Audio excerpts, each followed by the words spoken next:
Good day, lovely viewers. Welcome to Fanfic Adventure. We have an exciting story lined up for you today. What if Naruto was reincarnated in the Soul Society and his Nine Tails chakra became the ultimate Zanpakuto? Your engagement means the world to us. Like, comment, and subscribe to help us grow and bring you more amazing content. Without wasting any time, let's start. Chapter 1, Awakening in Death. The world ended in golden light and searing pain. Naruto Uzumaki's final memory was of chakra, vast and terrible, pouring from his body as he held the dimensional rift closed. Sasuke's voice echoing somewhere distant, Sakura's hands pressed desperately against his chest, and Kakashi's solemn acceptance as the jutsu consumed what remained of their savior. He remembered smiling through blood-stained teeth, a final defiant grin as the fox's power erupted from him in waves. "We did it, Kurama," he had whispered. Then darkness. Now there was only the gentle patter of rain. Naruto's eyes snapped open. He lay sprawled in a muddy street, raindrops pelting his face. Above him stretched an unfamiliar sky, not the battlefield he expected. No smoke. No destruction. Just gray clouds and the distant call of birds. He sat up abruptly, hands flying to his stomach where the fatal wound should have been. Nothing. No blood. No pain. His fingers clutched at intact skin beneath unfamiliar, tattered clothing. "What the hell?" he muttered, stumbling to his feet. The world tilted sideways before steadying. He stood in a ramshackle alley lined with weathered wooden buildings that reminded him of Konoha's poorer districts. People in simple cloth garments hurried past the alley's entrance, few sparing him a glance. No one wore shinobi headbands or tactical gear. No one seemed to recognize him. Naruto closed his eyes, instinctively reaching for his chakra. The familiar warm current was there, but different. It flowed strangely, mixing with something else, a cool, heavy energy that seemed to emanate from his core. "Kurama," he called inwardly, searching for the familiar presence of the Nine Tails. Silence. Panic surged through him. Had the fox been extracted again? Was this some enemy genjutsu? Naruto pressed his hands together, forming the release sign. Kai. Nothing changed except the curious stares of passers-by. He tried again, pushing more of that strange blended energy into the technique. Still nothing. "Hey, you alright?" A thin boy with dirt-smudged cheeks peered at him from the street. "You look lost." "Where am I?" Naruto demanded. The boy's eyebrows shot up. "Seriously? You're in the 78th district of North Rukongai. In Izuri." When Naruto's expression remained blank, the boy added, "Soul Society. You know, where souls come after they die." The words hit Naruto like a physical blow. "After they die? I'm dead." The boy shrugged. "We all are. Don't remember much from before, do you? That's normal. Most folks forget everything. I've been here 3 years and only remember my name is Kazuki." He glanced down the street nervously. "Listen, you better find shelter. Those clothes mark you as a newcomer, and some people around here prey on the freshly arrived." Before Naruto could respond, Kazuki darted away, disappearing into the crowd. Rain continued to fall as Naruto leaned against a wall, trying to process this revelation.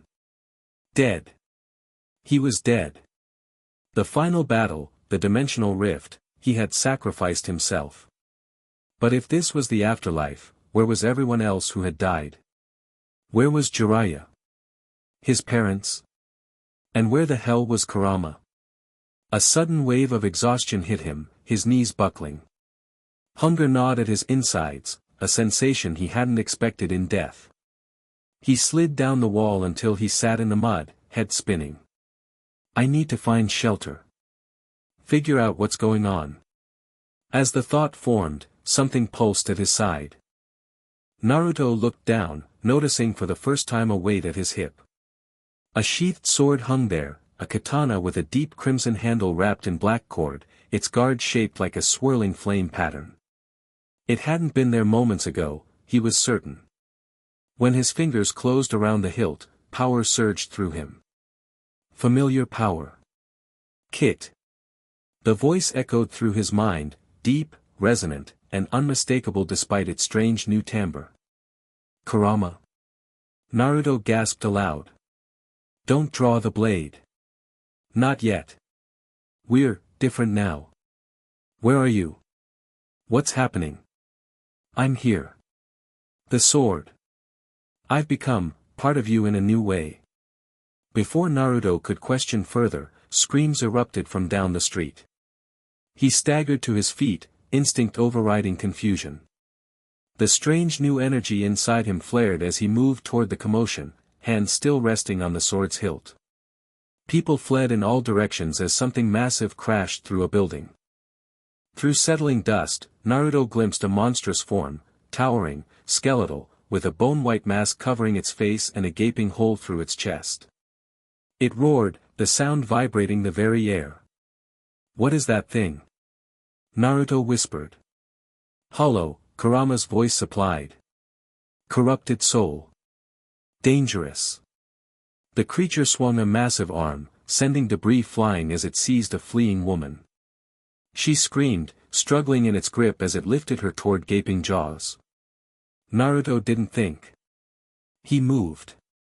Chakra, or whatever this new energy was, flowed through his legs as he leaped, covering the distance in a single bound.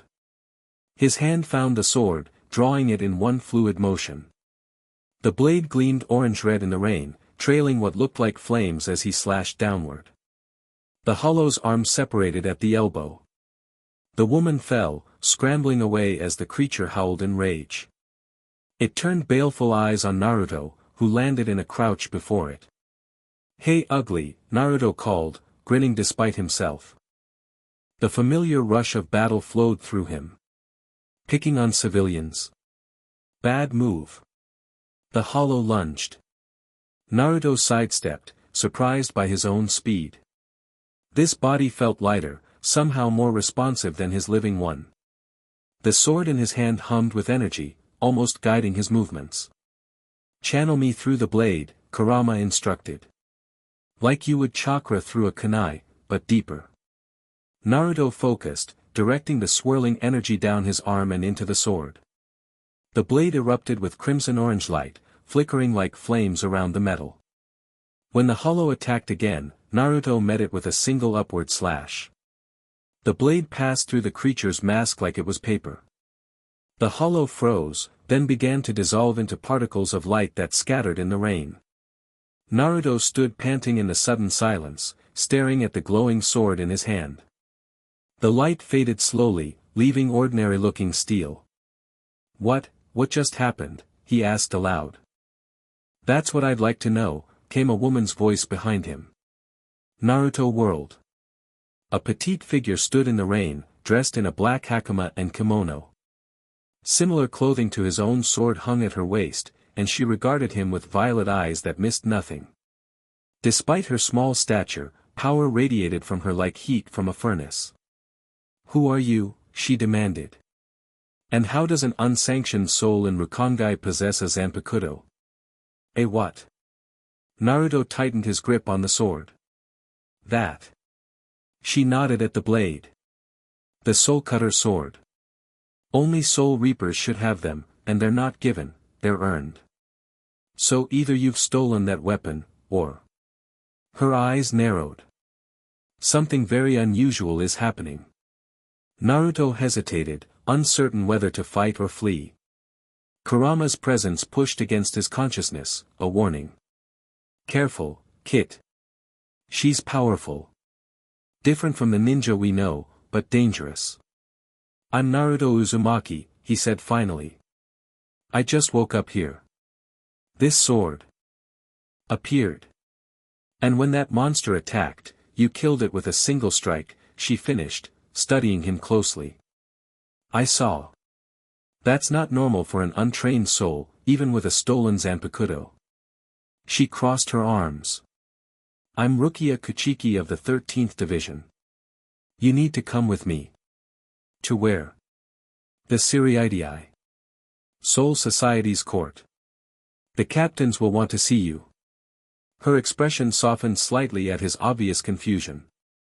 Look, I'm not here to hurt you. But what you just did shouldn't be possible, and that makes you either very special or very dangerous.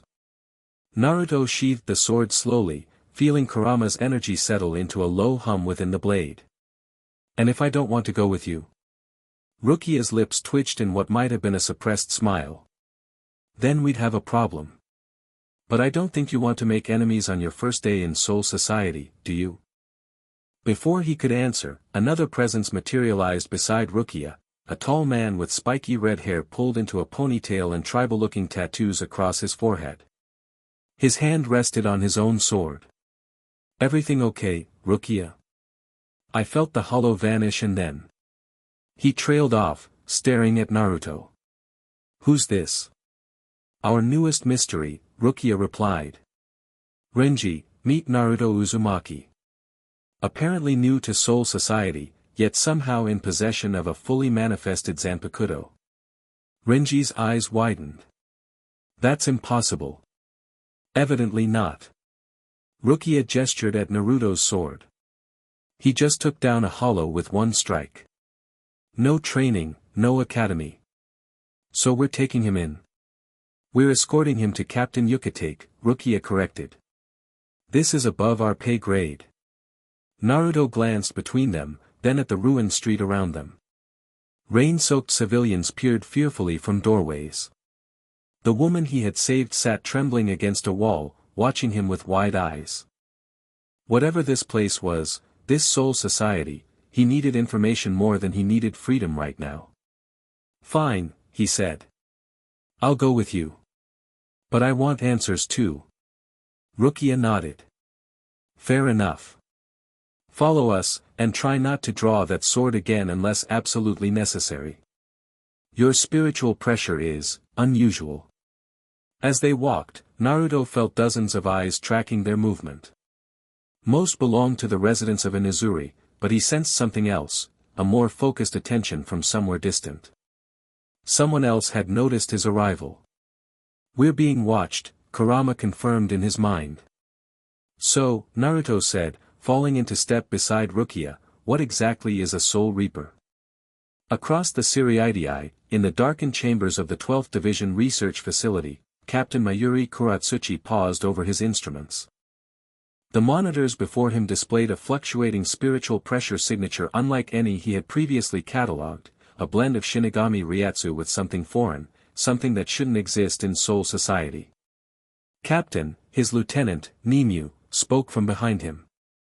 The sensors in Rukongai District 78 detected the anomaly 17 minutes ago. It appears to be moving toward the Siriidii now, accompanied by two 13th Division officers. Yes, I can see that, Mayuri snapped, his golden eyes never leaving the readouts. The question is not where it is, but what it is. This Ryatsu pattern. His painted face twisted into something between a grimace and a smile. It resembles the dual nature we've observed in wizards, but the secondary component isn't hollow energy. It's something else entirely. He tapped a long fingernail against the screen, where the energy signature pulsed in oranges and reds. Prepare a containment chamber, he ordered. If this specimen reaches the Siriidii, I want it diverted here for analysis before the old man gets his hands on it. Captain Yamamoto has already been notified of the anomaly, Nimue said impassively. He has called for a captain's meeting. Mayuri's face contorted in annoyance. Politics, he spat. Always interfering with scientific progress. He spun away from the monitors. Fine. Gather all data on this signature. I want a full spectral analysis ready before the meeting. As Nimue bowed and turned to her tasks, Mayuri cast one last look at the pulsing energy signature on the screen. Whatever you are, he murmured, you don't belong here. And I will discover why. The journey to Siriidii was strange and tense. Naruto walked between Rukia and Renji, observing everything with cautious curiosity. The further they traveled from Inazuri, the more organized the districts became. Buildings improved from ramshackle huts to proper structures. People appeared better fed, better dressed. So this whole place is where people go when they die? Naruto asked as they crossed a small bridge. Doesn't seem much different from being alive. Soul society isn't so different in some ways, Rukia conceded. Souls need shelter, community. Some even feel hunger, though that's usually a sign of spiritual power. Naruto's stomach growled on cue. He hadn't eaten since before he died. Renji smirked. Hungry already? Guess that confirms Rukia's theory. The hunger is a manifestation of spiritual energy seeking outlet, Rukia explained. Those with higher spiritual pressure need to eat. Those without it don't. Like that kid I met, Kazuki, Naruto realized. He didn't look hungry, just dirty. Precisely. He probably has minimal spiritual energy. You, on the other hand. Rukia glanced at him sidelong. You're radiating it. Which is why we need to get you behind walls before you attract more hollows. Those monster things. They're drawn to spiritual energy. Hollows devour souls with high spiritual pressure, Renji said bluntly. Like moths to flame.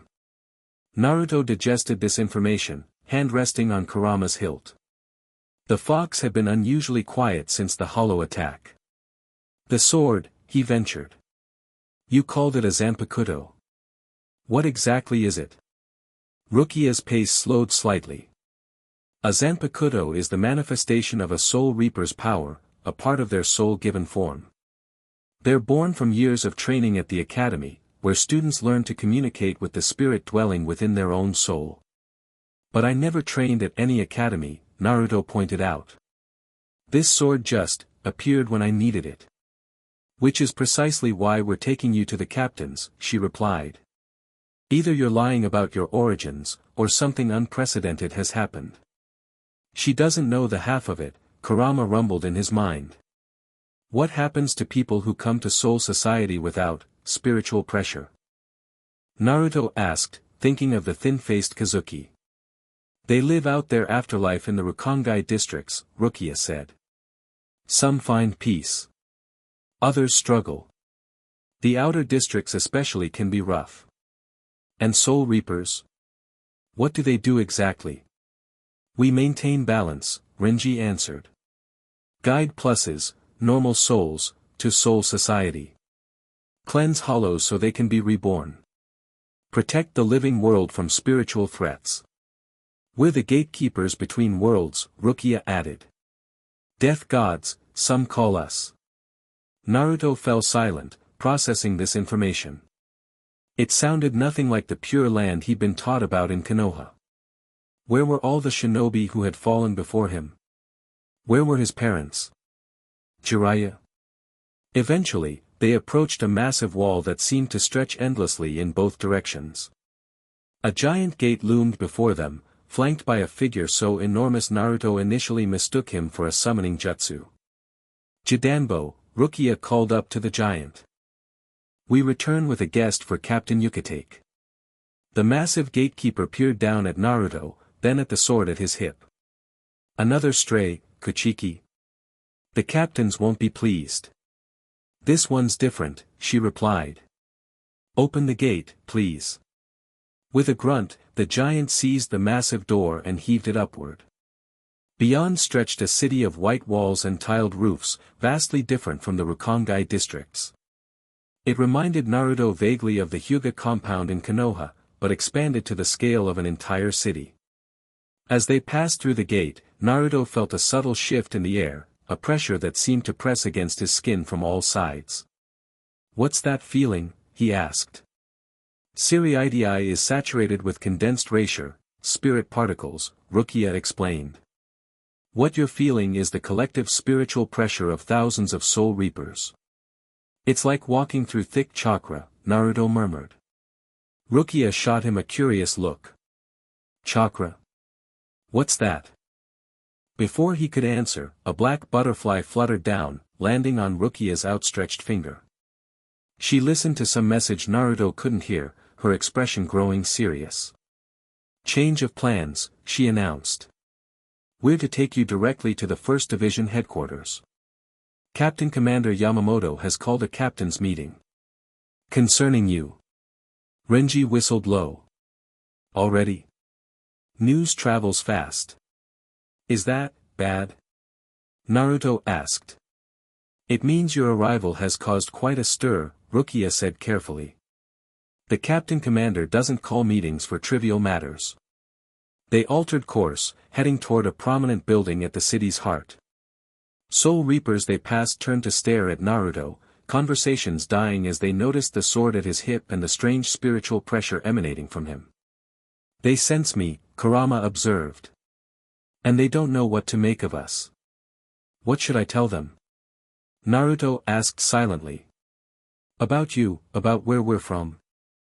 "The truth, for now," Kurama advised. "At least until we understand this place better.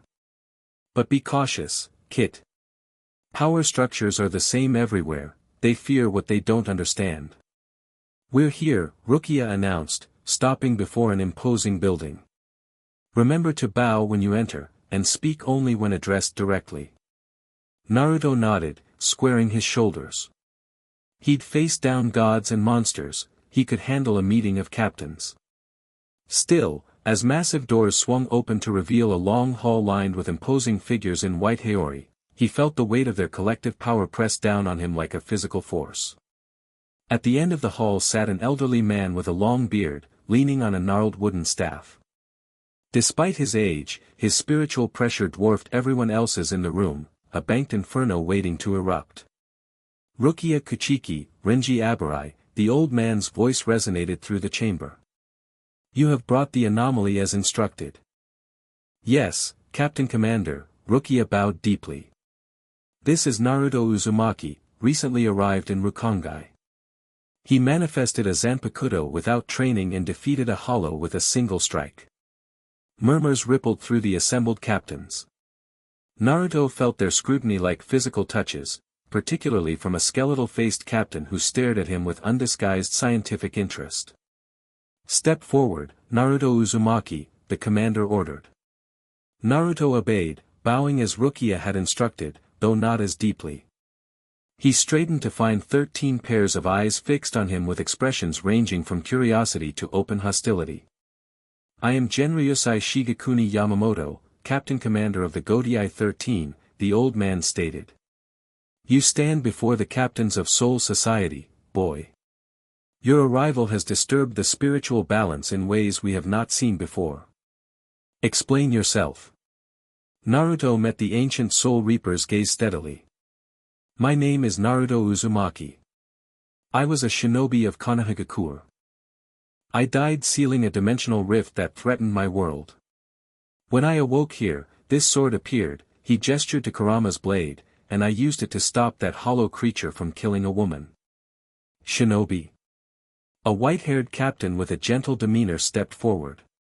"I've not heard of such a term in centuries of existence." "It means ninja," Naruto supplied. "We use chakra, a blend of physical and spiritual energy, to perform jutsu techniques." "Fascinating," the skeletal-faced captain interjected, stepping closer. His face was painted black and white, giving him a grotesque appearance. "A foreign energy system manifesting in Soul Society? I must study this phenomenon immediately." "Captain Kuratsuchi," Yamamoto warned, "contain your enthusiasm. The anomaly in his spiritual pressure," continued a calm, bespectacled captain with brown hair, "suggests something beyond ordinary human abilities. Captain Kuratsuchi's interest, while overzealous, is not misplaced." He smiled at Naruto, the expression not quite reaching his eyes. "I am Captain Aizen of the 5th Division. Might I ask what makes you special among these, shinobi?" The question carried subtle weight. Naruto felt Kurama stir uneasily in his consciousness. "Careful," the fox warned. "This one smells of deception." "I was a Jinchuriki," Naruto answered carefully. "A human vessel containing a tailed beast, a being of pure chakra." The nine-tailed fox, Kurama, was sealed inside me at birth. The temperature in the room seemed to drop several degrees. Yamamoto's eyes opened fully for the first time, revealing sharp, calculating gaze. And this entity? Where is it now? He demanded. Naruto's hand moved instinctively to his sword hilt. He's here. He's become, this Zanpakuto, I think. Chaos erupted among the captains. Several hands moved to their own swords. The temperature in the room actually rose as Yamamoto's spiritual pressure flared. Impossible, declared a stern captain with long black hair and aristocratic features. A foreign spiritual entity cannot become a Zanpakuto. They are born from one's own soul.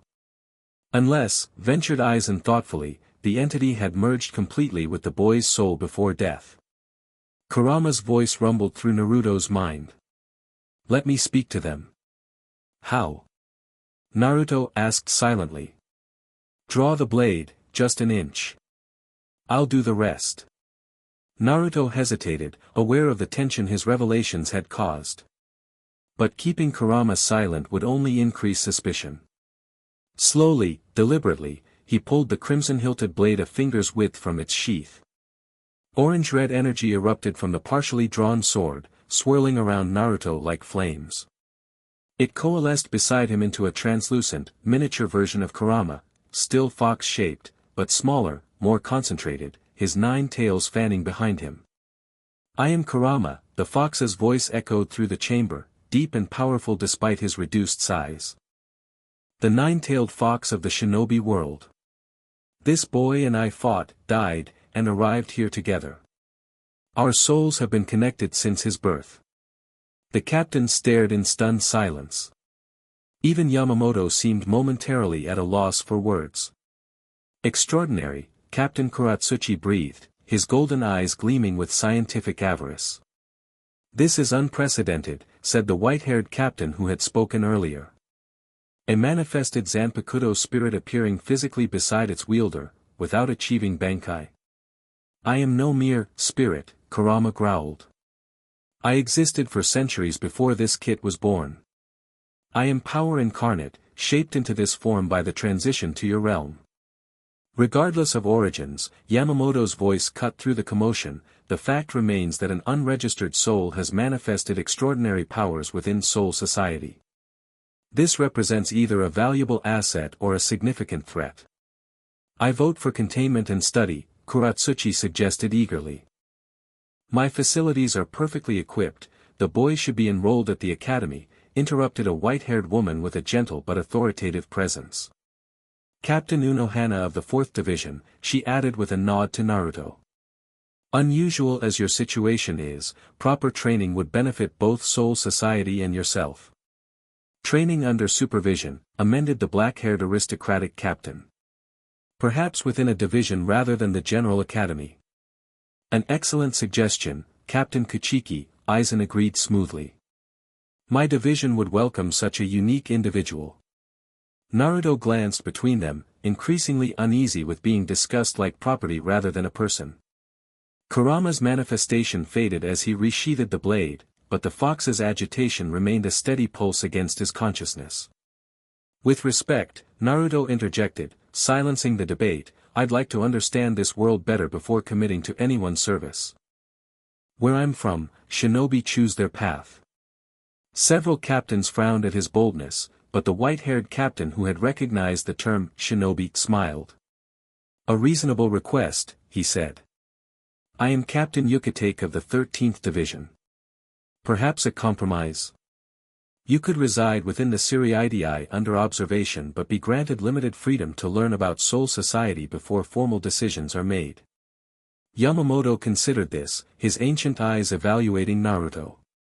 3 days, he finally declared. You will be housed within the 13th Division and may observe our ways under supervision. After that time, you will either enter formal training or be confined until we better understand your nature. The dismissal in his tone was clear. This was not a negotiation. Naruto bowed again, recognizing the temporary victory. Thank you, Captain Commander. Rukia Kuchiki, Yamamoto continued, as you discovered him, you will be responsible for his supervision during this period. Ensure he causes no disruption. Rukia bowed deeply. Yes, Captain Commander. This meeting is adjourned. Captains Yukitake, Aizen, and Kuratsuchi will form a committee to research this phenomenon and report findings.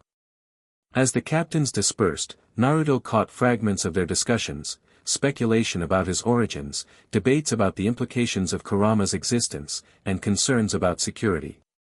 The aristocratic captain, Kuchiki, apparently, gave Rukia a cold, disapproving glance before departing. That went better than expected, Renji muttered as he rejoined them. I was half convinced they'd throw you in a cell. They still might, Rukia replied quietly. Come, Naruto. I'll show you to the 13th Division quarters. As they left the 1st Division headquarters, Naruto felt the tension in his shoulders ease slightly. That Captain Kuchiki, is he related to you? He didn't seem happy. Rukia's expression tightened almost imperceptibly. He's my brother. By adoption. And no, he rarely seems happy about anything I do. Family's complicated, Naruto offered. You have no idea, she sighed. Anyway, you've bought yourself some time, but don't get comfortable. 3 days isn't long, and you've made quite an impression already. What do you think will happen? He asked as they walked through pristine streets, other soul reapers giving them a wide berth. Best case. They decide you're valuable, train you properly, and you become a unique asset to the Gotei 13. She hesitated. Worst case, well, Soul Society has ways of dealing with threats. I'm not a threat, Naruto stated firmly. Not unless someone makes me one. Rukia studied him, violet eyes thoughtful. I believe you. But belief doesn't count for much in the politics of the Siriidii.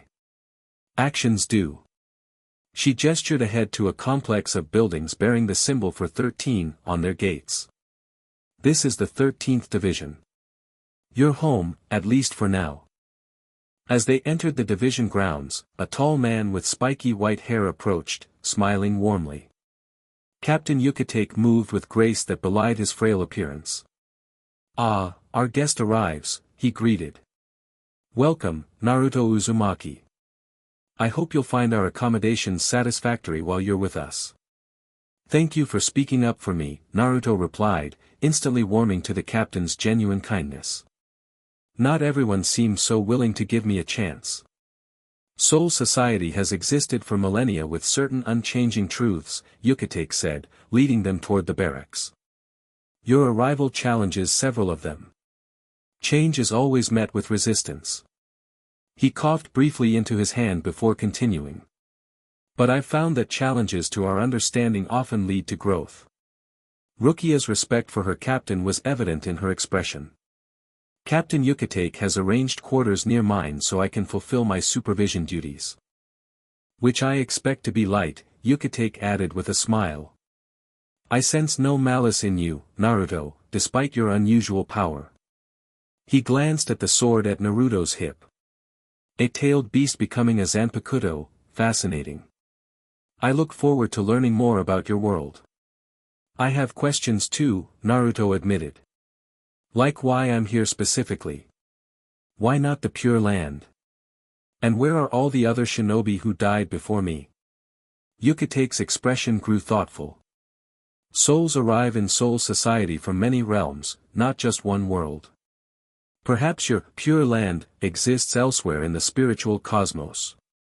As for other shinobi, he shrugged. They may be here, scattered throughout the districts, memories faded as usually happens in death. The implications hit Naruto hard. His parents, his friends who had fallen, they might be here, but with no memory of their past lives, no way to recognize him. Can memories be restored? He asked quietly. Sometimes, Yukitake said gently. Strong connections can trigger recollections. But it's rare. They reached a small but clean room overlooking a garden pond. These will be your quarters, Rukia explained. Mine are just across the courtyard. The division mess hall serves 3 meals daily. Thank you, Naruto said, suddenly feeling the weight of exhaustion. The day's events, awakening in a strange afterlife, battling a hollow, facing the captains, had drained him more than he'd realized. Rest, Yukitake advised. Tomorrow, Rukia will show you more of the Siriidii. For now, recover your strength. After they left, Naruto sank onto the simple futon, staring at the ceiling. Alone with his thoughts, the full impact of his situation washed over him. Dead. In an afterlife he never knew existed. Separated from everyone he'd known, with only Kurama as a link to his past. He drew the sword, laying it across his lap. This is really happening, isn't it? The blade pulsed warmly in response. It is, Kit. But we've faced worse odds before. At least we're together, Naruto murmured, running a finger along the blade's edge. You know, for all the times I complained about having you sealed inside me. I'm glad you're here now. Sentiment, Naruto. Kurama chuckled, the sound rumbling through Naruto's mind. Death has made you soft. Yeah. Naruto smiled despite himself. So what do you make of all this? The captains, this soul society place. Power recognizes power, Kurama replied. These soul reapers, especially the old one and the one who smells of deceit, they're dangerous. Different from the shinobi we knew, but no less lethal. Aizen, you mean? The one with glasses? Yes. His words say one thing, but his energy speaks another. Watch him carefully. Naruto nodded, sheathing the blade. For now, we play along. Learn what we can. Figure out how this world works. And then? Naruto stared out the window at the unfamiliar stars of Soul Society. Then we do what we always do. Adapt. Survive. He grinned suddenly, a flash of his old self breaking through. And probably cause a lot of trouble along the way. Kurama's laughter echoed in his mind as Naruto drifted into the first sleep of his afterlife. Dawn broke over the Siriidii, painting the white towers gold. Naruto woke to unfamiliar birdsong and the distant sounds of training, shouted commands, clashing swords, the pulse of spiritual energy. For a moment, disorientation gripped him. Then memory returned. Dead. Soul Society. Kurama as a sword. He sat up, stretching muscles that felt strange yet familiar. This spiritual body resembled his physical one in most ways, but subtle differences existed, a lightness to his movements, an awareness of the energy flowing around him like currents in water. A knock at his door preceded Rukia's voice. Naruto. Are you awake? Breakfast is being served. Coming, he called, quickly donning the simple black kosode and hakama that had been provided.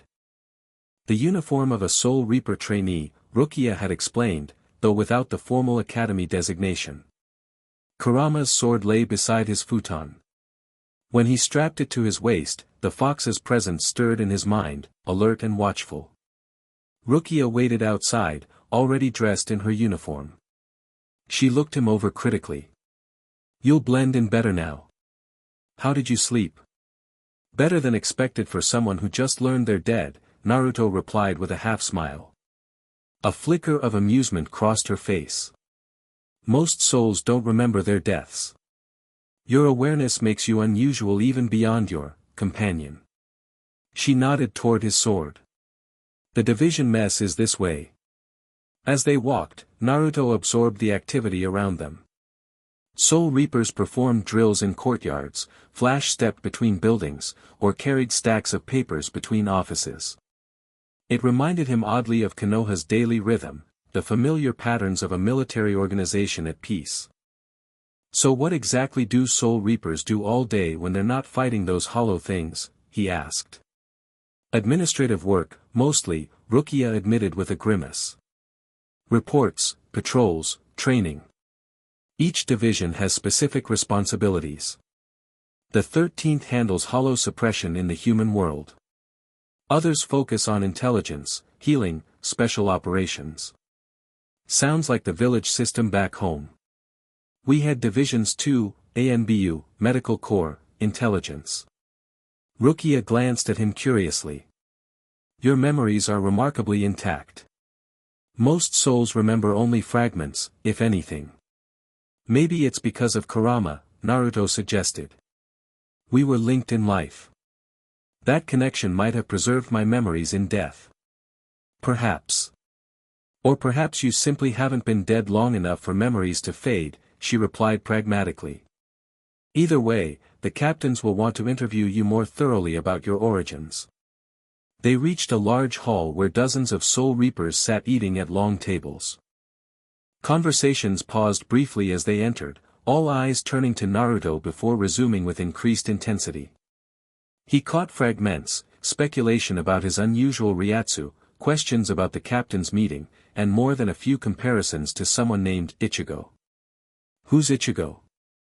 Naruto asked as they collected trays of food. Rukia's expression grew complicated. A human who temporarily gained Soul Reaper powers. It's a long story. Another anomaly like me? Different circumstances, she replied, leading him to a relatively empty table. But yes, another case of unusual power development. Soul Society doesn't handle exceptions well. As they ate, Naruto noted the quality of the food, simple but nourishing. His hunger from yesterday had abated somewhat, but not disappeared. What's the plan for today? He asked between bites of rice. A tour of the Siriidii. Captain Yukatake thought you should understand Soul Society's structure before making any decisions. Rukia hesitated. Also, Captain Kuratsuchi has requested samples. Naruto paused mid-bite. Samples? Nothing invasive, she assured him quickly. Ryatsu readings, primarily. Though I'd advise caution around him. The captain's scientific curiosity sometimes overrides ethical considerations. That one smells of death and experimentation, Kurama growled in Naruto's mind. Keep your distance, Kit. I'll keep that in mind, Naruto murmured aloud. After breakfast, they began their tour. The Siriidii sprawled like a massive fortress city, each division compound distinct yet integrated into the whole. Rukia pointed out landmarks, the towering Senzaku prison, the Shino Academy where Soul Reapers trained, the central 46 chambers where Soul Society's laws were enacted. And those? Naruto asked, indicating a cluster of noble estates visible on a distant hill. The 4 great noble houses, Rukia replied, her voice carefully neutral. They govern Soul Society alongside the Godii 13. The Kuchiki clan, my brother's family, is one of them. But not yours originally? She shook her head. I grew up in Inazuri, the same district where we found you. Brother adopted me later, for reasons. Her tone discouraged further questions on that topic. As they walked, Naruto noticed how other Soul Reapers reacted to Rukia, with respect but also a certain distance, as though her noble connection made her untouchable. It must be hard, he observed, having a foot in both worlds. The noble houses and the Rukongai. Rukia glanced at him sharply. You're more perceptive than you look. I know what it's like to be caught between identities, he replied with a shrug. Human and Jinchuriki. Hated and respected. It's never simple. Something softened in her expression. No. It never is. Their next stop was the sprawling 4th Division Medical Complex, where white-clad healers moved efficiently between wards. This is where Soul Reapers come for treatment after battles, Rukia explained. Captain Unohana oversees all medical operations in Soul Society. As if summoned by her name, the serene captain appeared from a nearby doorway. Ah, our unusual guest, she greeted with a gentle smile that somehow still commanded immediate respect. How are you finding the Siriidii, Naruto Uzumaki? Impressive, he answered honestly. Different from what I expected of the afterlife. Soul Society has existed for 10,000 years, she replied. Ample time to build civilization, even in death. Her gaze sharpened slightly. I sense your spiritual pressure has stabilized somewhat since yesterday. Your companion is settling into its new form. Kurama, Naruto corrected automatically. He's not an it. And yes, we're adjusting. Fascinating. The symbiosis between human and spiritual entity continuing beyond death. She turned to Rukia. I assume Captain Kuratsuchi awaits your visit? Yes, Captain, Rukia confirmed. We're headed there next. I see. Anohana's smile remained, but something in her eyes shifted. A word of advice, Naruto Uzumaki. Our 12th Division Captain's enthusiasm for the unique can sometimes manifest, invasively. You are under no obligation to submit to anything beyond basic examination. The warning, coming from such a serene figure, carried significant weight. Understood, Captain.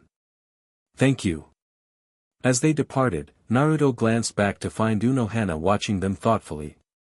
She's strong, he murmured to Rukia. Stronger than she lets on. Captain Unohana is one of the oldest and most powerful soul reapers in the Gotei 13, Rukia replied quietly. And one of the few universally respected by all divisions. Their path took them through several more division grounds, each with its distinctive character, from the disciplined precision of the 2nd Division to the rowdy atmosphere of the 11th, where fighters sparred brutally in open courtyards. They're like animals, Rukia muttered as they passed. The 11th Division values combat above all else. Their captain, Kenpachi Zaraki, is the only one who attained his position by killing his predecessor. Naruto watched a particularly vicious training bout with professional interest. They're strong, but undisciplined. Back home, we valued technique over brute force. Don't let them hear you say that, Rukia warned. They take pride in their pure approach to battle.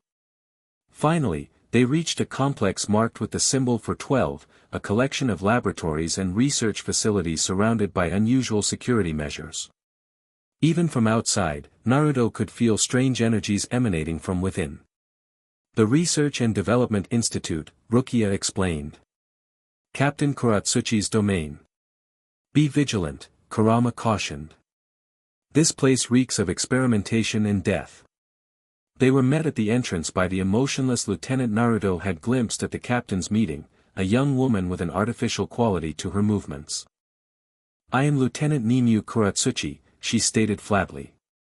Captain Kuratsuchi awaits in Laboratory 3. Follow me, please. The interior of the 12th Division was a stark contrast to the traditional aesthetics of the rest of the Seriidii. Clinical white corridors lined with strange machinery led deeper into the complex. Naruto noted multiple surveillance devices tracking their movement and several sealed doors labeled with warning symbols. Laboratory 3 proved to be a large chamber filled with monitoring equipment. Captain Kuratsuchi stood before a bank of screens, his painted face illuminated by their glow. He turned as they entered, golden eyes gleaming with scientific hunger. At last. The anomaly arrives. He approached with unsettling eagerness. Stand there, on that platform. I must take baseline readings before we proceed to more detailed analysis. Naruto remained where he was, hand resting on Kurama's hilt. Captain Unohana mentioned basic examination only. Kuratsuchi's face twisted in annoyance. Unohana should mind her own division. Fine, non-invasive measurements for now. His tone suggested this concession was temporary at best. Reluctantly, Naruto stepped onto the indicated platform. Immediately, rings of light rose around him, scanning his form while displays filled with scrolling data. Extraordinary, Kuratsuchi murmured, studying the readings. Your Ryatsu has a dual signature, the typical Shinigami pattern overlaid with something else entirely.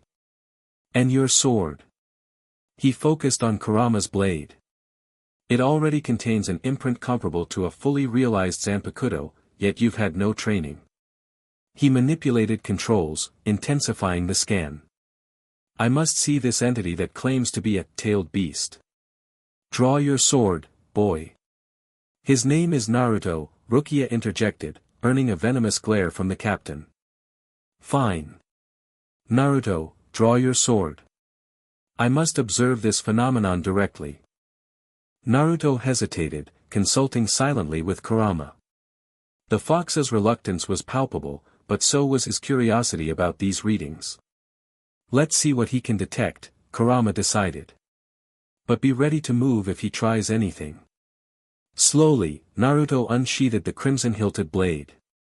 As before, orange-red energy swirled around him, collecting into Kurama's miniature form beside the platform. Fascinating. Kuratsuchi exclaimed, darting between monitors. A fully manifested spirit form without Bankai or even Shikai release. And the energy pattern, completely unprecedented.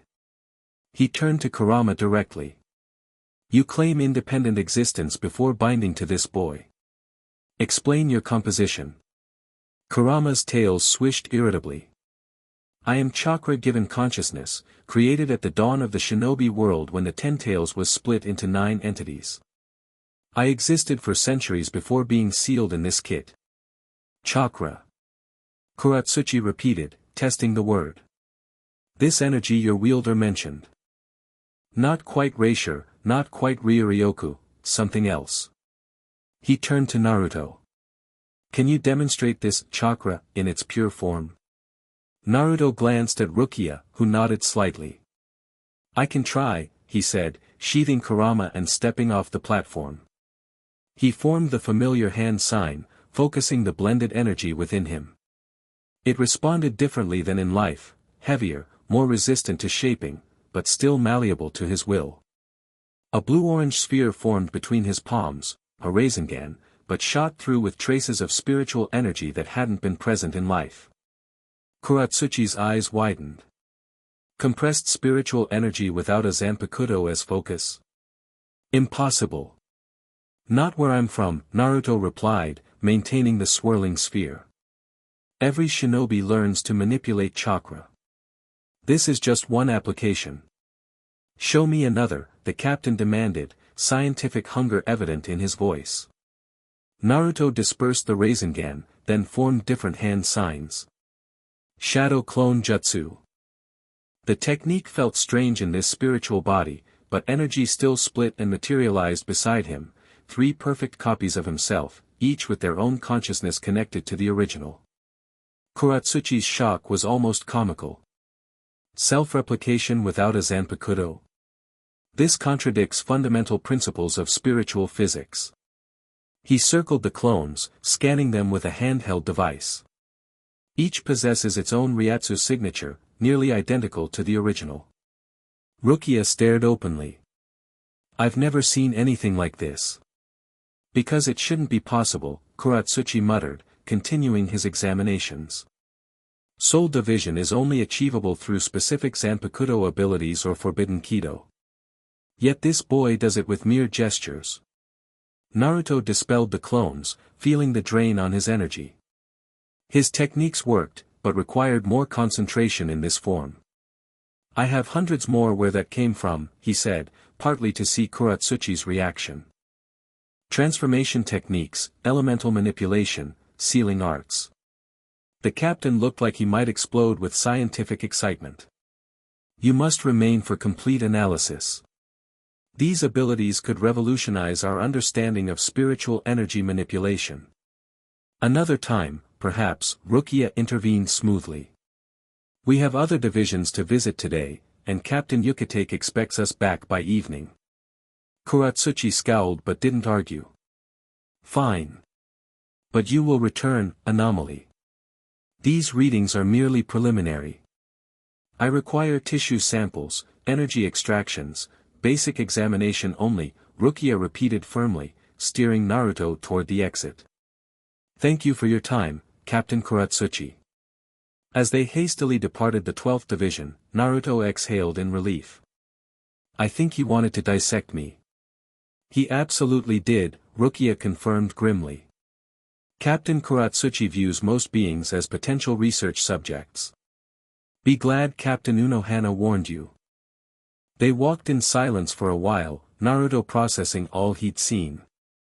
Soul Society's structure was becoming clearer, a military oligarchy with noble influence, rigid hierarchies, and internal politics that seemed as dangerous as any external threat. One more stop, Rukia announced as they approached a serene area near a forested hill. The Shino Academy, where Soul Reapers train. The academy grounds were filled with students in red and blue uniforms practicing sword forms, Kido spells, and flash step techniques. Instructors moved among them, correcting stances and demonstrating proper form. It reminded Naruto powerfully of the Konoha Academy, though the students here were older and the techniques deadlier. This is where you'd be sent if the captains decide to formally train you, Rukia explained. Though given your unusual circumstances, you might receive specialized instruction instead. Naruto watched a Kido class launch fireballs at targets with varying degrees of success. These techniques, they're like ninjutsu. Kido is one of the 4 Soul Reaper combat arts, Rukia confirmed. Along with Zenjutsu, sword techniques, Hakuda, hand-to-hand combat, and Ho-Ho, movement techniques like flash step. Flash step. Rukia demonstrated by disappearing and reappearing several feet away in an instant. High-speed movement using spiritual pressure. Every Soul Reaper learns the basics, though mastery varies. Naruto grinned. Like body flicker technique. I was never the best at precise chakra control, but... He focused the blended energy into his legs and disappeared in a burst of speed, reappearing beside Rukia. I'm a fast learner. She blinked in surprise. You just figured that out by watching once. I've used similar techniques before, he shrugged. The principle's the same, focus energy to enhance physical movement beyond normal limits. A group of academy students had paused their training to watch, whispering among themselves about the stranger performing flash step without formal training. I think we've caused enough commotion for one day, Rukia said, noting the attention. Let's head back to the 13th. As they walked, Naruto felt oddly energized despite the day's exertions. Using his abilities again, even in modified form, had awakened something in him, a sense of purpose that death had temporarily dimmed. What happens after my 3 days are up? He asked as they approached the 13th division gates. Rukia considered her words carefully. The captains will make recommendations. Given what you've demonstrated, I suspect they'll want to integrate you into the Godiai 13 somehow, either through specialized training or direct assignment to a division. And if I refuse? Her violet eyes met his, serious and direct. They might not give you the choice. Abilities like yours are too valuable, or too dangerous, to leave unmonitored. I'm not anyone's weapon, Naruto stated firmly. Not anymore. I understand that. But Soul Society operates by different rules than your world. She hesitated, then added more softly, for what it's worth, I think you could do a lot of good here. The work Soul Reapers do, protecting souls, maintaining balance, it matters. They had reached Naruto's quarters. As they stopped outside his door, the setting sun cast long shadows across the courtyard. Thank you for today, Naruto said. I've learned a lot. You should rest, Rukia advised. Tomorrow will likely be more intense. Captain Aizen has requested time with you, and he rarely does anything without purpose. The deceptive one, Kurama rumbled in warning. Be on guard, Kit. I will, Naruto promised, to both Rukia and Kurama. One more thing, are there ways to search for specific souls in Rukongai? People I knew in life. Rukia's expression softened with understanding. It's difficult. Rukongai has 320 districts, and most souls arrive with memories already fading. But the Godiai 13 maintains some records. Once your situation is settled, I could help you look. Hope, unexpected and fragile, bloomed in Naruto's chest. I'd appreciate that.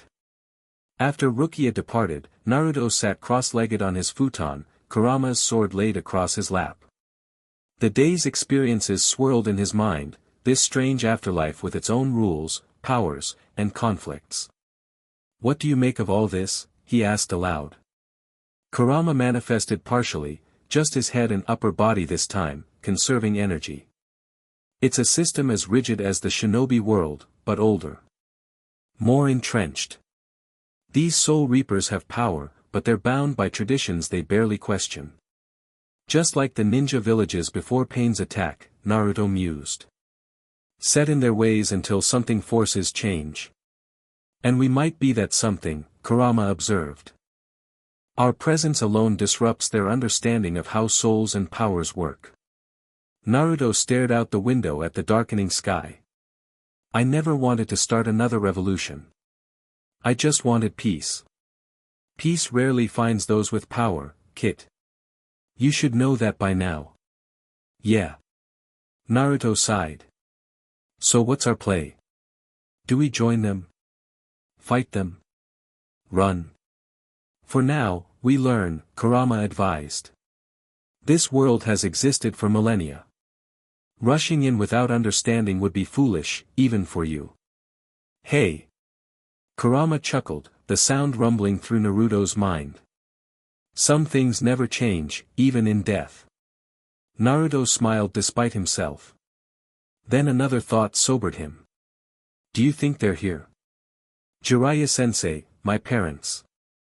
Niji, and all the others who died? Possibly. Kurama's tails swished thoughtfully. If souls from our world come here, they might be somewhere in this soul society. But finding them would be like finding specific grains of sand on a beach, Naruto finished. Especially if they don't remember. We could always try searching, Kurama suggested. Once we're free to move about. The prospect kindled determination in Naruto's heart. Perhaps death wasn't the end he'd thought. Perhaps, in this strange afterlife, he could find those he'd lost, build new connections while honoring old ones. Tomorrow, he decided. We keep learning, keep adapting. And when the time comes to decide, we'll do what's right. Not just for us, but for everyone.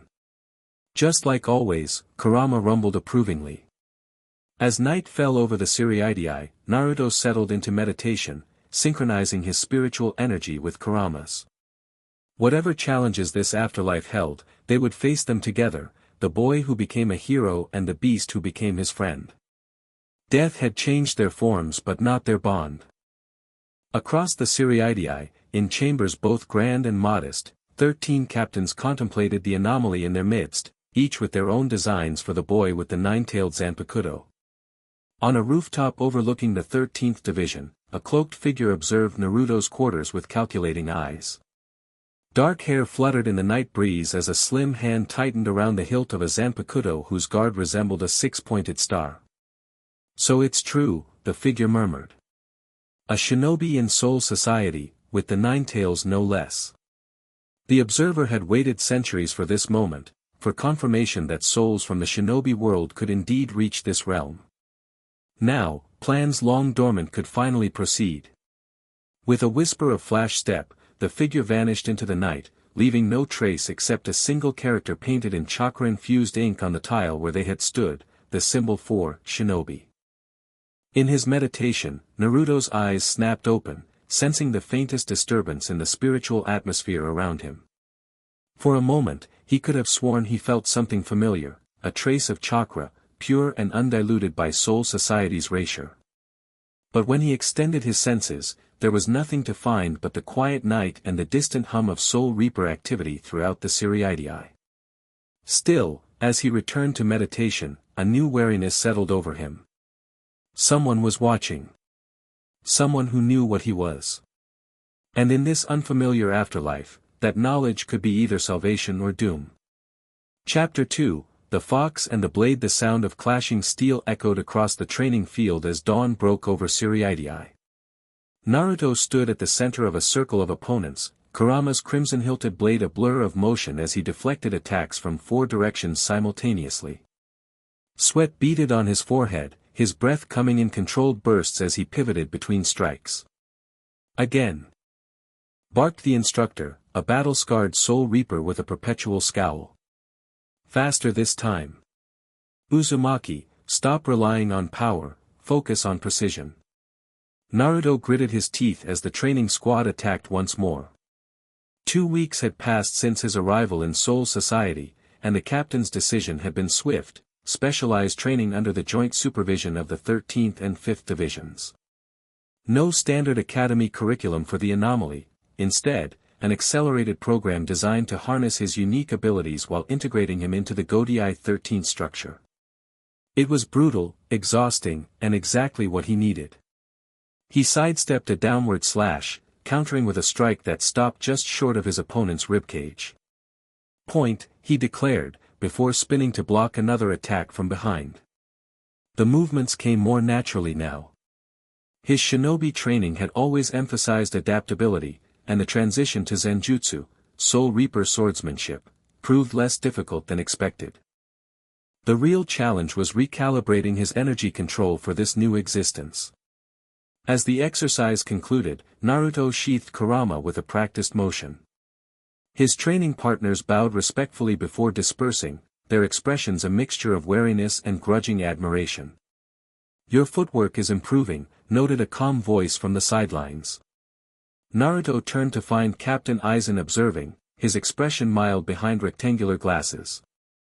As always, the captain's presence triggered an instinctive wariness in Naruto, a feeling Kurama shared but neither could fully explain. "Thank you, Captain," Naruto replied, bowing slightly. Though Instructor Saito seems to disagree. "Saito expects perfection," Aizen smiled. "But even he must acknowledge your unprecedented progress. 2 weeks of training, and already you move like a seated officer." The praise, though delivered warmly, carried an analytical edge that made Naruto uncomfortable. Since his arrival, Aizen had taken a particular interest in his development, observing training sessions, asking detailed questions about his former abilities, offering helpful suggestions that somehow left Naruto feeling more scrutinized than assisted. "I had good teachers in life," Naruto said simply. "And I've always been a fast learner when motivated." "Indeed." Aizen approached, adjusting his glasses in a gesture Naruto had come to recognize as deliberate rather than necessary. "I've been reviewing your progress reports. Your swordsmanship is advancing nicely, and your adaptation of, what did you call them? Jutsu. These techniques to our spiritual framework is nothing short of remarkable. Still can't get the hang of Kido, though," Naruto admitted, wiping sweat from his brow. "The incantations mess me up. Shinobi techniques never needed spoken commands." "Different systems, different foundations," Aizen observed. "Perhaps trying to force your abilities into our framework is the wrong approach. Integration rather than replacement might prove more effective." The suggestion was reasonable, insightful even. Yet something in Aizen's tone, a subtle eagerness beneath the mentorship, put Naruto on edge. "I'll keep that in mind," he said, feeling Kurama's alertness pulse through their connection. "He watches too closely," the fox commented silently. "Like a scientist observing an experiment." Before Aizen could continue, a familiar figure flash-stepped onto the training ground. Rukia Kuchiki, dressed in her standard Shinigami uniform, bowed respectfully to the captain before addressing Naruto.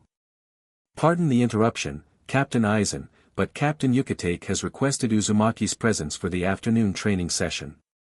"Of course," Aizen nodded pleasantly. "We wouldn't want to monopolize our unique guest. Naruto, remember what I said about integration. Your strength lies in adaptation, not conformity." With a parting nod, he flash-stepped away, leaving a lingering sense of calculation in his wake. "He creeps me out," Naruto muttered once Aizen was gone. Rukia glanced around quickly. "Be careful what you say openly. Captain Aizen has ears everywhere, and he's highly respected throughout the Siriidii." "Doesn't make him any less creepy," Naruto insisted, but kept his voice lower. "So what does Captain Yukatake want? More Kido practice?" He grimaced at the prospect. A hint of amusement crossed Rukia's face. "Actually, something different today. But first, she handed him a cloth-wrapped package, lunch. You missed the mess hall again. Naruto accepted the package gratefully, unwrapping rice balls and dried persimmons. Thanks. I lose track of time during training. They settled under a cherry tree at the edge of the training ground, Naruto devouring the food with enthusiasm while Rukia watched with a mixture of amusement and disbelief. Do you ever actually taste what you eat? She asked as a rice ball disappeared in 2 bites. MMH, it's good, he managed between mouthfuls. Really good. Their relationship had evolved over the past 2 weeks from wary supervision to something resembling friendship. Though still his official monitor, Rukia had gradually revealed herself to be more than the dutiful Kachiki soldier. She possessed a dry wit, unexpected artistic passions, however questionable her rabbit drawings, and a complex history that reminded Naruto of his own struggles for acceptance. Captain Yukitake thinks you're ready for inner world training, she explained as Naruto finished eating. To formally connect with your Zanpakuto spirit. Naruto placed a hand on Kurama's hilt. But I'm already connected with him. Have been since birth. Yes, but your connection has changed. In life, he was sealed within you. In death, he's become part of your soul in a new way, a Zanpakuto. That relationship works differently. Different how? A Zanpakuto isn't just a weapon or a sealed entity, Rukia explained, her expression growing serious. It's a reflection of your soul, a partner whose power grows alongside yours. To truly unlock that potential, you need to enter your inner world and establish the new terms of your partnership. She's right, Kurama's voice resonated in Naruto's mind. I can feel the difference. My power flows differently here. We should investigate. Alright, Naruto nodded, rising to his feet. Let's do this inner world training.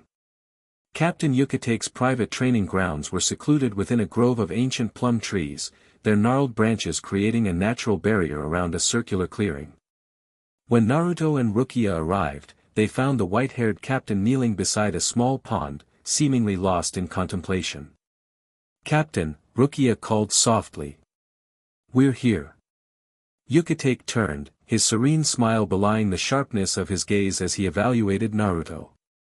Excellent. Thank you for bringing him, Rukia. He rose smoothly, though Naruto noticed the careful way he controlled his movements, signs of the chronic illness that plagued the captain despite his considerable power. Naruto, Yukitake greeted warmly. I've been following your progress with interest. Your adaptability is quite remarkable. Thank you, sir, Naruto replied, genuinely respectful. Unlike Aizen, Yukitake's interest felt sincere rather than calculating. Today we're going to try something different, the captain continued, gesturing for Naruto to sit beside the pond. Typically, Soul Reaper trainees spend years learning to hear their Zanpakuto's name, the first step toward achieving Shikai, or initial release. You, however, already know your sword's name and nature. Kurama, Naruto confirmed, drawing the blade and laying it across his lap. Indeed. But knowing a name and truly harmonizing with a Zanpakuto in its new form are different matters. Yukitake seated himself opposite Naruto. I believe you need to journey to your inner world to understand how your relationship has transformed in death. My inner world? A mental landscape where your soul and Zanpakuto can interact directly, Rukia explained, kneeling nearby. Every Soul Reaper has one, unique to their spirit.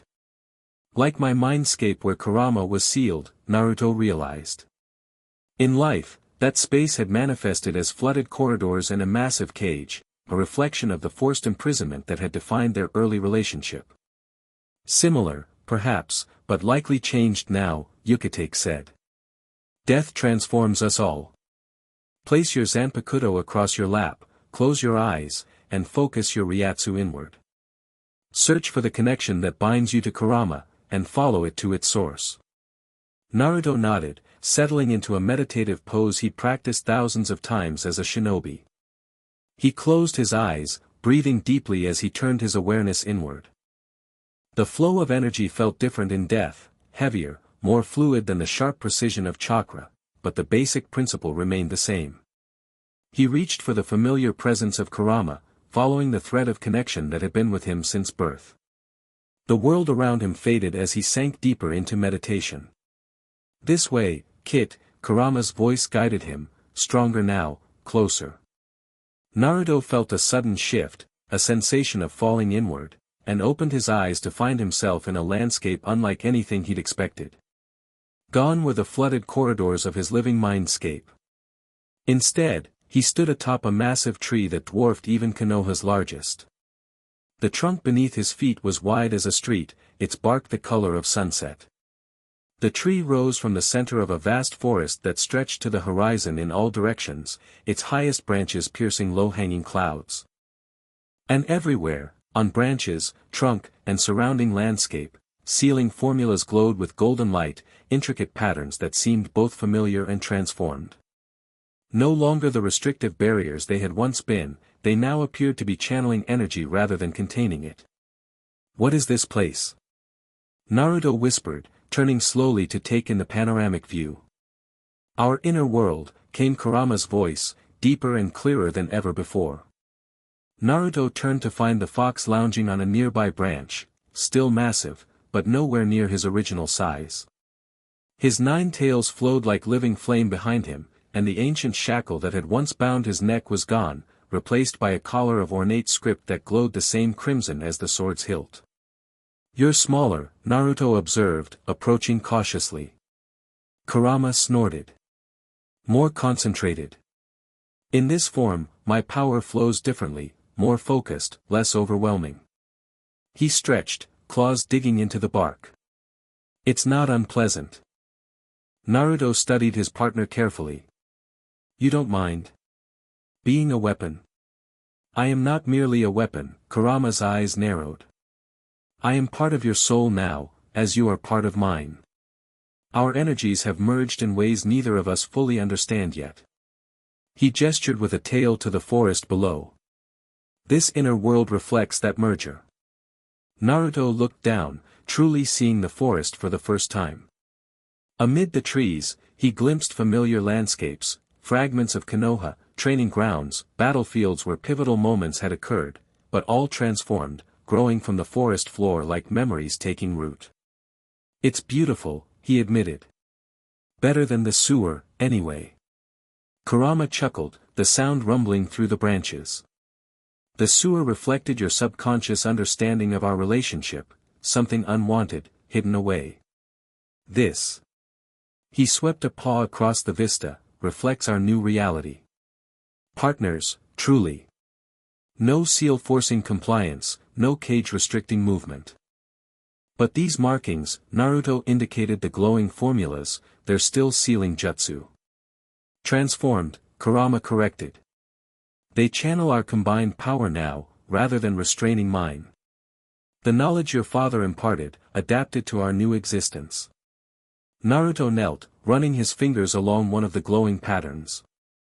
It hummed with power, responding to his touch like a living thing. "So what does this mean for us? For our abilities?" "It means," Kurama rose to his full height, tails fanning behind him, "that we must learn to fight as one in a new way. No longer host and tenant, but wielder and blade, yet more than either." He padded closer, massive head lowering to Naruto's level. "In your world, I lent you my chakra. In this world, we must forge a deeper connection, what the Soul Reapers call Shikai and Bankai." The release states, Naruto recalled from his lessons. "But how? I don't even know the command words." Kurama's eyes gleamed. "Listen carefully, Naruto. When the time comes, when you need my power, call out these words." Rukia watched as Naruto sat motionless in meditation, Kurama's blade glowing faintly across his lap. Nearly an hour had passed, his spiritual pressure fluctuating in strange patterns that made the air around him shimmer like heat waves. "Is this normal?" she asked Captain Yukitake, who observed with calm interest. "Nothing about Naruto Uzumaki is normal," the captain replied with a small smile. "But yes, deep communion with one's Zanpakuto can take time, especially the first conscious journey to the inner world. His Ryatsu feels different, Rukia noted. Almost like it's harmonizing. Good observation. That's precisely what's happening, his shinobi energy and soul reaper power finding balance. Yukate's expression grew thoughtful. I've been researching the fragments of information we have about the world he comes from. There are ancient texts in the Great Spirit Library that mention realms where energy manifests differently, chakra worlds, they called them. You think his world has connected with soul society before? Perhaps. The multiverse is vast, and souls flow through channels we barely understand. Yukate glanced at her curiously. You've grown quite invested in our unusual guest. Rukia felt heat rise to her cheeks. I'm simply fulfilling my duty as his supervisor. Of course, Yukate agreed, though his eyes twinkled with knowing amusement. Though I've noticed your supervision often extends beyond official requirements. The lunches, the additional training sessions, your rather passionate defense of him at the last officers' meeting. He's alone here, Rukia stated flatly, unwilling to examine her motives too closely. Anyone would show basic kindness. Indeed. Yukate mercifully dropped the subject as Naruto's Ryatsu suddenly spiked. Ah, I believe he's returning to us. Naruto's eyes snapped open, glowing briefly with golden light before returning to their natural blue. He drew a deep breath, looking down at Kurama's sword with newfound understanding. Well? Yukate prompted gently. How was your journey? Different, Naruto answered, rising slowly to his feet. Our inner world has changed completely. It's not a prison anymore, it's a forest with a massive tree at its center, and sealing formulas that connect us instead of separating us. A tree? Rukia repeated, intrigued. Yeah. Huge, bigger than anything in the Siriidii. And Kurama is different too. Smaller, but more concentrated. He gripped the sword with new confidence. He taught me the release command. Yukate's eyebrows rose. Achieving Shikai already?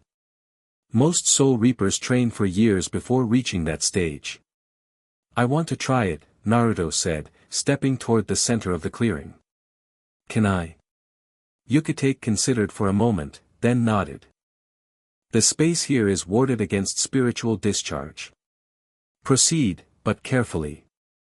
Naruto moved to the center of the clearing, drawing Kurama's blade with fluid grace that hadn't been present in his earlier training. The sword gleamed in the afternoon light, its edge catching the sun like captured flame. Stand back, he advised, closing his eyes briefly as he centered himself. Rukia felt it then, a subtle shift in Naruto's Ryatsu, as if layers of energy were aligning into perfect harmony. His stance widened, both hands gripping the hilt as he raised the blade. Burn through the shadows, Naruto's voice rang clear and powerful, Kurama. Power exploded outward in concentric waves of orange-red energy. The sword transformed in a blaze of light, elongating and changing shape. When the glow subsided, Naruto held a completely different weapon, a massive cleaver-like blade with a distinctive curved edge. The metal glowed orange-red as if heated in a forge, and 9 foxtail tassels flowed from the hilt, moving with a life of their own. Remarkable, Yukate breathed, his eyes wide with astonishment. A complete Shikai manifestation on the first attempt. Rukia stared, momentarily speechless. The transformation wasn't just in the sword, Naruto himself had changed. His black Shinigami uniform now bore orange flame patterns along the edges, and faint marks like whiskers had appeared on his cheeks. His spiritual pressure had doubled, at minimum, filling the clearing with heavy, warm energy that felt simultaneously wild and controlled. How does it feel? She finally managed to ask. Naruto grinned, the expression somehow both familiar and newly fierce with those whisker marks. Incredible. Like we're finally in sync. He swung the massive blade experimentally, its weight seemingly nothing to him despite its size. Kurama says this is just the beginning, that Shikai has multiple forms we can access. Multiple forms? Yukate stepped forward, fascination evident in his expression.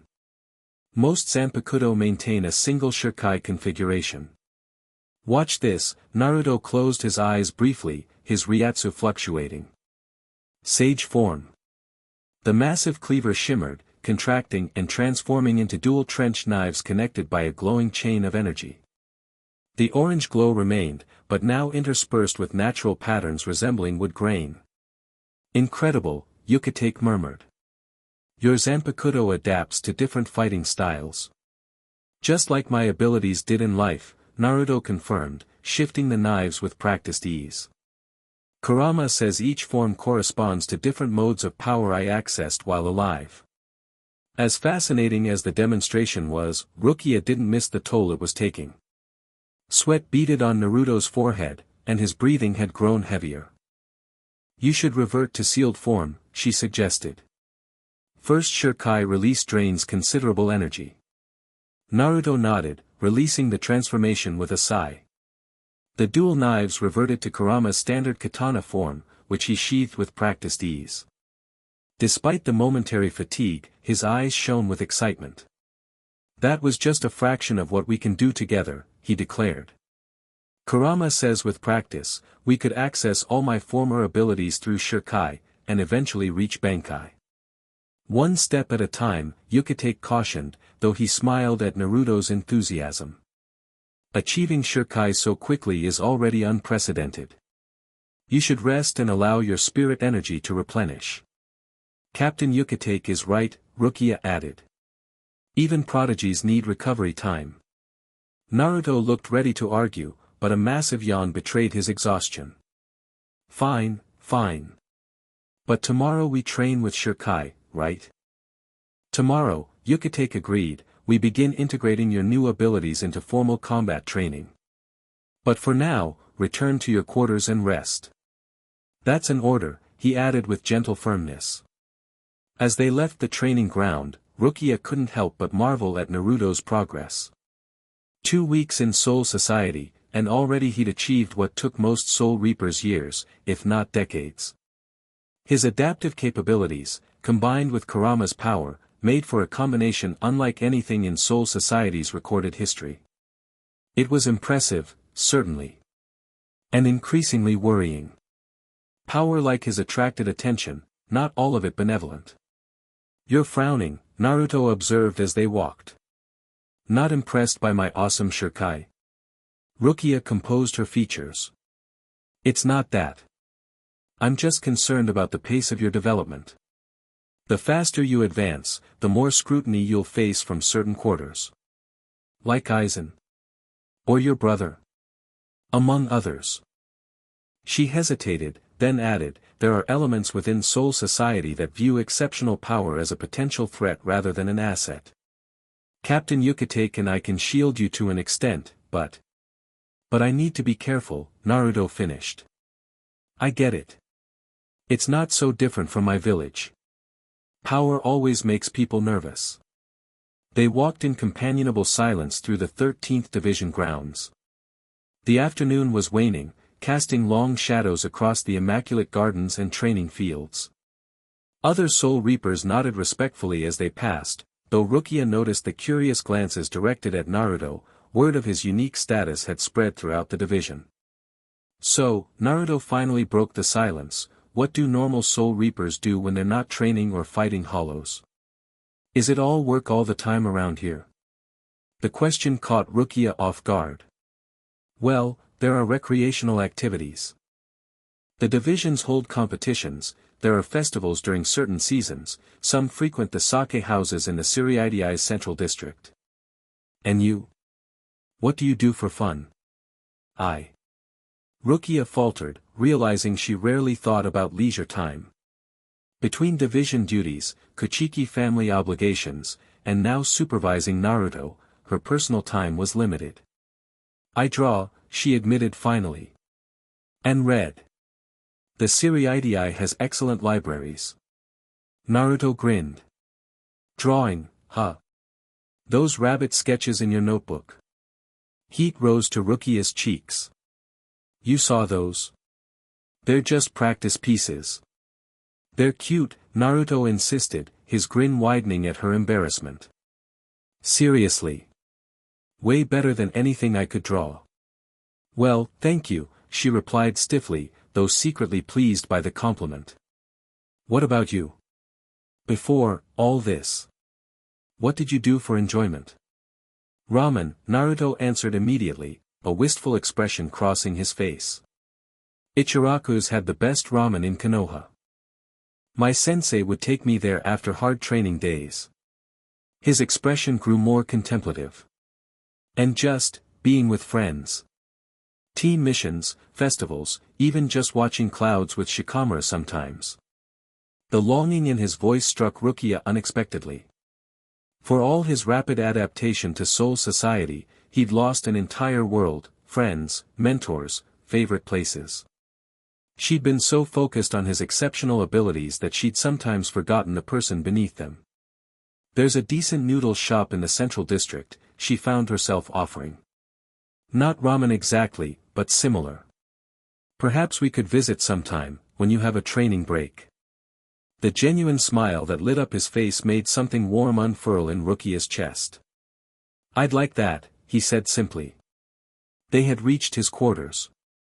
Before she could respond, a messenger appeared beside them in a flash of shunpa.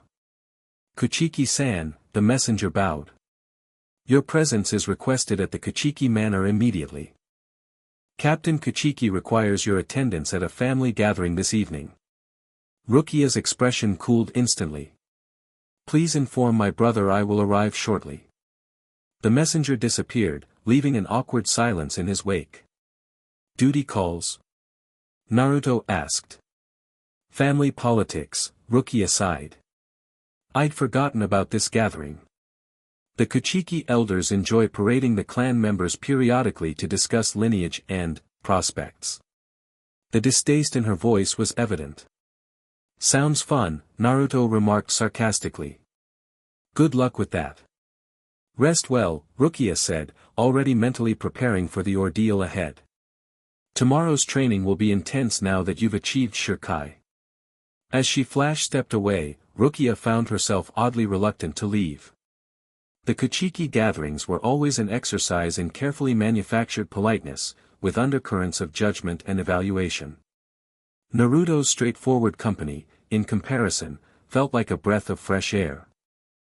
A dangerous line of thinking, she chided herself. Naruto Uzumaki was her assignment, not her friend. Maintaining professional distance was essential, especially given his anomalous status and the attention it drew. Even if his smile did make the rigid formality of her adopted life feel suddenly hollow by comparison. In the shadowed recesses of Rukongai's 52nd district, far from the pristine streets of the Siriidii, a gathering of a different sort was taking place. The abandoned temple's crumbling grandeur provided perfect cover, few ventured near the supposedly cursed structure, and those who did rarely returned to speak of it. Inside, 13 figures knelt in a circle around a central fire pit, where blue flames cast eerie shadows across weathered faces. Their leader, a slender man with ash-gray hair tied in a traditional topknot, traced complex patterns in the air, spiritual energy condensing at his fingertips into glowing symbols that hovered momentarily before dissolving. The rumors are confirmed, he announced, his voice carrying the cultured accent of Soul Society's upper districts despite the hardness in his tone. A shinobi has arrived in Soul Society, bearing the Ninetales power. Murmurs rippled through the assembly, excitement, disbelief, concern. After all this time, whispered an elderly woman whose face bore scars and patterns too deliberate to be accidental. The prophecy begins its fulfillment. Patience, Keed, the leader cautioned. This is but the first sign. The texts speak of 9 gates and 9 keys. The Ninetales is merely one piece of the puzzle. But a significant one, Kazuma, countered a hulking man whose massive frame seemed ill-suited to the delicate Soul Reaper uniform he wore. If this newcomer truly wields the fox's power as a Zanpakuto, the potential applications for our work are extensive. Kazuma Hayashi's narrow eyes gleamed in the firelight. Indeed, Goro. Which is why I've already taken steps to observe him closely. He gestured, and a slight figure emerged from the shadows, a young woman in the red and white uniform of an academy student, her features plain and forgettable by design. Miyu has been assigned to the advanced training cohort that will join Uzumaki's combat sessions beginning tomorrow, Kazuma explained. Her ability to suppress her Ryatsu signature makes her the perfect observer. The girl bowed silently, her unremarkable appearance belying the calculating intelligence in her eyes. What of the captain's interest? Asked Keed. Surely they recognize the significance of a Jinchuriki in their midst. They recognize an anomaly, Kazuma corrected, but lack the context to understand it fully. They see only a strange soul with unusual powers, not the key to reunifying what was sundered centuries ago. He rose smoothly to his feet, moving to a scroll-laden altar at the temple's far end. With reverent hands, he unrolled an ancient document covered in faded script that combined kanji with symbols unknown in Soul Society. For 500 years, I have gathered the scattered knowledge of our homeland, he continued, voice hardening. 5 centuries of patience while the memories of the shinobi world faded from Soul Society's consciousness. Now, at last, we have the catalyst we've awaited. His fingers traced the central image on the scroll, 9 spiraling patterns surrounding a central eye design. The 9 tails was always the most volatile, the most powerful of the tailed beasts. Its arrival here, bound to a human soul as a Zanpakuto, creates unprecedented possibilities. What of the boy himself? Goro inquired. From Miyu's initial observations, he seems unpredictable. Uzumaki Naruto, Kazuma tested the name carefully. Son of the 4th Hokage, hero of the 4th Shinobi War, if our intelligence is correct. His potential makes him either our greatest ally or our greatest obstacle. And if it's the latter? Keed's scarred face tightened with concern. Kazuma's smile didn't reach his eyes.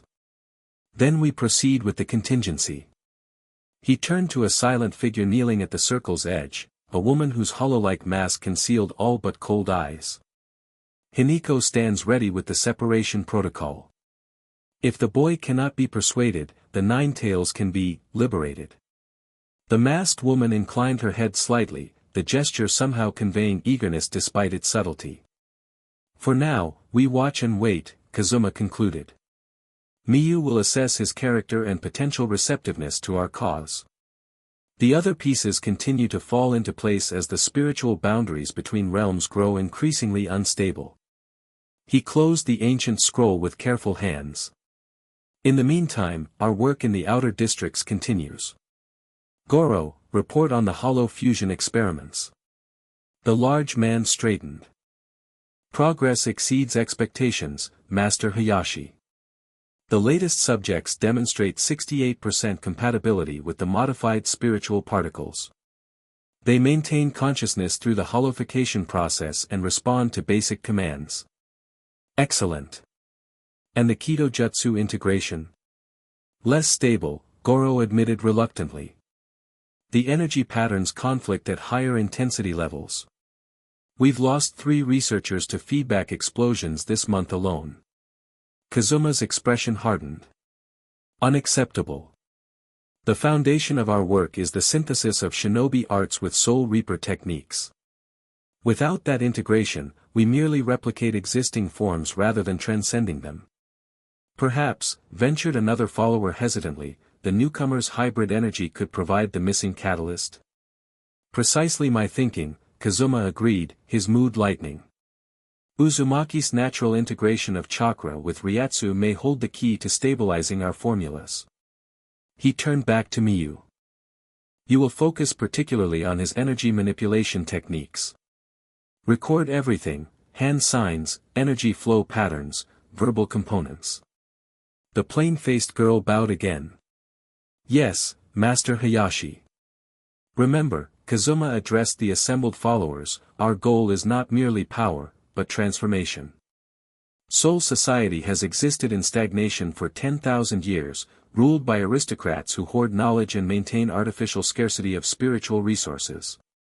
His voice took on the practiced cadence of a sermon long delivered.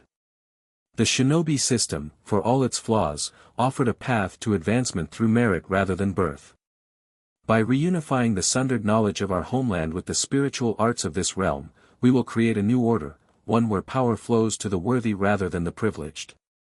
The way of transcendence, the followers intoned in unison. Dismissed, Kazuma ordered.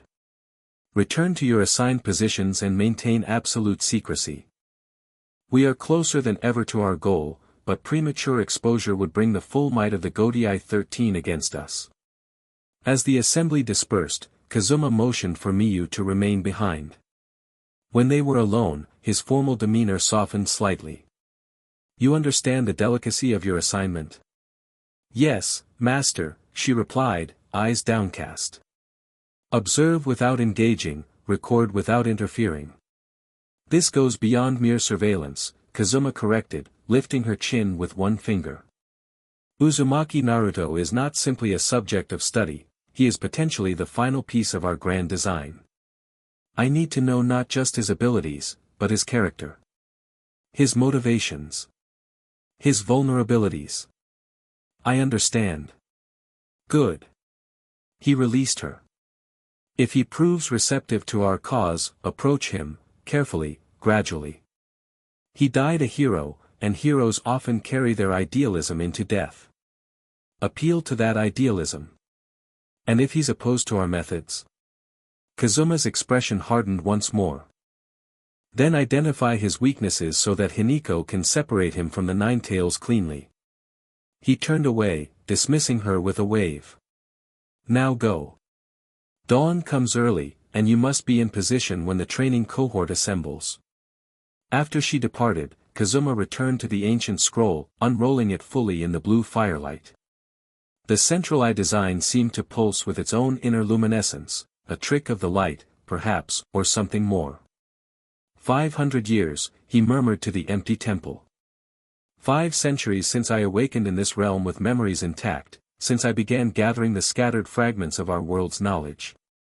His fingers traced the spiraling pattern surrounding the eye. The 9-tailed beasts, separated across the cosmos when the dimensional walls strengthened after the Fourth War. His eyes narrowed with remembered bitterness. The shinobi system failed us in life, consumed by its own contradictions. But its power, the fundamental techniques that drew energy from the union of body and spirit, those were too valuable to lose. He rolled the scroll carefully, returning it to its ceremonial container. Soul Society will be remade in the image of what the shinobi world should have been. And Uzumaki Naruto, last hero of a dead era, will either help usher in that new age or become its first sacrifice.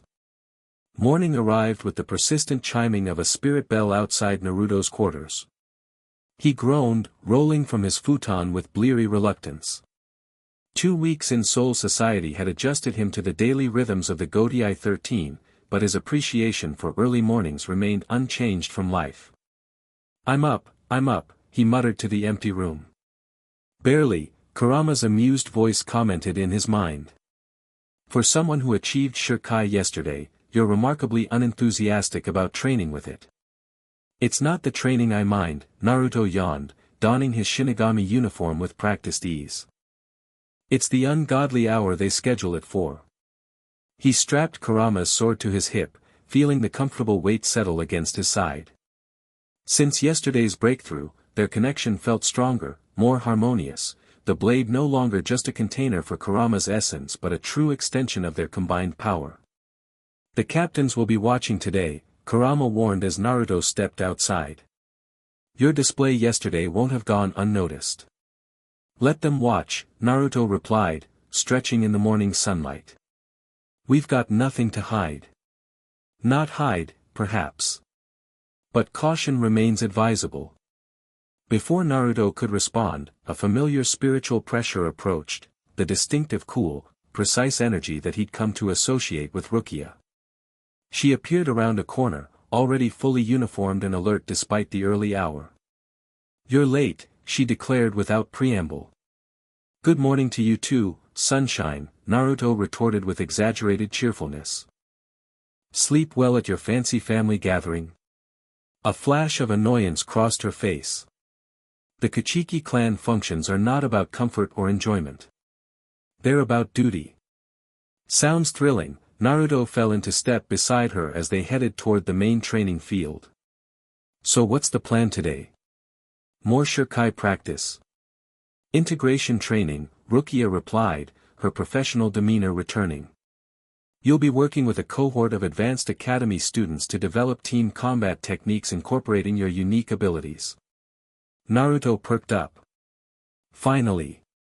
Working with others instead of just getting beaten up by instructors. Don't get too excited. These students are among the academy's elite, final year, top of their class. They've been training in formal Soul Reaper techniques for years. So they'll be jealous of the newcomer who skipped all that and went straight to Shikai, Naruto surmised with a sigh. Great. Some, perhaps, Rukia acknowledged. But they're professionals. Captain Yucatake selected them personally for their adaptability and open-mindedness. They arrived at the main training field to find a group of approximately 20 students in academy uniforms performing warm-up exercises under the watchful eye of Captain Yucatake and, unexpectedly, Captain Aizen. The students moved with the fluid precision that came from years of dedicated training, a stark contrast to Naruto's more intuitive, unorthodox style. Ah, Naruto, Rukia, Yucatake greeted warmly. Right on time. Aizen smiled pleasantly. Good morning. I hope you don't mind my presence. Yesterday's reports of your Shikai achievement were so impressive that I couldn't resist observing today's integration exercises personally. Always watching, Kurama growled softly in Naruto's mind.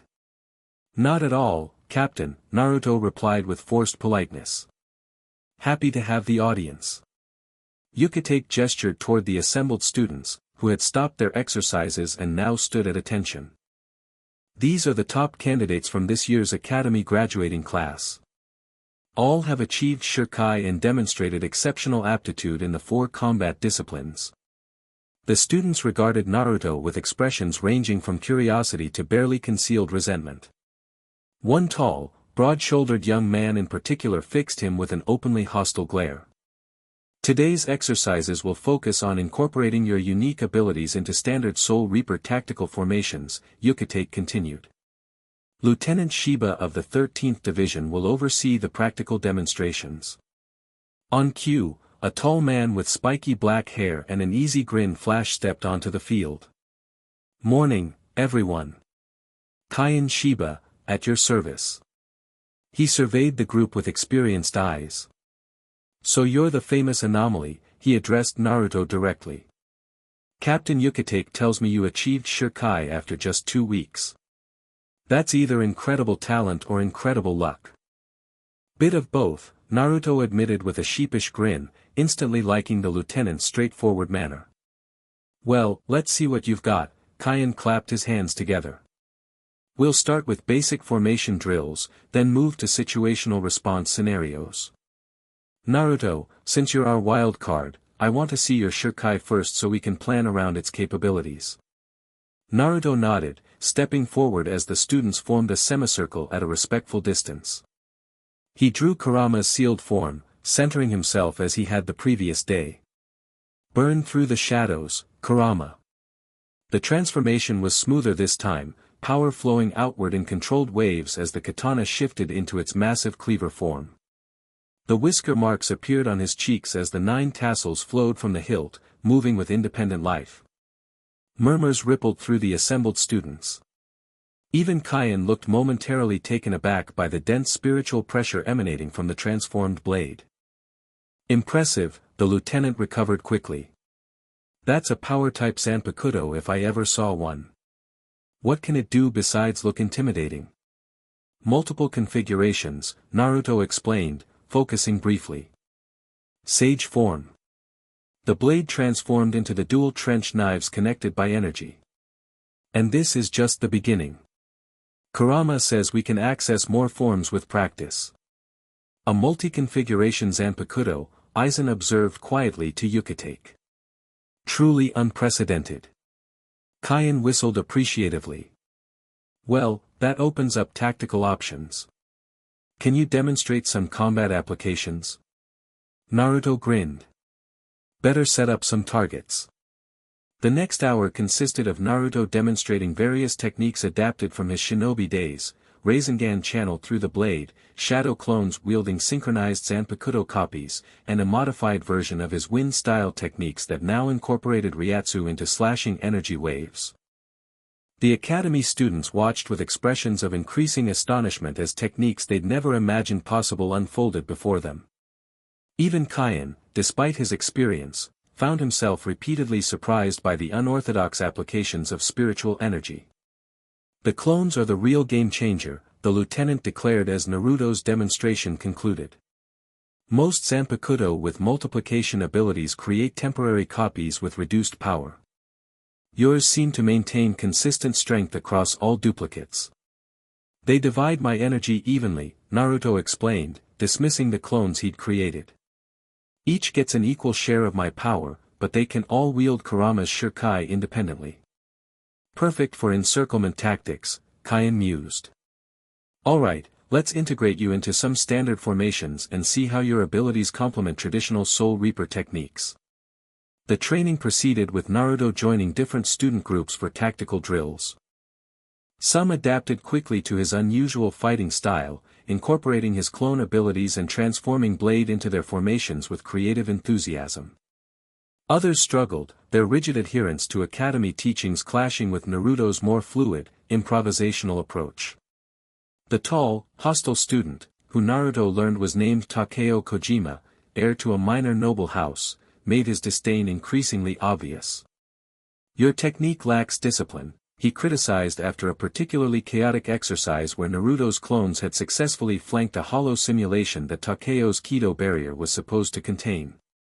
Proper Soul Reapers don't rely on tricks and multiplication.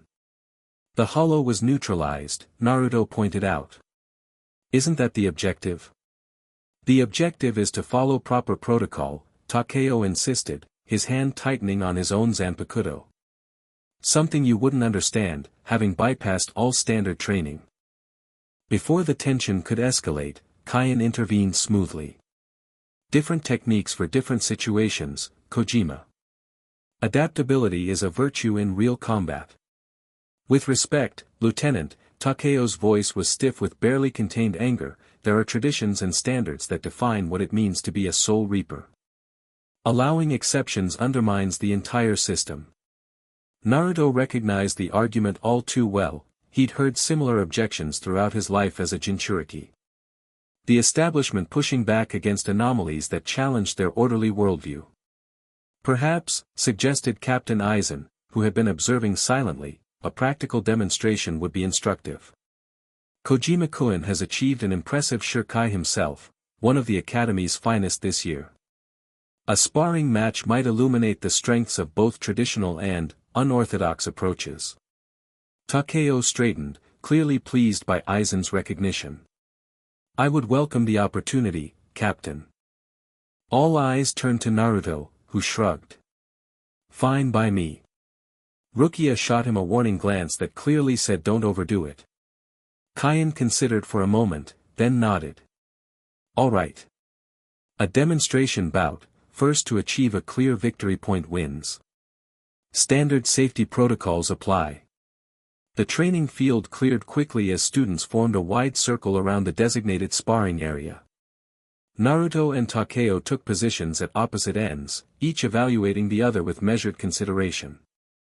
He's stronger than he looks, Kurama observed as Takeo removed his academy jacket, revealing toned arms covered in faint scars that spoke of years of dedicated training. But rigid in his thinking. Use that against him. Begin when ready, Kaien called from the sidelines. Takeo wasted no time, drawing his Zanpakuto with formal precision. Pierce the heavens, Tenjinso. His blade transformed into an elegant naginata with a glowing blue edge, spiritual pressure rising around him in disciplined waves. Naruto responded in kind. Burn through the shadows, Kurama.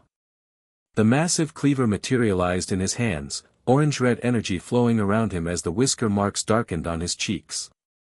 They circled each other warily, each assessing the other's transformed weapon. Takeo moved with the perfect form of an academy star, balanced, controlled, every movement economical and precise. Naruto's stance was more unorthodox, influenced by years of shinobi training that emphasized adaptability over formal technique. Your stance is full of openings, Takeo observed coldly. Only if you know where to look, Naruto countered with a grin. Takeo struck first, lunging forward with his naginata in a textbook perfect thrust. Naruto sidestepped rather than parrying, allowing the blade to pass within inches of his ribs before countering with a horizontal slash. Takeo twisted away, the movement graceful despite its urgency. Predictable, the noble heir commented. Power without precision is wasteful. He launched into a series of increasingly complex attacks, thrusts, sweeps, and slashes that flowed together in the formal patterns taught at the academy. Each strike was technically flawless, but followed established progressions that Naruto found increasingly easy to anticipate. Rather than matching the formal style, Naruto responded with the unpredictable movements of shinobi combat, varying his timing, changing directions mid-attack, incorporating footwork patterns that broke expected rhythms. While Takeo's technique was superior in conventional terms, Naruto's unpredictability repeatedly forced him to adapt. Fight properly, Takeo demanded after Naruto evaded another perfect combination by simply dropping to a crouch and rolling beneath the Naginata's arc. "I am," Naruto replied, springing back to his feet and countering with a diagonal slash that Takeo barely deflected. "Just not by your rules." Frustration crept into Takeo's expression as his textbook perfection failed to secure a decisive advantage. His spiritual pressure intensified, the Naginata's edge glowing brighter as he channeled more power into the weapon. "Tenjinso's tears," he announced, executing a complex twirling pattern with the Naginata. Hundreds of blue energy needles formed in the air around him, suspended momentarily before launching toward Naruto from all directions. Impressive control, Kurama noted as Naruto assessed the incoming barrage. But limited adaptability once launched. Naruto nodded imperceptibly, focusing his energy. Sage form. His cleaver transformed into the dual trench knives just as the needles converged on his position. With blinding speed, he spun the energy-chained weapons in a defensive sphere around himself, deflecting the majority of the projectiles while allowing a few to penetrate his guard in seemingly random locations. Takeo smirked, believing he'd scored decisive hits. "Surrender acknowledged?" "Not quite," Naruto replied, revealing that the hits had passed through afterimages rather than his actual body. He'd substituted himself with a shadow clone at the last second, a technique so quick and subtle that even the observing captains had barely detected the switch. The real Naruto appeared behind Takeo, one trench knife at his throat, the other poised at his spine. "Victory point," he declared quietly. A stunned silence fell over the training field. Takeo remained frozen, disbelief and humiliation warring in his expression. "Impossible," he whispered. "No one could move that fast." "Not impossible," Naruto corrected, lowering his weapons and stepping back respectfully. "Just different from what you're trained to expect." Kaien stepped forward, breaking the tense silence. Match concluded. Naruto Uzumaki scores the victory point. His expression was thoughtful as he evaluated both combatants. An excellent demonstration of contrasting styles. Takeo sheathed his reverted Zanpakuto with rigid precision, his face a mask of controlled fury. He bowed stiffly to the lieutenants and captains, deliberately excluding Naruto, before rejoining the student ranks. "Well done," Captain Yukitake approached Naruto with an approving nod. "You showed restraint and creativity, valuable traits in any warrior." "Indeed," Aizen added, his eyes calculating behind his glasses. "Your ability to incorporate shinobi techniques into Soul Reaper combat creates fascinating possibilities. The substitution technique in particular, most intriguing." Naruto reverted Kurama to sealed form, unsettled by the intensity of Aizen's interest but maintaining a polite expression. "Thank you, captains. Takeo fought well, his technique is impressive. Kojima comes from 17 generations of Soul Reapers," Yukitake explained. "His entire life has been dedicated to perfecting traditional forms. Your victory challenges much of what he believes about power and its proper expression." I didn't mean to humiliate him, Naruto said quietly. Sometimes, Aizen observed with a smile that didn't quite reach his eyes, humiliation is the first step toward growth. You've given him much to consider. The training resumed after a short break, with Naruto integrated into various tactical formations. He noticed that several students who had initially kept their distance now approached him with questions about his techniques, while others, Takeo's closer associates, maintained a cold hostility. One student in particular, a plain-faced girl with a quiet demeanor, seemed especially attentive, observing his movements with careful precision. When they were paired for a defensive formation drill, she introduced herself simply as Miyu, and asked thoughtful questions about his energy manipulation methods. Your hand signs, she noted during a lull in the exercise.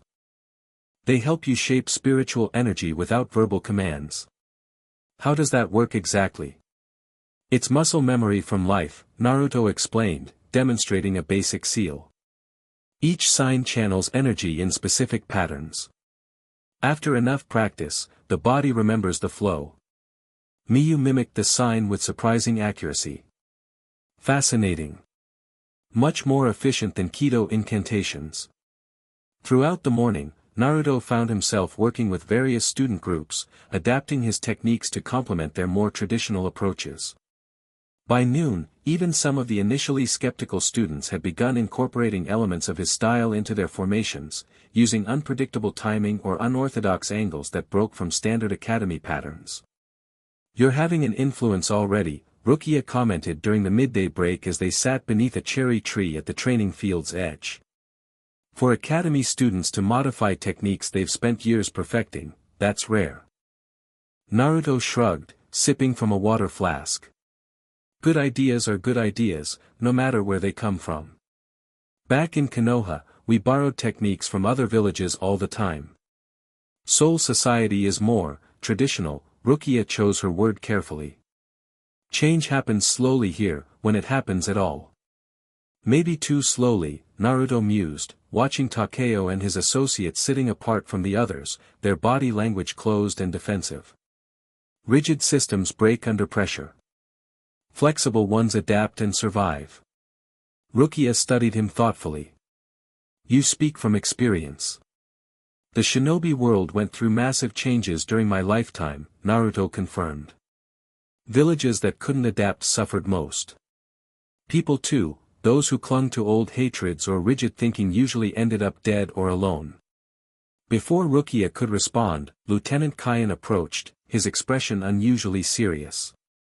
Naruto, Captain Yukitake would like to see you. Privately. Is something wrong? Naruto asked, rising to his feet. Not wrong, exactly, Kaien hedged, glancing around to ensure they weren't overheard. But urgent. I'll take over the afternoon drills, Rukia. She nodded, clearly as puzzled as Naruto. Of course, Lieutenant. Naruto followed Kaien across the training grounds toward Captain Yukitake's private office. As they walked, he noticed Captain Aizen departing in the company of his lieutenant, a silver-haired man with a perpetual smile that somehow set Naruto's teeth on edge. What's this about? Naruto asked once they were out of earshot of the others. Kaien glanced around again before answering quietly, there's been an incident in Rukongai. Something that resembles techniques from your world. Naruto stopped short. What do you mean, resembles? I don't know the details, Kaien admitted. Just that Captain Yukitake received a report this morning about unusual energy signatures in the 52nd district. Energy that doesn't match standard Hollow or Soul Reaper patterns. This is significant, Kurama's voice echoed in Naruto's mind. We may not be as unique here as we thought. They reached Yukitake's office, a serene space overlooking a private garden pond. The white-haired captain stood by the window, examining a scroll with a troubled expression. He looked up as they entered, his usual warm smile replaced by grave concern.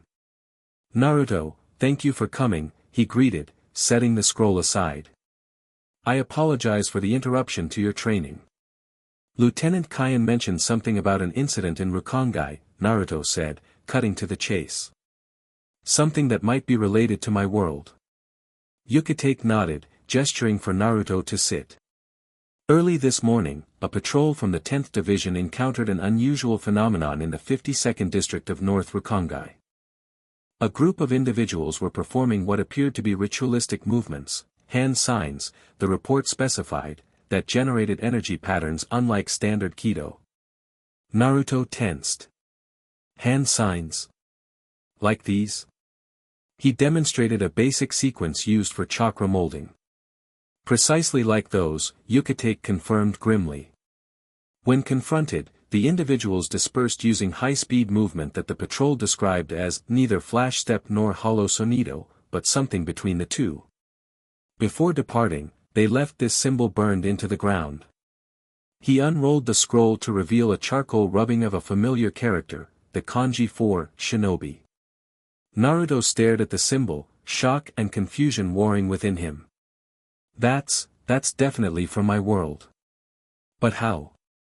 You said souls usually lose their memories when they arrive here. Usually, yes, Yukitake agreed. But there are exceptions, particularly for souls with strong spiritual power or deep emotional anchors. You retained your memories. It seems you may not be the only one. This complicates matters, Kurama observed privately to Naruto. Someone from our world has been here long enough to establish an organized presence. The patrol also reported evidence of hollowification experiments, Yukitake continued, his expression darkening further. Signs that these individuals may be attempting to merge hollow powers with these shinobi techniques you've described. That's bad, Naruto said, understanding the implications immediately. Combining hollow energy with chakra could be incredibly dangerous. The results would be unpredictable at best, catastrophic at worst. Yukitake nodded solemnly. Which is why I wanted to speak with you directly. The Captain Commander has ordered an investigation, but our understanding of these techniques is limited. Your insight could be invaluable. You want me to help investigate? Naruto guessed. Eventually, perhaps. For now, I need information. Anything you can tell us about how these techniques might be adapted or combined with hollow powers, and what the potential consequences might be. Naruto considered carefully. His knowledge of hollows was still limited, but he understood chakra manipulation intimately. In my world, there were forbidden techniques that combined human and demonic energy, like the cursed seals that Orochimaru created. The results were always corrupting. The subjects gained power but lost control, their minds warped by the conflicting energies. He met Yukitake's gaze directly. If someone's trying to merge hollow energy with chakra techniques, they're playing with forces that could destroy them, and take a lot of innocent people along for the ride. As I feared, Yukitake sighed. I've conveyed similar concerns to the Captain Commander, but having your confirmation strengthens the case for immediate intervention. There's something else you should know, Naruto added after a moment's hesitation. In my world, the tailed beasts like Kurama were created by splitting a single, immensely powerful entity called the Ten Tails. If there are other shinobi here who know about the tailed beasts, they might see you, and Kurama, as a resource, Yukitake finished the thought, his expression grave. Or a threat. Or both, Kurama added silently. I want to help with the investigation, Naruto decided. If there are people from my world causing trouble here, should be involved in stopping them. Yukitake studied him thoughtfully. Your offer is appreciated, but the situation is delicate. Your presence in Soul Society is still recent and, politically complicated. Direct involvement would require approval from multiple captains. But, however, Yukitake continued with a slight smile, as your primary supervisor, I do have authority to expand your training to include reconnaissance techniques and Rukongai familiarization exercises. Such training might occasionally overlap with ongoing investigations. Understanding dawned on Naruto. Reconnaissance training. Got it. When do we start? Tomorrow. For today, return to the integration exercises. Maintain discretion about this matter. Only Captain Kairaku, Lieutenant Kaien, and myself are aware of the full details at present. Even Rukia has not been briefed. Naruto nodded, rising to leave. Thank you for trusting me with this, Captain. You've earned a measure of trust, Yukitake replied. Though I suspect this is just the beginning of a much more complex situation. Be vigilant, Naruto. If others from your world have maintained their memories and powers in death, they've had a significant head start in adapting them to Soul Society. As Naruto returned to the training field, his mind raced with implications. Other shinobi in Soul Society, experimenting with hollow powers, the possibilities were as troubling as they were intriguing. Had they arrived recently, or had they been here for decades? Centuries, even. And what was their ultimate goal? We must proceed carefully, Kurama cautioned. If they know about me, about the tailed beasts, they may have specific plans that involve us. I know, Naruto replied silently. But this might also be our first real lead about others from our world. Maybe even people we knew. Or enemies we faced, Kurama reminded him. Not all shinobi shared your vision of peace. The afternoon training resumed with Naruto going through the motions automatically, his attention divided between the exercises and the troubling new information. He noticed Miyu watching him with particular intensity, her quiet observation more focused than casual interest would explain. When they were paired again for a flanking drill, she surprised him by asking, "Is something troubling you, Uzumaki-san? Your energy feels distracted." Just tired from this morning's sparring, he lied, studying her more carefully now. Her Reiatsu was precisely controlled, unusually so for an academy student. You seem pretty focused yourself. Been at the academy long? 3 years, she replied smoothly. Though I spent decades in Rukongai before that, so I had plenty of time to develop basic control before formal training. Which district? A flicker of something, caution, perhaps, crossed her otherwise unremarkable features. The 52nd. North Rukongai. The same district where the shinobi gathering had been observed. Coincidence seemed unlikely.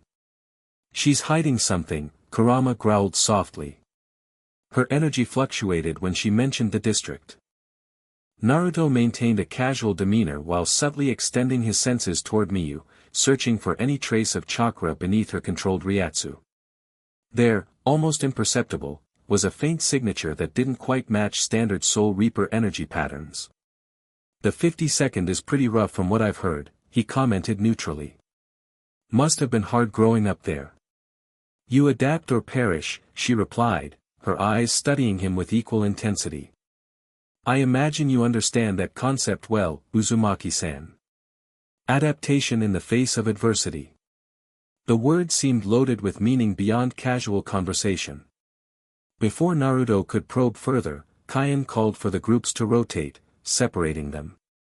For the remainder of the afternoon, Naruto kept Miyu in his peripheral awareness. She moved through the exercises with technical precision but little flair, deliberately unremarkable, he now suspected. When training concluded, she disappeared quickly, departing before most other students. Something on your mind? Rukia asked as they walked back toward the 13th Division quarters after the session ended. You seemed distracted during the afternoon drills. Naruto hesitated, recalling Yukitake's instructions about discretion. Just processing a lot of new information, he said eventually. Learning to work with others again. Rukia studied him skeptically but didn't press further. Well, you should rest. Tomorrow's training will be even more intensive now that the initial integration phase is complete. Actually, Naruto ventured, I was wondering if that offer to visit the noodle shop was still open. After all that training, I could use something better than division mess food. The question caught Rukia off guard, a faint blush coloring her cheeks before she composed herself. Yes, I suppose that would be acceptable. I am responsible for your cultural integration as well as combat training. Cultural integration, Naruto repeated with a grin. Is that what we're calling dinner now? Don't make me regret this, Uzumaki, she warned, though the slight curve of her lips betrayed amusement. Wouldn't dream of it, Kuchiki, he replied, matching her formal tone with exaggerated gravity. As they changed direction toward the Suriidiai's central district, Naruto felt himself relaxing despite the day's troubling revelations. Whatever complications awaited, shinobi remnants, hollow experiments, suspicious academy students, they could wait until tomorrow. For tonight, at least, he could pretend to be a normal soul enjoying a meal with whatever Rukia was becoming to him. Friend? Mentor? Something else entirely? You're growing attached, Kurama observed without judgment. Maybe, Naruto admitted silently. Is that so bad? Not bad, the fox replied thoughtfully. But complicated. This isn't our world, Kit. And these soul reapers have their own rules, their own hierarchies. The Kuchiki princess exists in a different sphere. Since when did different spheres ever stop me? Naruto countered with internal amusement. Kurama's rumbling chuckle echoed through their shared consciousness. Never. Which is precisely what concerns me. The central district bustled with evening activity, soul reapers from various divisions mingling in sake houses, tea shops, and restaurants. Unlike the rigid formality of official duties, the atmosphere here was relaxed, even jovial in places. Rukia led Naruto down a narrow side street to a humble establishment marked only by a simple cloth banner. This place isn't fancy, she warned, but the noodles are authentic, brought from the human world by a former 2nd Division officer who developed a passion for cooking. Inside, the small restaurant hummed with quiet conversation. A handful of soul reapers occupied corner tables, while an elderly man worked diligently behind a counter, his movements displaying the same precise economy as a master swordsman. Kuchiki-san. The proprietor called warmly. A rare pleasure. Your usual table is available. Rukia bowed slightly. Thank you, Takeda-san. 2 tonight, please. They were seated at a small table near the back, partially screened from the main room by a decorative bamboo partition. As they settled in, Naruto noticed how Rukia seemed to relax incrementally, the rigid Kuchiki posture softening. You come here often? He asked. When I can, she admitted. It's one of the few places where I'm just another customer, not a Kuchiki representative or 13th Division officer. Anonymity has its appeal, Naruto agreed, understanding completely. In Konoha, I had one ramen stand where I was just Naruto, not the Jinchuriki, not the hero, just a kid who liked noodles.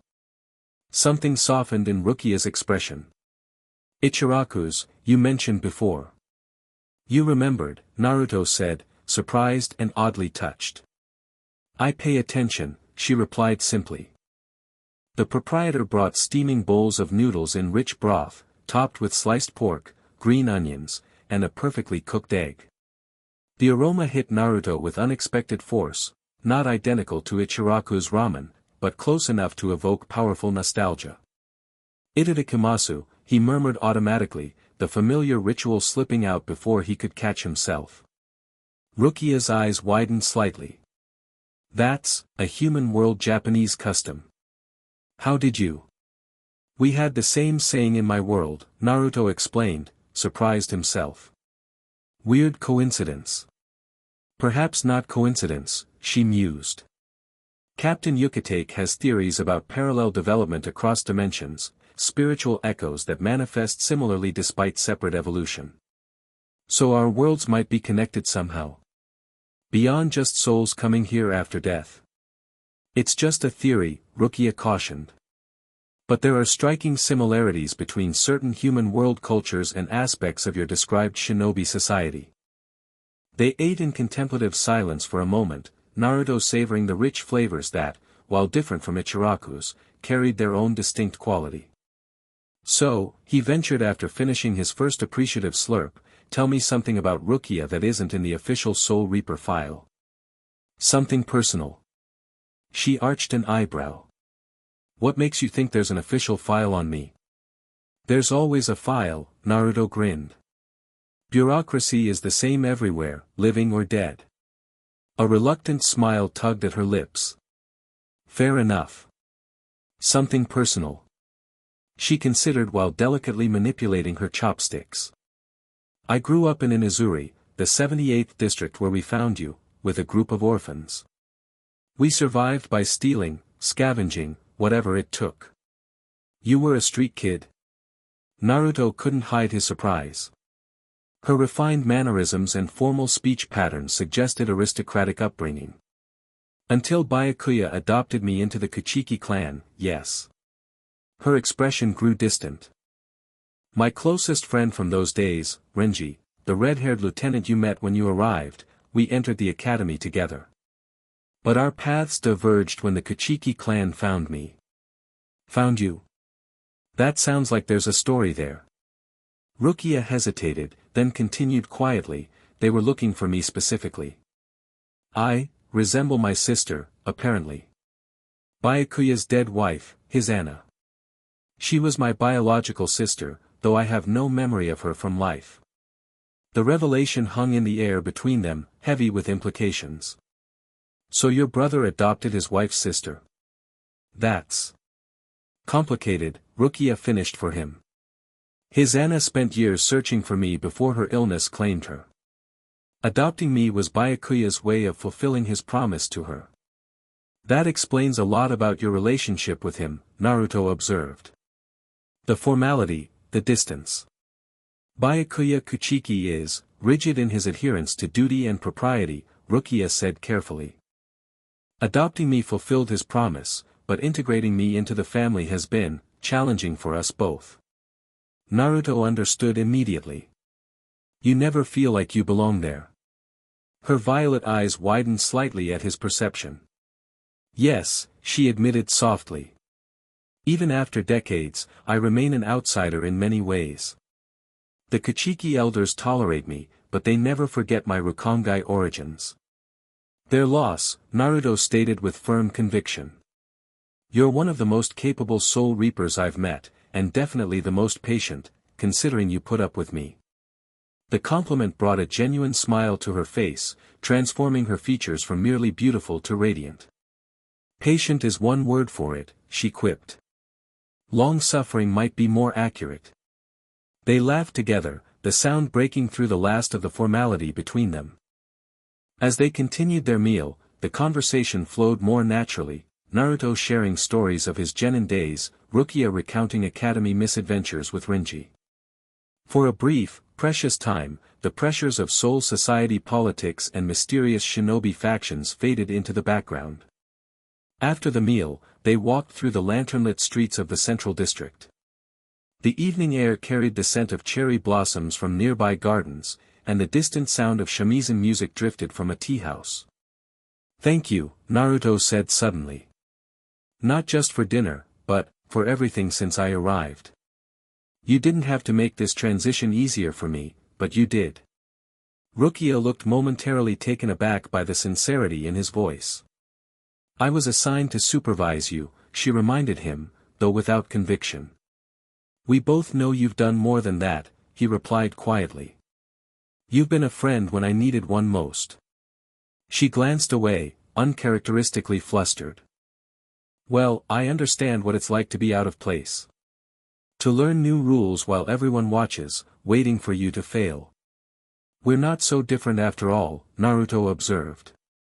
Both orphans, both outsiders in our own way, both trying to prove ourselves worthy of the power we've been given.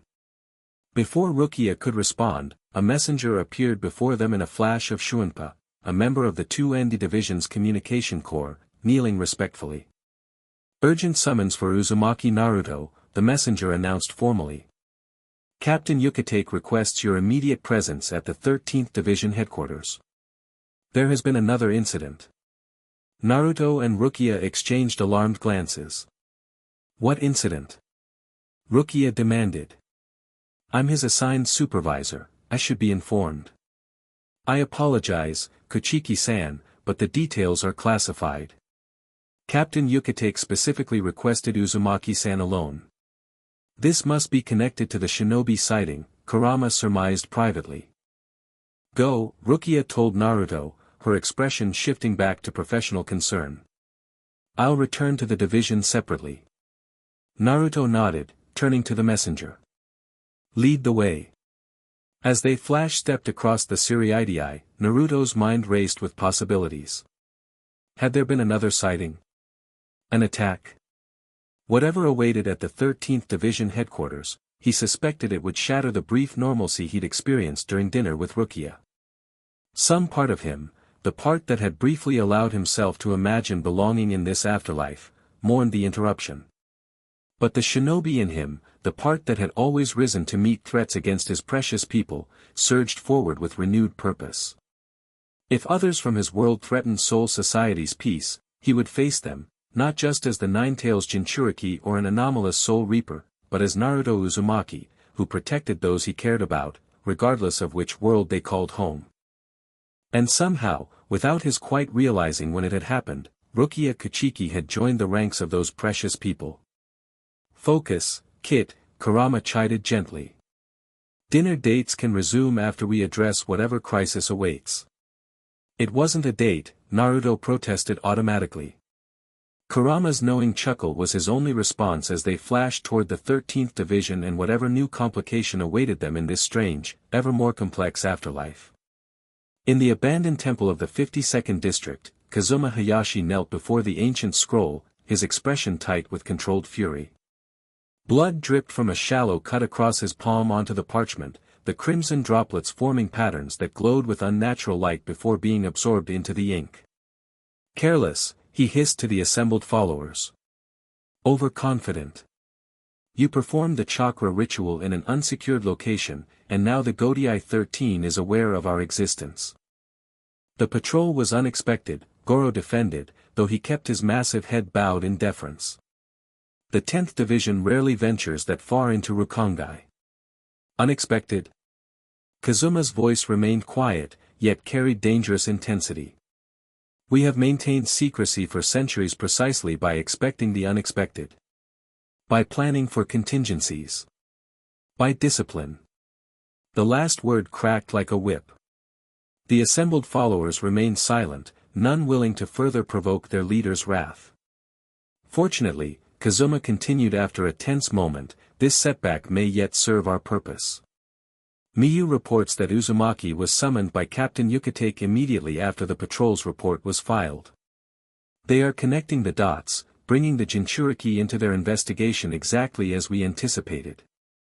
Then the exposure was beneficial, Keed ventured cautiously. Beneficial is not how I would describe compromising 5 centuries of careful secrecy, Kazuma replied coldly. But adaptable, yes.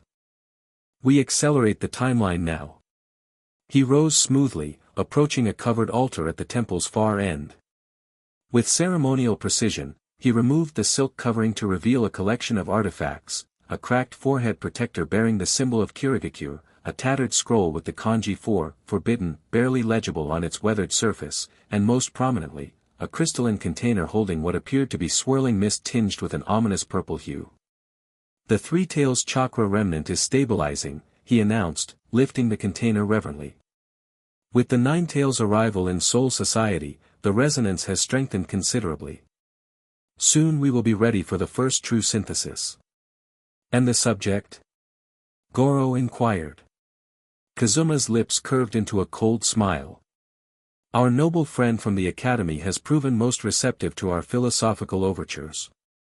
His humiliation today at Uzumaki's hands has only deepened his resentment of the established order. Kojima, Keed realized. You've been cultivating him. 4 months now. His pride makes him vulnerable, his noble lineage makes him valuable, and his genuine talent makes him ideal for our purposes. Kazuma set the container down carefully. He believes we offer merely an alternative path to power, one unrestricted by academy traditions. He knows nothing of our true goals. Is he compatible with the Three-Tails energy? Asked a scarred man at the circle's edge, a former 12th Division researcher whose expertise in spiritual modification had proven invaluable. Initial tests suggest promising resonance, Kazuma confirmed. His water-type Zanpakuto aligns naturally with Isabu's elemental affinity. With proper preparation, the synthesis should achieve at least 60% integration, sufficient for our immediate needs. He returned to the central scroll, tracing the patterns with bloodied fingertips. Meanwhile, Hiniko will accelerate her observation of Uzumaki. If Miyu's initial assessment proves accurate, he may be more receptive to our cause than initially anticipated. His attachment to the Kuchiki girl complicates matters, Keed pointed out. She is firmly aligned with the established order. Attachments can become leverage, Kazuma replied dismissively. Or distractions, if necessary. For now, let him develop his powers under the Godei 13's supervision. Each new technique he masters, each adaptation of shinobi arts to Soul Reaper forms, provides valuable data for our own work. He rolled the scroll carefully, returning it to its ceremonial container. The patrol's discovery changes nothing fundamental. The Ninetales has come to Soul Society, just as the prophecy foretold. The barriers between realms continue to weaken.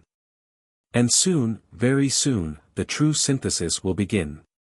His eyes gleamed with fervent intensity in the blue firelight.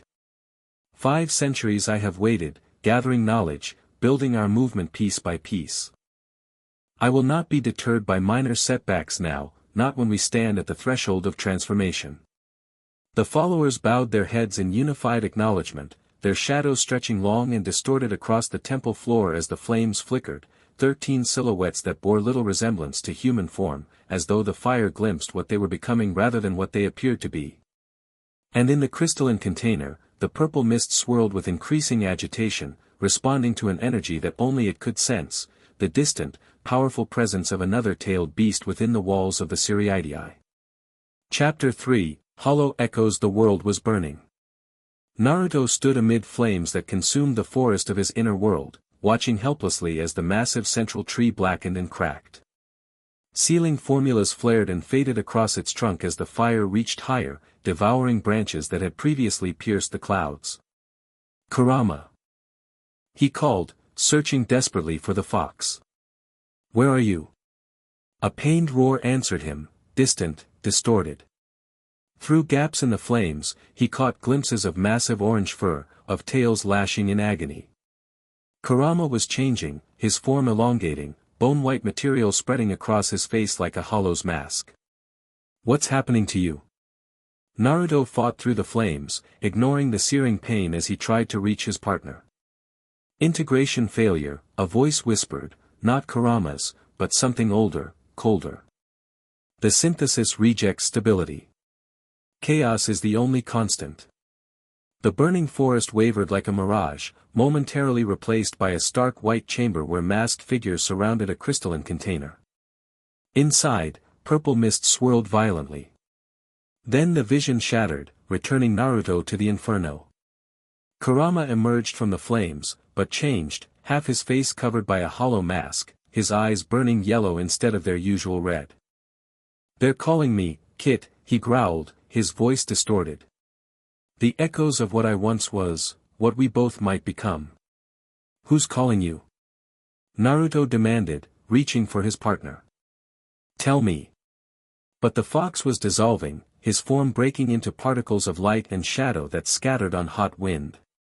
Find the others, Kurama's fading voice urged. Before the boundaries fall completely. The fire surged suddenly, consuming everything in blinding light. Naruto jerked awake, gasping for breath. Morning sunlight streamed through his window, a stark contrast to the nightmare's inferno. His body was soaked in cold sweat, heart hammering against his ribs. Easy, Kit, Kurama's voice rumbled in his mind, normal, undistorted, reassuringly familiar. Just a dream. Didn't feel like just a dream, Naruto muttered, pressing a hand against his chest as though to physically slow his racing heart. It felt prophetic. Our connection is evolving, Kurama acknowledged. As your powers develop, our inner world restructures itself. Dreams are sometimes the mind's way of processing these changes. Naruto wasn't convinced. A month had passed since he'd achieved Shikai, and while his training had intensified, his dreams had remained ordinary, until now. This nightmare carried echoes of the disturbing reports they'd been investigating, shinobi techniques combined with hollow energy, strange spiritual disturbances in the outer Rukongai districts, and most recently, sightings of fox-shaped hollows that defied standard classification. Before he could dwell further on the nightmare's implications, a sharp knock came at his door. Uzumaki. Captain Yukatakes called an emergency briefing. 10 minutes in the main hall. The messenger's voice belonged to 7th Seat Kojima, his tone clipped with the professional disdain he reserved specifically for Naruto. Got it, Naruto called back, already reaching for his Shinigami uniform. The past month had transformed his daily reality. Where once he'd been an anomaly under observation, he was now a provisional member of the 13th Division, assigned to specialized missions that leveraged his unique abilities. The captains had recognized both his potential value and the risks of leaving him unsupervised. The resulting compromise gave him enough freedom to be useful while keeping him firmly within the Godai 13's command structure. As he dressed, strapping Kurama to his hip, he felt the familiar weight of responsibility settling over him. Emergency briefings usually meant hollow incursions requiring immediate response, and lately, those incursions had grown both more frequent and more unusual. Something's changing in the balance between worlds, Kurama observed, not for the first time. These hollows feel different. Almost as though they're evolving. Or being transformed, Naruto replied quietly, remembering fragments of intelligence they'd gathered on their reconnaissance missions. Either way, I've got a feeling today's not going to be routine. He flash-stepped across the division grounds, the technique now second nature after weeks of intensive training. Other squad members converged on the main hall, their expressions grim. Whatever had prompted this emergency briefing, word had clearly spread. Inside the hall, Captain Yukatake stood at the front, his usually serene face etched with concern. Lieutenant Shiba and the division's senior officers flanked him, while a projection Kido displayed images of what appeared to be a small town in the human world. Naruto quickly found his assigned place, noting that Rukia stood among the senior officers despite her unseated status, a testament to her growing involvement in these specialized missions. Their eyes met briefly across the room, her slight nod conveying volumes. Something serious had happened.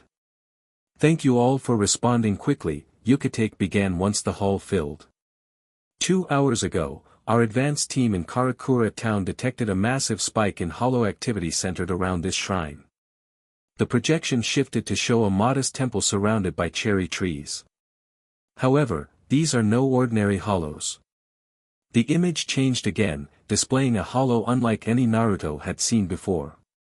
While it maintained the basic hollow structure, humanoid with a bone-white mask and hole through its chest, its mask bore distinctive red markings resembling fox whiskers, and 9 tendril-like appendages flowed from its back, moving with unsettling independence. Murmurs rippled through the assembled Soul Reapers. Naruto felt Kurama's energy pulse sharply at his hip. That's wrong, the fox growled.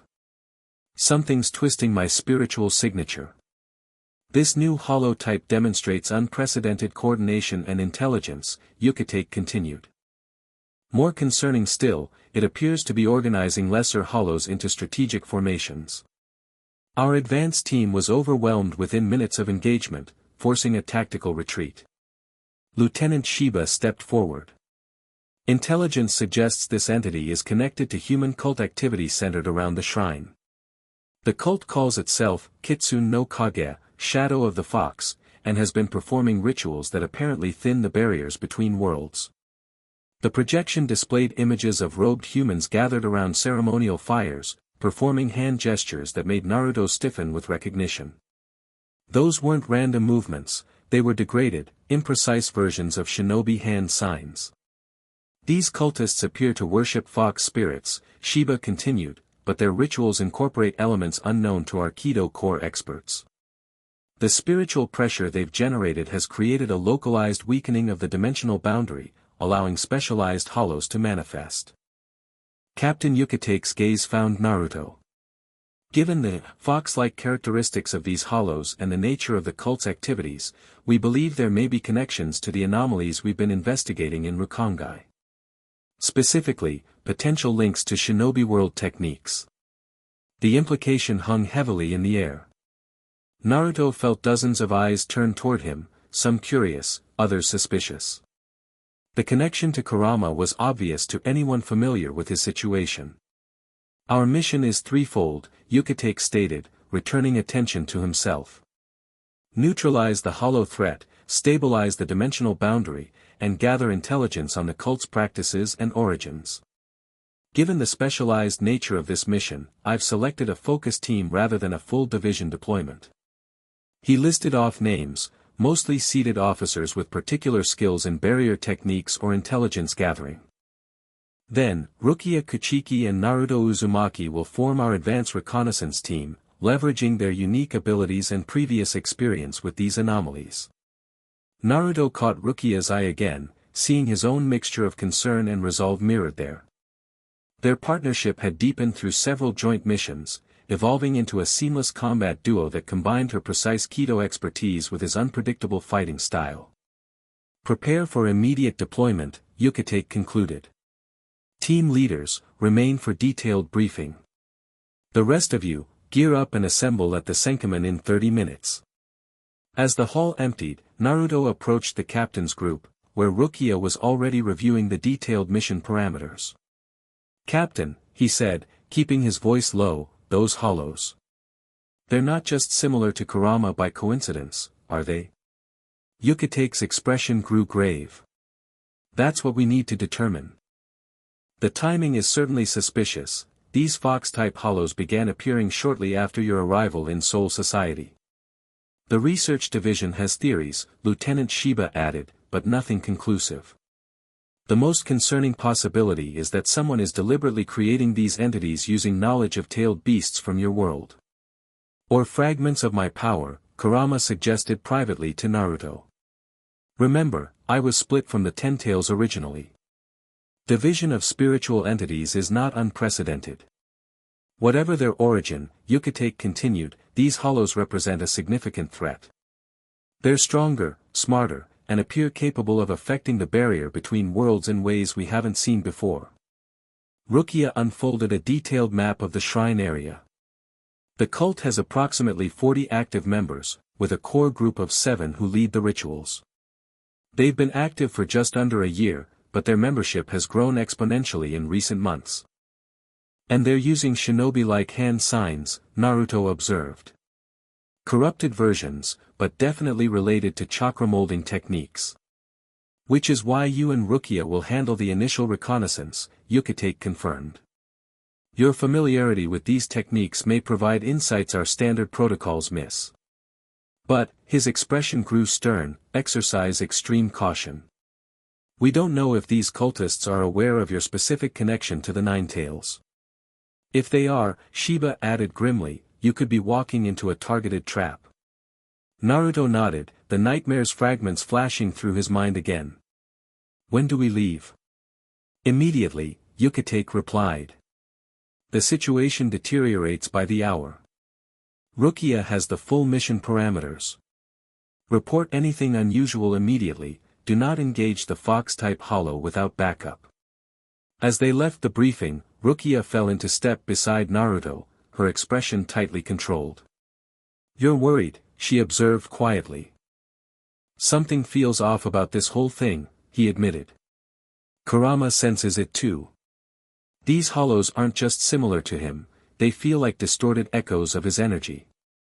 The Captain Commander shares your concern, she replied, lowering her voice further.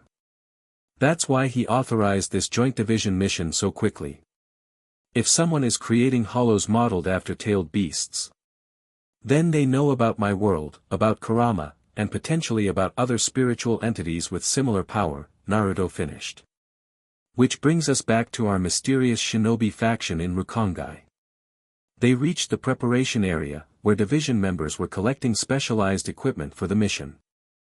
Rukia handed Naruto a communication device, a modified soul pager adapted for his particular energy signature. Standard communication won't work properly with your Ryatsu, she explained. This version has been calibrated specifically for you. Naruto accepted the device, touched by the consideration. Thanks. So what's our approach once we're there?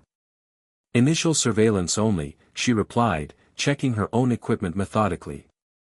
The cult performs their primary ritual at sunset. We observe, document, and report back before the main team moves in. And if we encounter these fox hollows? Rukia's violet eyes met his, serious and direct. We retreat and call for backup. These aren't ordinary hollows, Naruto. They killed 3 experienced Soul Reapers before the advance team could even organize a defense. He nodded, understanding the gravity of the situation. Whatever connection these creatures had to Kurama, they represented a threat that transcended his personal concerns. As they completed their preparations, Naruto noticed a familiar figure watching from the doorway, the plain-faced academy student, Miyu, who had been a recurring presence at joint training sessions over the past month. Despite her unremarkable appearance, something about her attention always struck him as too focused, too deliberate.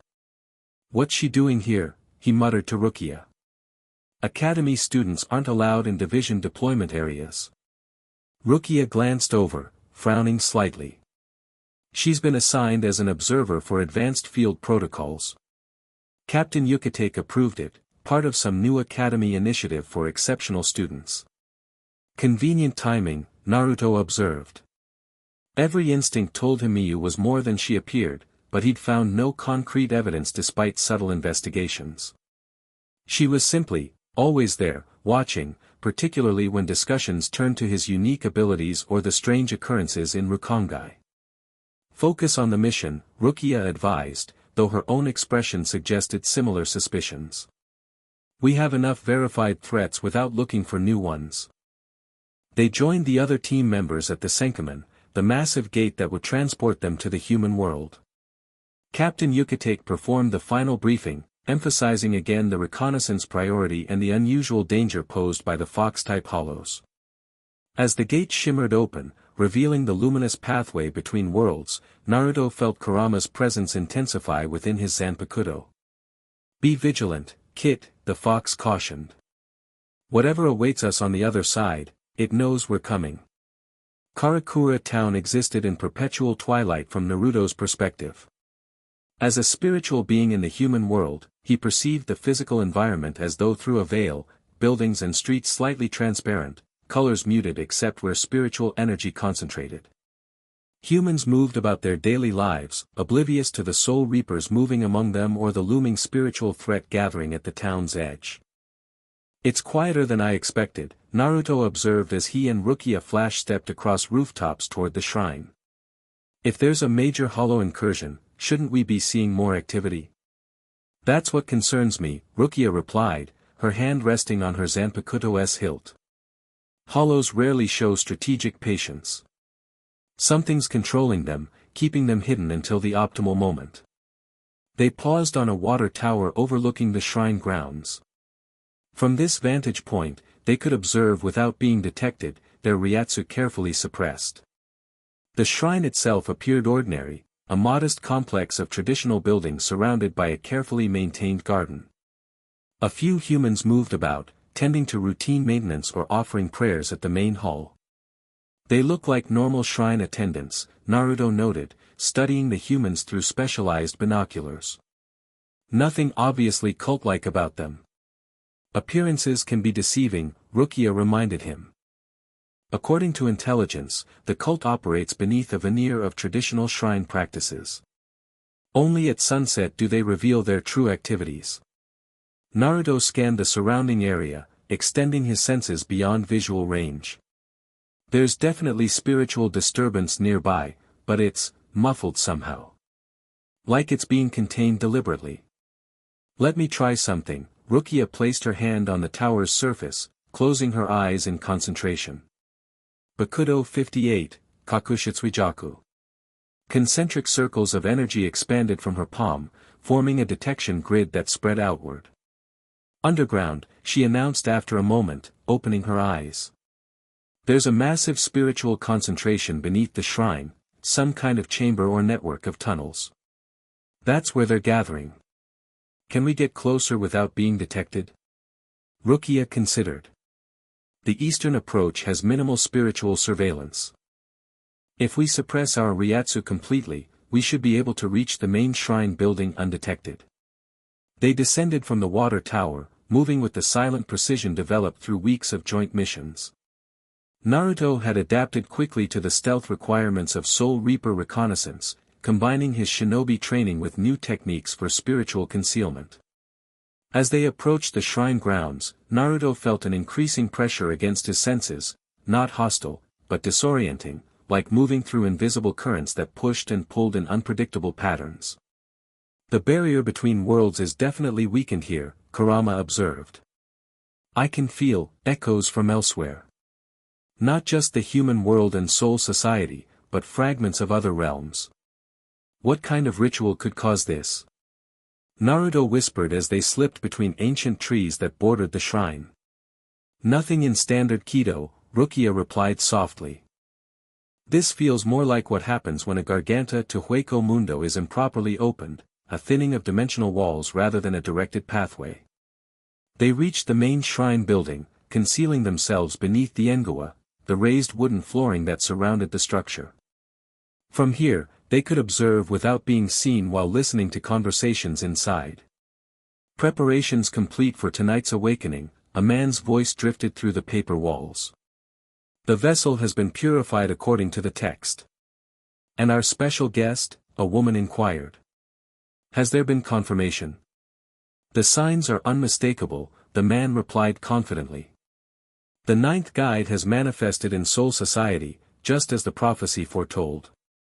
Our rituals have attracted its attention. Tonight, the Kitsune-sama will answer our call directly. Naruto and Rukia exchanged alarmed glances. The ninth guide could only refer to the Nine Tails. They're talking about you, Rukia mouthed silently. Or something they think is me, Naruto whispered back. They listened as the conversation continued, the cultists discussing preparations for an elaborate sunset ritual. References to ascension, transcendence, and the merging of realms peppered their speech, along with mentions of the Way of Nine Shadows that seemed to hold special significance. After several minutes, footsteps indicated the speakers were leaving. Naruto gestured toward the rear of the building, where a small window provided a view inside. They moved carefully, staying low to avoid detection. The shrine's interior appeared normal at first glance, tatami flooring, simple altar, traditional decorations. But a closer look revealed disturbing modifications. 9 red banners hung along the walls, each bearing a stylized fox silhouette in a different pose. The altar had been adapted to hold a central crystal vessel containing swirling black-purple mist, surrounded by 9 ceremonial daggers arranged in a circle. Most disturbing was the floor itself. The tatami mats concealed an elaborate seal pattern that Naruto recognized with a chill of recognition. That's a modified 9 trigram seal, he whispered. Similar to what was used to contain Kurama in my body, but corrupted somehow. Not just corrupted, Kurama growled, his energy fluctuating with agitation. Inverted. The original seal contained a tailed beast within a human vessel. This appears designed to draw a spiritual entity into this world. They're not just worshipping fox spirits, Rukia realized, horror dawning in her eyes. They're trying to summon something. Or someone, Naruto added grimly. Me. They retreated to a safer distance to compare observations and report their findings. Concealed in the dense foliage beyond the shrine grounds, Rukia activated her communication device, establishing a secure link to the mission command post. Reconnaissance team reporting, she began formally. Confirmed cult activity with direct connection to Ninetail's energy. They've established a modified summoning array using corrupted shinobi sealing techniques. Ritual scheduled for sunset appears designed to create a dimensional gateway. Lieutenant Shiba's voice crackled through the device. Understood. Any visual confirmation of hollow activity? Negative, Rukia replied. But significant spiritual disturbance detected beneath the shrine. Likely a containment area for the fox-type hollows observed earlier. Maintain surveillance, Shiba instructed. Main force will deploy at your location in 2 hours. Continue gathering intelligence but do not approach the ritual area once activities commence. After ending the communication, Rukia turned to Naruto, who had been unusually quiet during the exchange. "What are you thinking?" "I'm thinking this is no coincidence," he replied, staring back toward the shrine with troubled eyes. "These cultists know too much about tailed beasts, about sealing techniques specific to my world. Someone's guiding them, someone with first-hand knowledge." "The Rukongai shinobi faction," Rukia concluded. "But why? What do they gain by creating fox hollows or summoning you specifically?" "I don't know, but..." Naruto stopped suddenly, his heightened senses detecting a subtle shift in the spiritual atmosphere. "Do you feel that?" Rukia tensed, hand moving to her Zanpakuto. "The pressure's changing. Like something's pushing against the barrier between worlds." A tremor ran through the ground beneath them, subtle at first but quickly intensifying. From the shrine came shouts of alarm mixed with excited exclamations. "It's too early," Naruto hissed. "The ritual isn't supposed to start until sunset." "Something's accelerated their timeline," Rukia replied, rising into a ready stance. "We need to report this immediately." Before she could activate her communicator, a massive spiritual pressure crashed down over the area, wild, chaotic, and disturbingly familiar to Naruto. It carried echoes of Kurama's energy but twisted, corrupted by something alien and hungry. The shrine's roof exploded upward as a column of purple-black energy erupted into the sky. Through the devastation emerged a monstrous form, a hollow larger than any Naruto had seen before, its mask elongated into a fox-like visage with 9 prominent markings. 9 tendril-like tails whipped behind it, each ending in a bone-white spike. "That's not just a fox-type hollow," Naruto breathed, stunned by the creature's appearance. "That's a direct corruption of Kurama's form." "It's using fragments of my spiritual signature," Kurama confirmed, his voice tight with anger. "Someone has extracted and twisted elements of my power, power that should be unique to me." The massive hollow rose fully from the shrine's ruins, its yellow eyes scanning the area with unnerving intelligence. Humans fled screaming from the devastation, though some cult members remained, prostrating themselves before the creature they had apparently summoned prematurely. "We need backup now," Rukia activated her communicator urgently. "Emergency situation at the shrine. Class 3 hollow manifestation with unprecedented characteristics. Requesting immediate full team deployment." "Copy that," Shiba's voice replied, tension evident even through the static. "Main force mobilizing now. Estimated arrival in 15 minutes. Maintain safe distance and continue observation." The fox hollow released a roar that shook the surrounding trees, its spiritual pressure intensifying until the very air seemed to warp around it.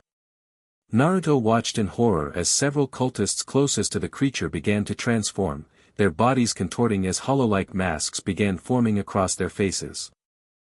"It's hollowifying the humans," he realized. "Converting them directly into subordinates." "Impossible," Rukia whispered. "Hollowification isn't contagious, it can't spread from one being to another like this." Yet the evidence before them defied conventional understanding. Within moments, a dozen human cultists had transformed into smaller fox-masked hollows that moved with coordinated purpose, forming a protective circle around their massive leader. "We can't wait for backup," Naruto decided, drawing Kurama's sealed form. "Those transformed humans still have intact chain of fate links, they're not fully hollowified yet. We might be able to reverse the process if we act quickly." Rukia hesitated, torn between protocol and the immediate threat. "Standard procedure is clear about engaging unknown hollow types without support, since when have I followed standard procedure?" Naruto countered with a grim smile. "Besides, that thing is connected to Kurama somehow. I might be the only one who can disrupt its power." After a moment's consideration, Rukia nodded sharply. "Limited engagement only. We focus on containment until backup arrives." They flash-stepped toward the shrine, arriving at the edge of the destruction zone. Up close, the Fox Hollow was even more imposing, nearly 3 stories tall, its body rippling with corrupted spiritual energy that distorted the air around it. Some of the transformed humans noticed their arrival, breaking formation to charge toward them with surprising coordination. Unlike normal hollows, they moved with tactical precision, attempting to flank and isolate. "I'll handle the smaller ones," Rukia called, drawing her Zanpakuto. "Dance, Sodi no Shirayuki." Her blade transformed in a swirl of white energy, becoming the elegant ice-type Zanpakuto that had earned her recognition despite her unseated status. "Some no mai, Tsukishiro."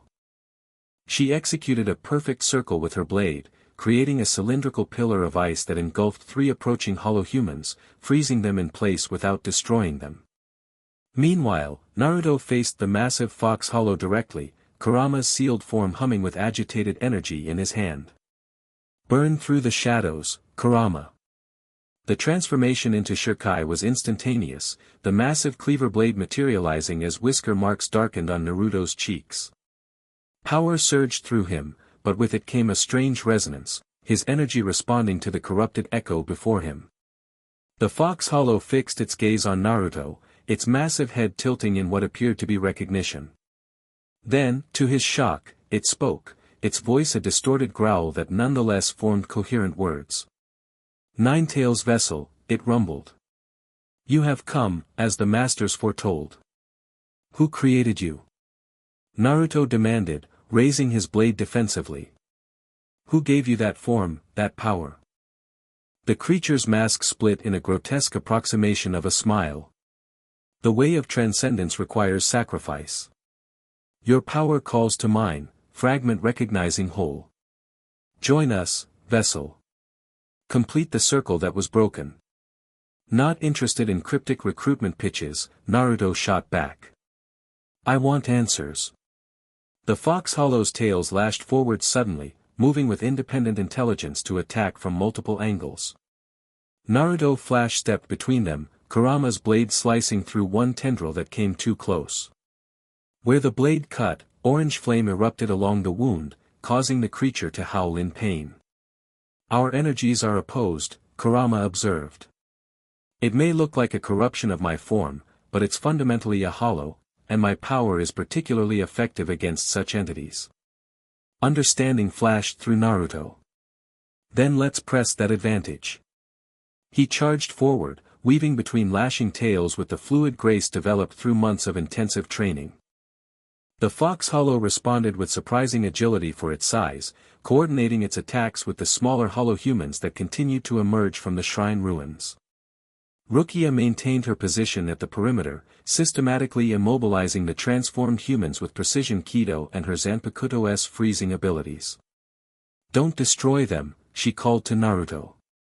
"They're still partially human." "Working on it." Naruto replied, ducking beneath a massive paw swipe that cratered the ground where he had stood. He countered with an upward slash that opened a burning gash along the hollow's leg, drawing another howl of pain and rage. The creature retaliated by gathering corrupted spiritual energy in its mouth, a dark mirror of a tailed beast ball that Naruto recognized with alarm. The condensed power swirled ominously, growing to dangerous proportions. "Rukia! Take cover," he shouted, rapidly shifting Kurama to sage form. The dual trench knives materialized in his hands as he focused his energy into a defensive counter. The fox hollow fired its corrupted energy blast, a massive beam of purple-black power that tore through the shrine grounds, vaporizing everything in its path. Naruto crossed his knives before him, channeling Kurama's energy to form a barrier of orange-red light. The collision of energies created a deafening explosion that blew out windows for blocks around. Naruto's barrier held, but the force drove him backward, his feet carving trenches through the earth as he struggled to maintain his stance. When the energy dissipated, he stood at the center of a devastated landscape, breathing heavily but unharmed.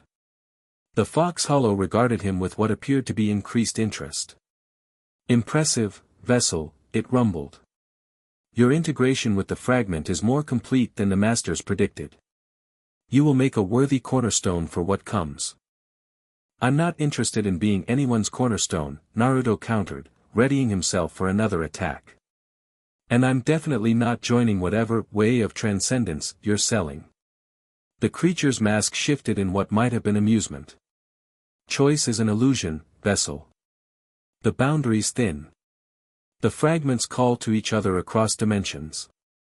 What was sundered seeks to be whole. Before Naruto could respond, a familiar voice cut through the devastation. Scatter, Senbon Sakura. Thousands of tiny blade fragments swept past Naruto, surrounding the fox hollow in a deadly cloud of pink-hued metal. The creature roared in pain and confusion as the blades sliced into its form from all directions, forcing it to recoil. Captain Byakuya Kachiki appeared beside Naruto in a flash of Shuinpa, his aristocratic features set in cold determination as he controlled the blade fragments with precise gestures. The main force has arrived, he stated without preamble. Fall back and allow the captains to handle this entity.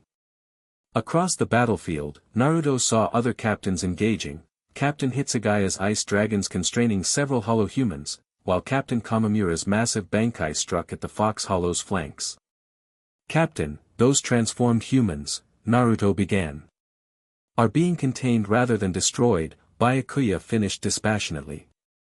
Captain Unohana believes the hollowification process may be reversible if the primary entity is neutralized. Now fall back as ordered.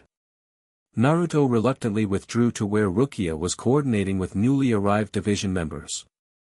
Her relief at seeing her brother was evident, though masked quickly by professional composure. Report, Byakuya commanded her. The entity emerged prematurely from beneath the shrine, Rukia stated efficiently. It appears capable of inducing hollowification in humans with spiritual awareness, particularly the cult members who were conducting summoning rituals. It demonstrated intelligence, speech, and coordinated tactics beyond standard hollow capabilities. And it recognized me, Naruto added. Specifically called me the Nine-Tails vessel, and talked about fragments recognizing the whole. Byakuya's eyes narrowed slightly. This confirms Captain Kuratsuchi's theory that these anomalies are connected to your arrival in Soul Society. The research division will require your full cooperation in analyzing this connection. Before Naruto could respond, a tremendous spiritual pressure washed over the battlefield as the Fox Hollow gathered power for another attack. This time, its 9 tails rose simultaneously, each generating a sphere of compressed energy that combined into a single massive orb above its head. It's attempting to break the dimensional barrier, Byakuya observed with alarm. All units, full containment protocols. Captains and seated officers moved with coordinated precision, establishing layered Kido barriers around the creature. But the energy continued to build, warping the very fabric of reality around it. It's not working, Naruto realized. Standard containment won't hold against that kind of power. Because it's using corrupted-tailed beast energy, Kurama explained. Similar enough to my power that conventional techniques aren't designed to counter it. A desperate plan formed in Naruto's mind. I need to get closer, he told Rukia. I might be able to disrupt its energy pattern using Kurama's original signature. That's too dangerous, she protested. The captains won't be able to contain this, he cut her off. Trust me, Rukia. This is what I do. Something in his expression must have convinced her, because after a brief hesitation, she nodded. I'll create an opening in the containment line. They stepped forward, Rukia using her authority to direct a momentary shift in the barrier formation. Naruto slipped through, charging directly toward the Fox Hollow as it prepared to release its devastating attack. Kurama, we need to synchronize completely, he said to his Zanpakuto. Like we did against the Ten-Tails. Are you sure, Kit? The fox responded. Full synchronization in this form could be unpredictable. When has that ever stopped us? He felt Kurama's rumbling chuckle. Never. Let's show this pale imitation what real tailed beast power looks like. Naruto channeled his energy into Kurama's blade, which began to glow with intensifying orange-red light. The whisker marks on his cheeks darkened further, his eyes shifting from blue to slitted red. A cloak of energy formed around him, reminiscent of his tailed beast mode in life, but adapted to his Shinigami form. The Fox Hollow noticed his approach, its attack momentarily paused as it registered the transformation with what appeared to be surprise. Complete integration, it growled. Impossible without the proper vessel preparation. Nothing's impossible when you've got the real thing, Naruto countered, raising his transformed blade. Kurama, let's go. Tailed Beast Shockwave. He brought the blade down in a powerful arc, releasing a concentrated wave of pure Tailed Beast Chakra, undiluted by hollow corruption. The energy struck the Fox Hollow's accumulated attack, disrupting its cohesion and causing a cascading reaction. The creature screeched in pain and rage as its own attack destabilized, the 9 energy spheres collapsing inward instead of combining. The resulting implosion created a vacuum effect that began pulling the Fox Hollow's form apart from within. "No," it howled. "The vessel is incomplete. The boundary must." Its protest ended abruptly as the implosion intensified, tearing the massive hollow into fragments of dissipating spiritual energy. As the primary entity disintegrated, the transformed humans collapsed to the ground, their partial hollow masks cracking and dissolving. Naruto maintained his transformed state, ready to counter any resurrection attempt. But the Fox Hollow's energy continued to disperse, leaving behind only fading echoes of its presence. After ensuring the threat was neutralized, he released the Tailed Beast Mode enhancement, returning to standard Shikai form. Exhaustion hit him immediately, the toll of such concentrated energy manipulation sending him to one knee. Rukia was beside him instantly, supporting his weight. "That was either the bravest or stupidest thing I've ever seen," she said, relief evident beneath her stern tone. "Why choose?" He managed a weak grin. "I excel at both." The battlefield had fallen silent, captains and seated officers regarding Naruto with expressions ranging from amazement to deep concern. Captain Byakuya approached, his face unreadable as always. "Your intervention was effective," he acknowledged with minimal inflection. "However, unauthorized deployment of unknown techniques during a coordinated operation violates at least 17 protocols. Would you prefer I let it tear a hole between dimensions?" Naruto countered, too exhausted for diplomacy. "I would prefer you operate within the command structure that has been established for precisely these situations," Byakuya replied coldly. "Your effectiveness does not excuse recklessness." Before the confrontation could escalate, Captain Unohana arrived, her serene presence immediately diffusing tension. "The transformed humans are stabilizing," she reported. "The hollowification is reversing naturally with the primary entity's destruction. Quite remarkable." Her gaze shifted to Naruto, assessing his condition with experienced eyes. "That was an impressive display of power, Uzumaki-san. Though not without cost to yourself, I see." "I'll be fine," Naruto insisted, though he accepted Rukia's continued support to remain standing. "What matters is that the Fox Hollow was stopped before it could complete whatever it was trying to do." "Indeed," Unohana agreed. "Though I suspect this is merely the first encounter with such entities.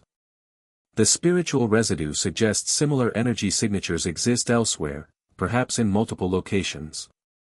Captain Hitsugaya joined them, ice still clinging to Hyarinmaru's blade. "The shrine's underground network extends for nearly a kilometer.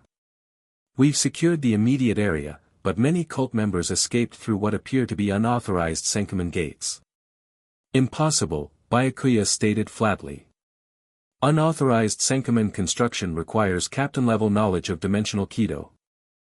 "Nevertheless," Hitsugaya replied, "the evidence is conclusive. These cultists have access to technology or techniques that should be restricted to the highest levels of the Godei 13. The implications hung heavily in the air.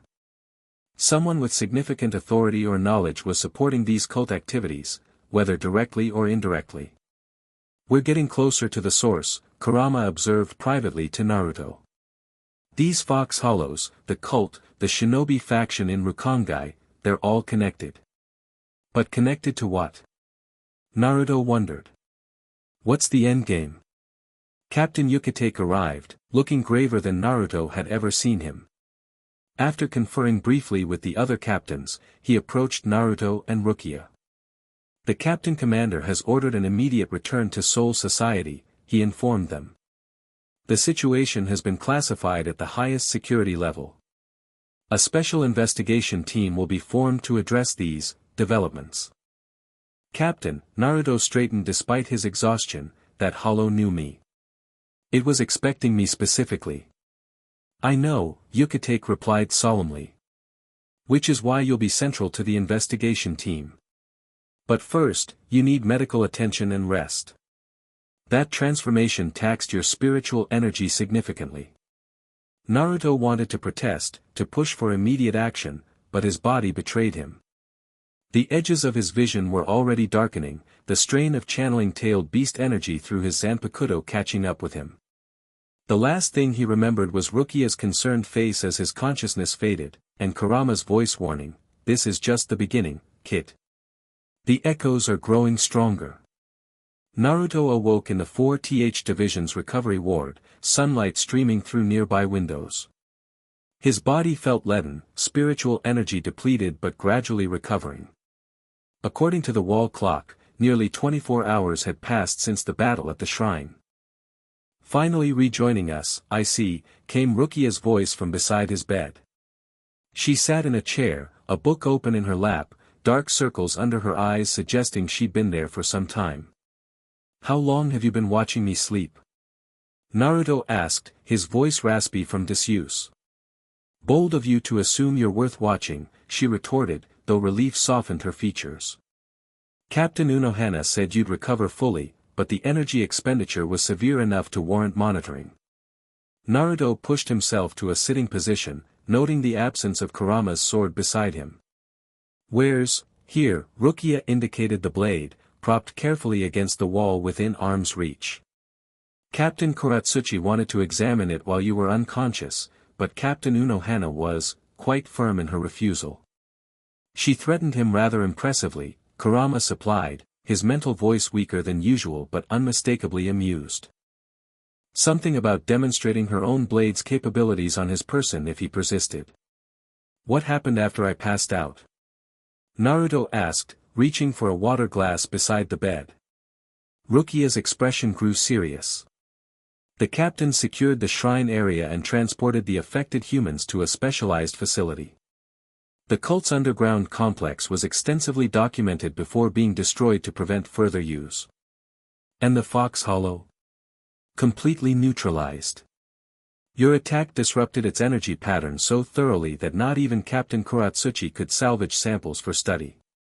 She hesitated before adding, "He was quite upset about that, actually." "I'm devastated for him," Naruto remarked dryly. "Any leads on where the cult members escaped to?"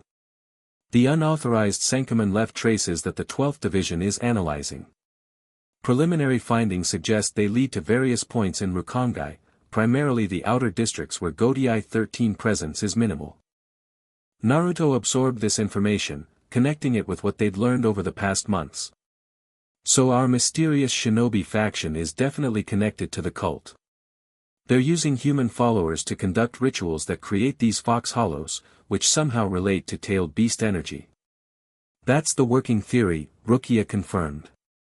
The Captain Commander has authorized formation of a specialized task force to investigate these connections. You and I have both been assigned to it, under Captain Yukitake's direct command. When do we start?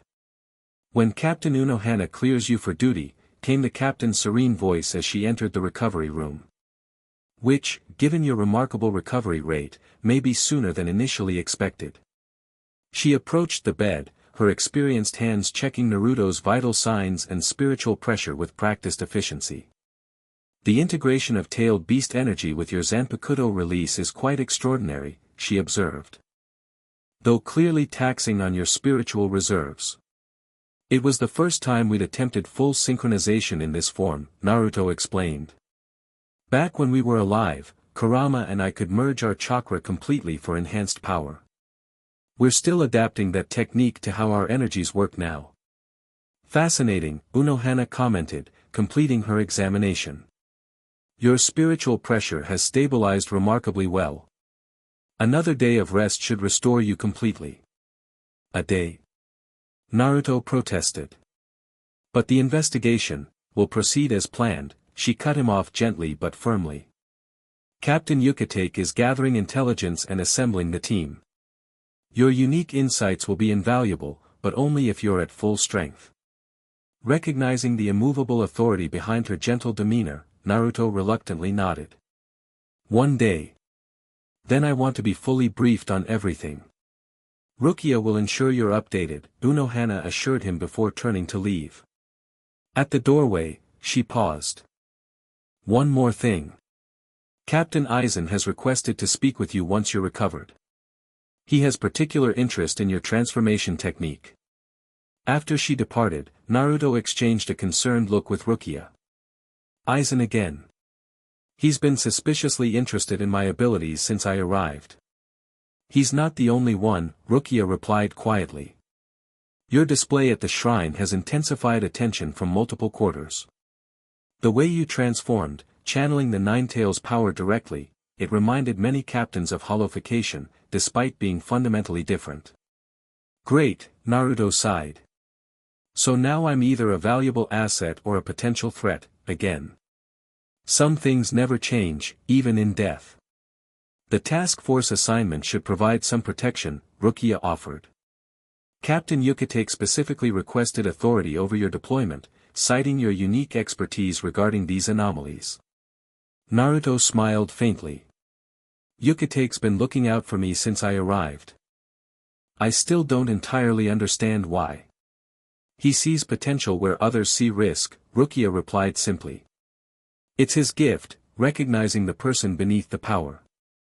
After a moment's hesitation, she added more softly, he's not the only one. The admission, subtle as it was, caught Naruto by surprise. Over the months since his arrival in Soul Society, his relationship with Rukia had evolved from formal supervision to genuine partnership. They worked seamlessly together in the field, their fighting styles complementing each other naturally. But beneath the professional cooperation, something deeper had developed, a connection neither of them had explicitly acknowledged until now. Thank you, he said finally. For staying. For believing I'm more than just a weapon or an anomaly. Well, she replied, a hint of her usual sharpness returning to mask the vulnerability, someone has to keep you from getting yourself killed, again. Naruto laughed, the tension breaking. Fair enough. So, while I'm stuck here recuperating, catch me up on what I've missed. What exactly will this task force be doing? Rukia pulled her chair closer, lowering her voice despite the privacy of the recovery room. The official designation is Interdimensional Anomaly Response Team. 6 members total, you and me, Lieutenant Shiba, 3rd Seat Kion, and 2 specialists from the Kido Corps with expertise in dimensional barriers. Small team, Naruto observed. By design. The Captain Commander wants to limit knowledge of these anomalies to prevent panic. Even among the captains, only those directly involved in the shrine incident have been fully briefed. And our mission parameters? Threefold, Rukia explained. First, locate and neutralize any remaining fox hollows that may have been created. Second, identify and apprehend the shinobi faction operating in Rukongai. Third, determine the connection between these phenomena and the way of transcendence mentioned by both the cult and the fox hollow. Naruto processed this information, connecting it with fragments from his nightmare, the burning inner world, Kurama's warning about boundaries falling. There's something bigger happening, he said finally. These aren't isolated incidents. The Fox Hollow talked about fragments recognizing the whole, about boundaries thinning between worlds. Captain Yucatec shares your concern, Rukia admitted. He's been researching ancient texts about the formation of Soul Society and the separation of spiritual realms. There are obscure references to a time before the current order was established, when boundaries between worlds were less defined. And someone's trying to return to that state, Naruto concluded grimly. Using tailed beast energy, or corrupted versions of it, to weaken the barriers. But why? What would anyone gain from destabilizing the boundaries between worlds? Power, Naruto answered simply. In my world, there were always those who sought to harness the tailed beasts for their own ambitions, whether conquest, revolution, or transcendence beyond normal limitations. They fell silent, contemplating the implications. After a moment, Naruto changed the subject to something that had been bothering him since the shrine. That academy student, Miyu, was she at the captain's debriefing? Rukia frowned. No, why? Because she's been present for almost every significant development related to these anomalies. Joint training sessions where I demonstrate techniques, briefings about Rukongai disturbances, deployment preparations. It's too consistent to be coincidence. You think she's connected to the shinobi faction? I'm almost certain of it, Naruto confirmed. Her Ryatsu has subtle differences from standard Soul Reaper energy, similar to what I'd expect from someone trying to mask chakra signatures beneath spiritual pressure. Rukia considered this carefully. I can request a background investigation through official channels, but discreetly. If she is a plant, alerting her could drive valuable intelligence underground. Agreed. Just keep an eye on her movements while I'm recovering. Especially if there are any task force briefings. Their conversation was interrupted by a knock at the door. To Naruto's surprise, Captain Aizen entered, his expression pleasantly concerned. Uzumaki-san, he greeted warmly. I'm pleased to see you recovering well. Your actions at the shrine were most impressive. Thank you, Captain, Naruto replied cautiously, feeling Kurama's wariness pulse through their connection. Rukia stood immediately, bowing respectfully. Captain Aizen, I wasn't aware you would be visiting today. An impromptu decision, Aizen smiled benignly. When I heard our extraordinary guest was awake, I thought a brief visit might be appropriate. He turned back to Naruto. Particularly as I may have insights regarding the transformation technique you employed. Insights? Naruto questioned, keeping his tone neutral despite his suspicion. Indeed. The way you channeled your Zanpakuto's power directly through your body bears certain similarities to research I've conducted on soul integration techniques. Aizen adjusted his glasses in that calculated gesture Naruto had come to recognize. I believe with proper refinement, the method could be stabilized to reduce the subsequent energy depletion. That's generous of you to offer, Naruto replied carefully. Not at all. Soul Society benefits when its protectors maximize their potential. Aizen's gaze intensified slightly despite his mild expression. I'd be most interested in discussing the specifics of how you merge your consciousness with your Zanpakuto spirit. The spiritual mechanics must be quite fascinating. Before Naruto could formulate a suitably vague response, another presence appeared at the doorway, Captain Jin Ikamaru, his perpetual fox-like smile somehow more unsettling than usual. My, Jin drawled, quite the recovery room gathering. Captain Aizen, the captain commander is requesting your presence for the barrier analysis meeting. Ah, of course, Aizen nodded pleasantly. Duty calls. We'll continue our discussion another time, Uzumaki-san. I believe we have much to learn from each other.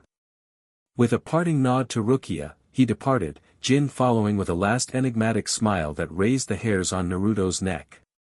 Once their footsteps faded, Naruto released a breath he hadn't realized he was holding. Is it just me, or does Aizen's interest feel calculated? It's not just you, Rukia confirmed quietly.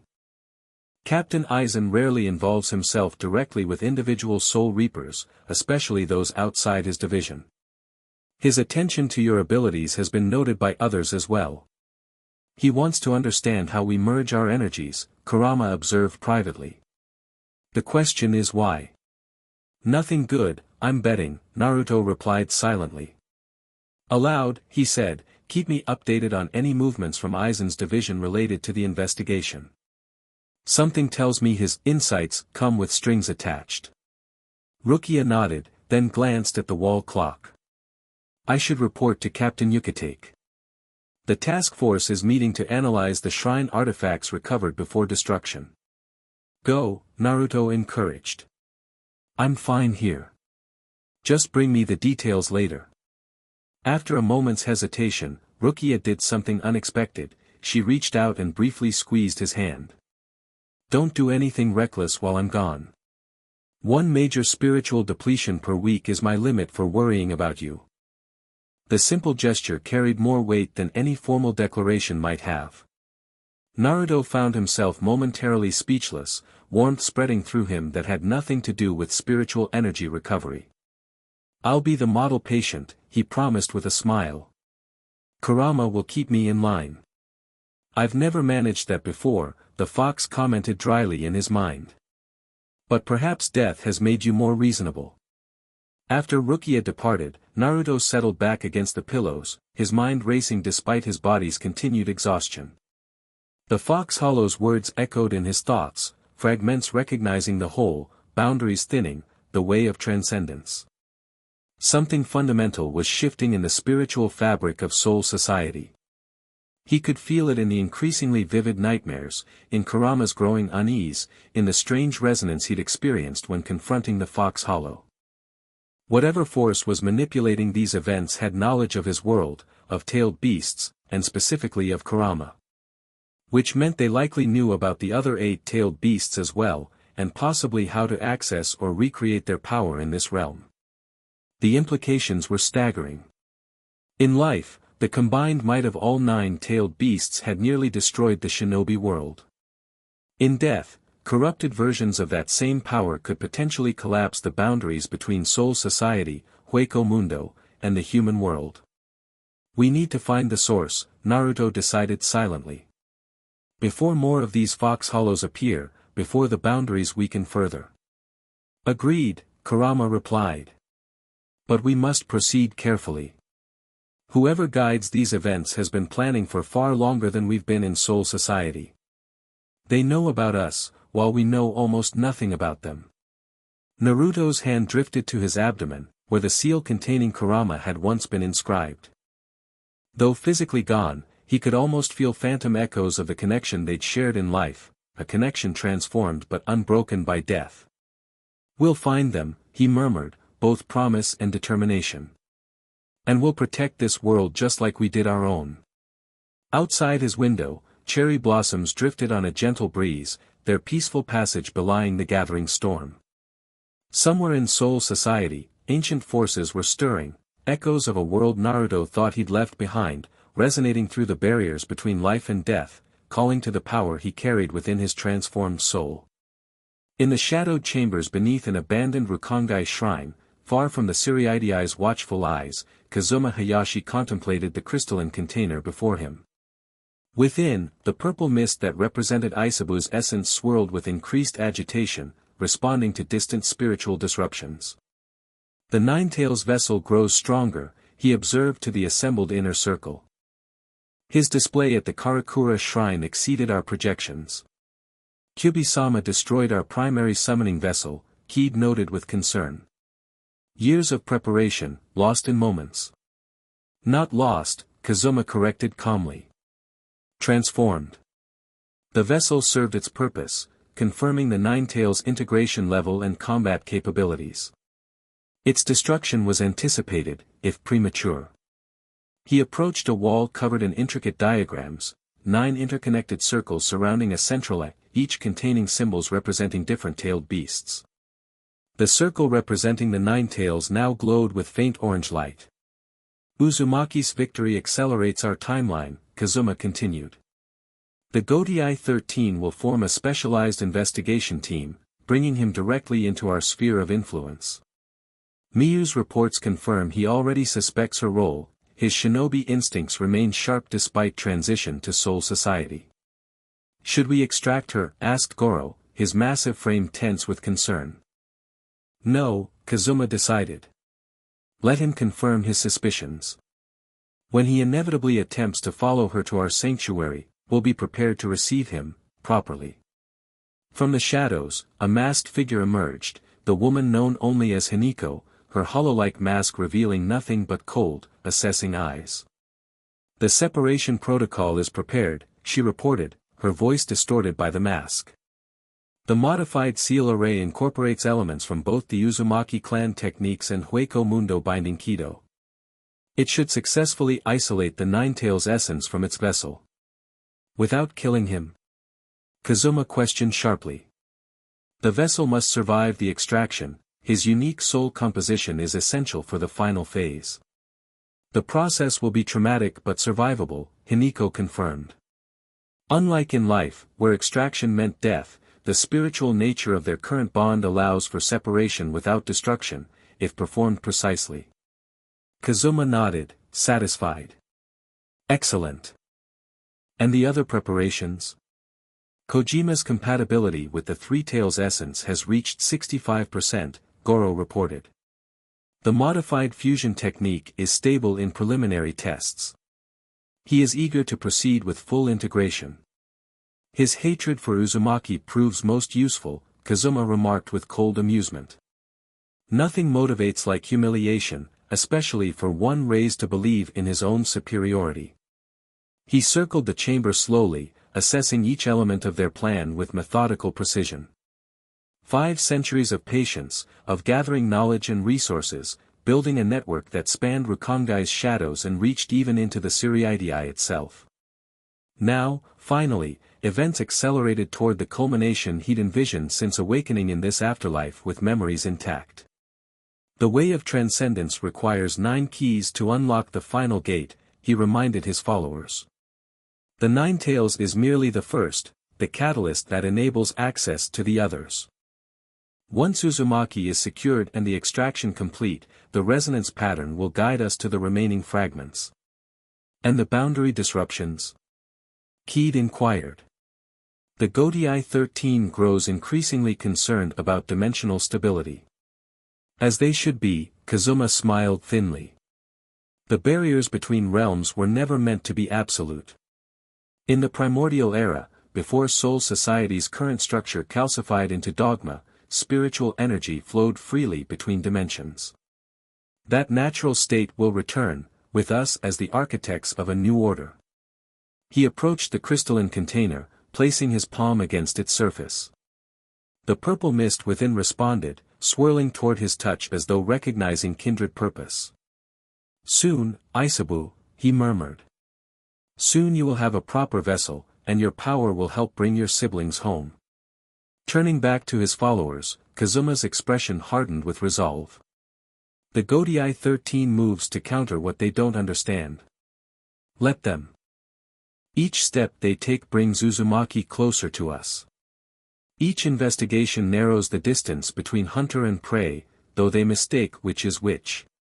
His eyes reflected the blue flames that perpetually burned in the chamber's central pit, flames that consumed nothing yet never diminished, their unnatural light casting the assembled figures in ghostly illumination.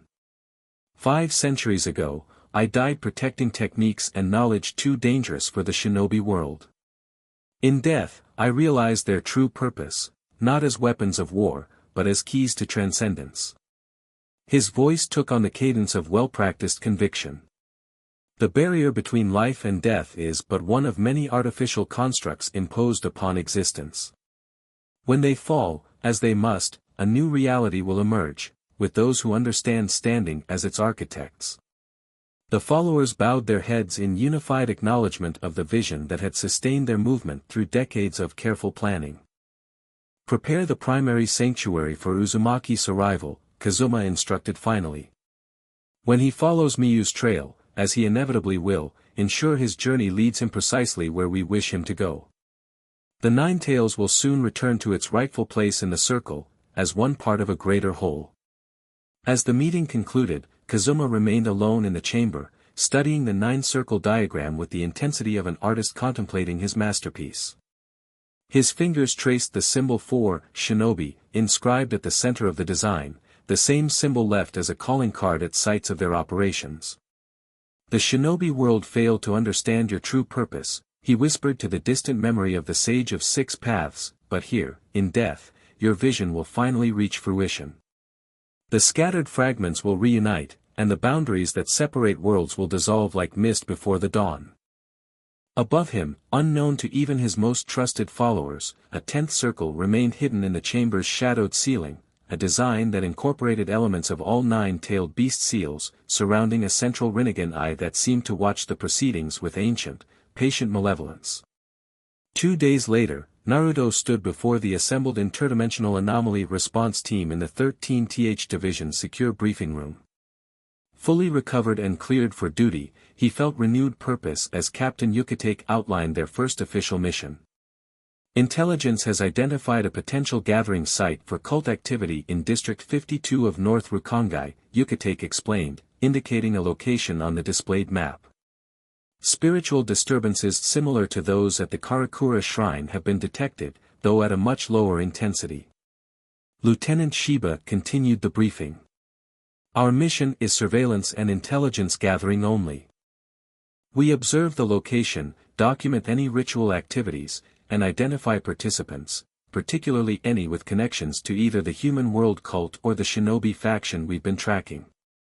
Naruto studied the map carefully, noting the proximity to areas where previous shinobi-related incidents had been reported. This can't be coincidence, he observed. District 52 has come up repeatedly in our investigations. Precisely why we're focusing resources there, Yucatake confirmed.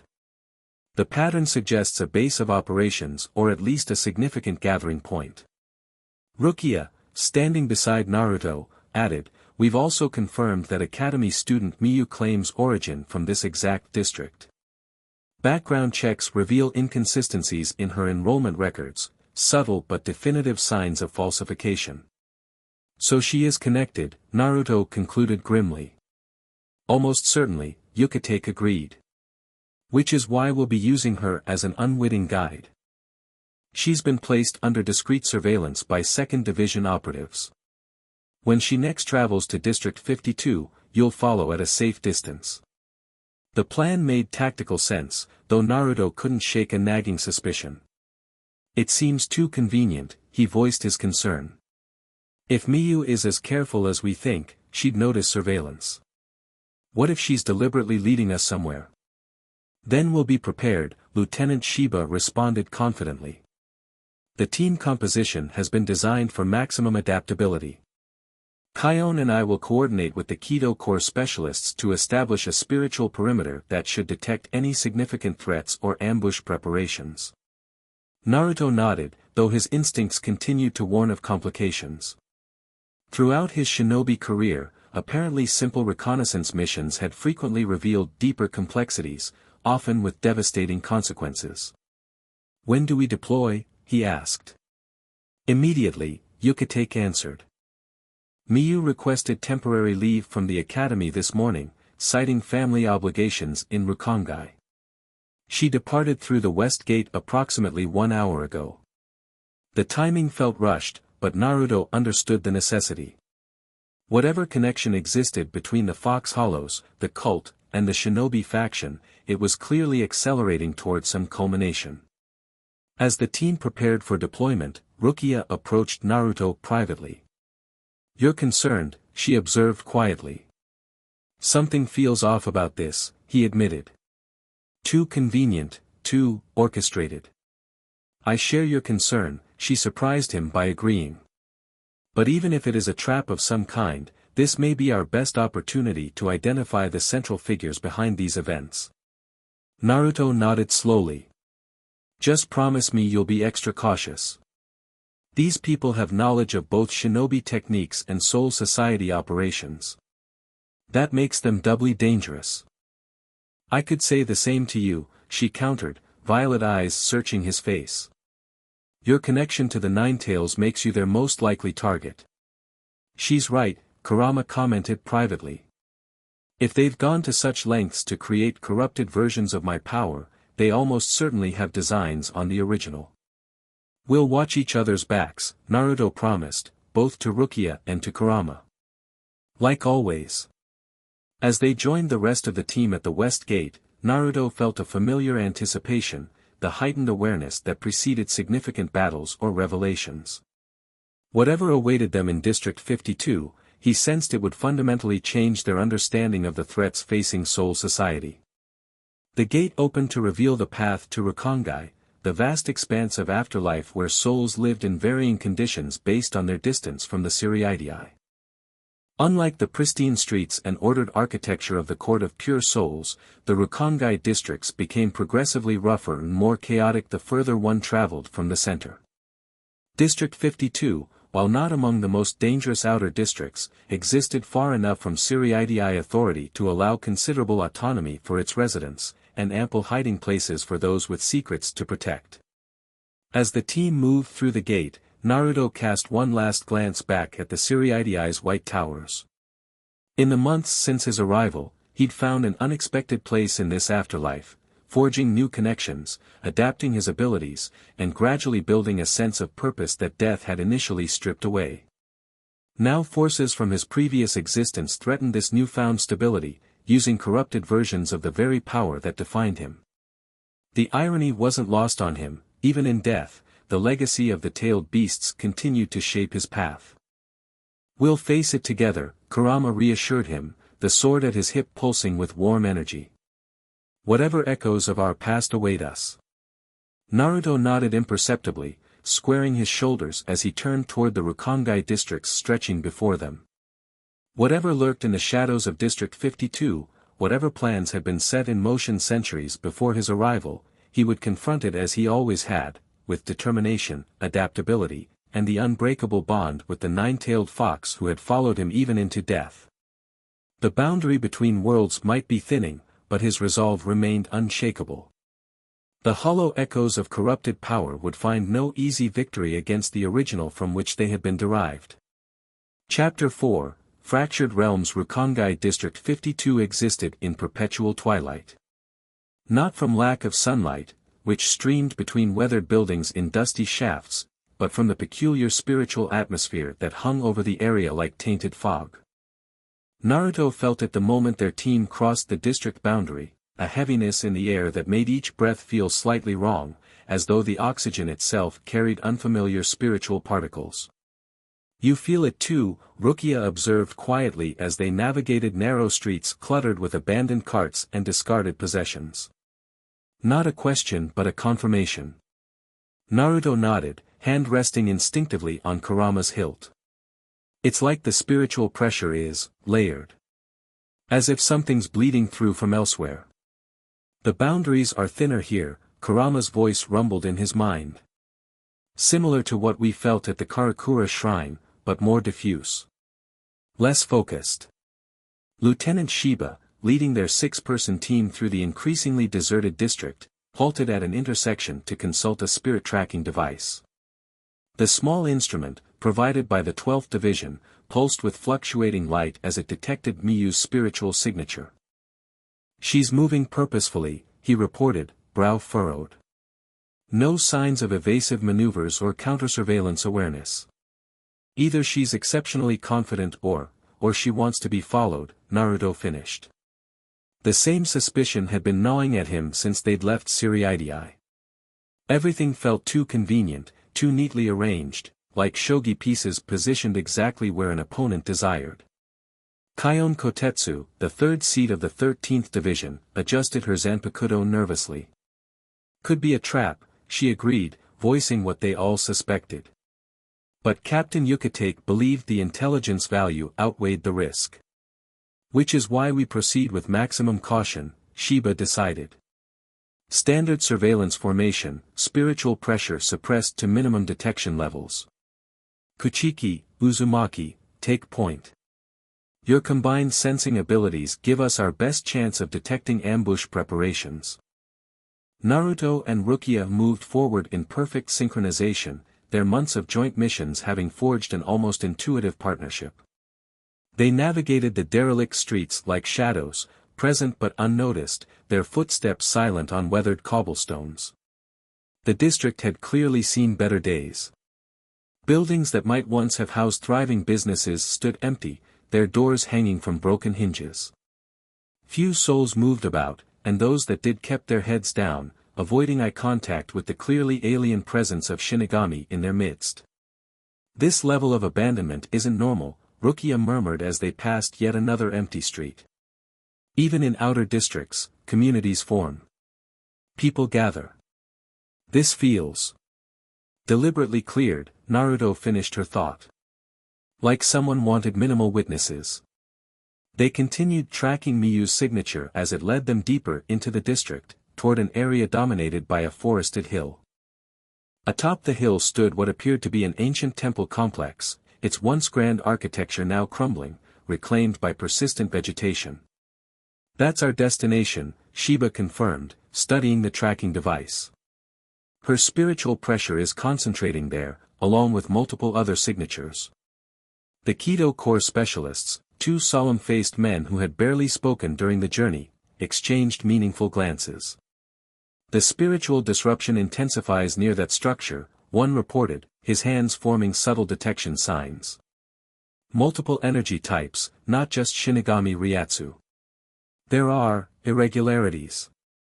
Consistent with the anomalies we've been investigating," Shiba nodded.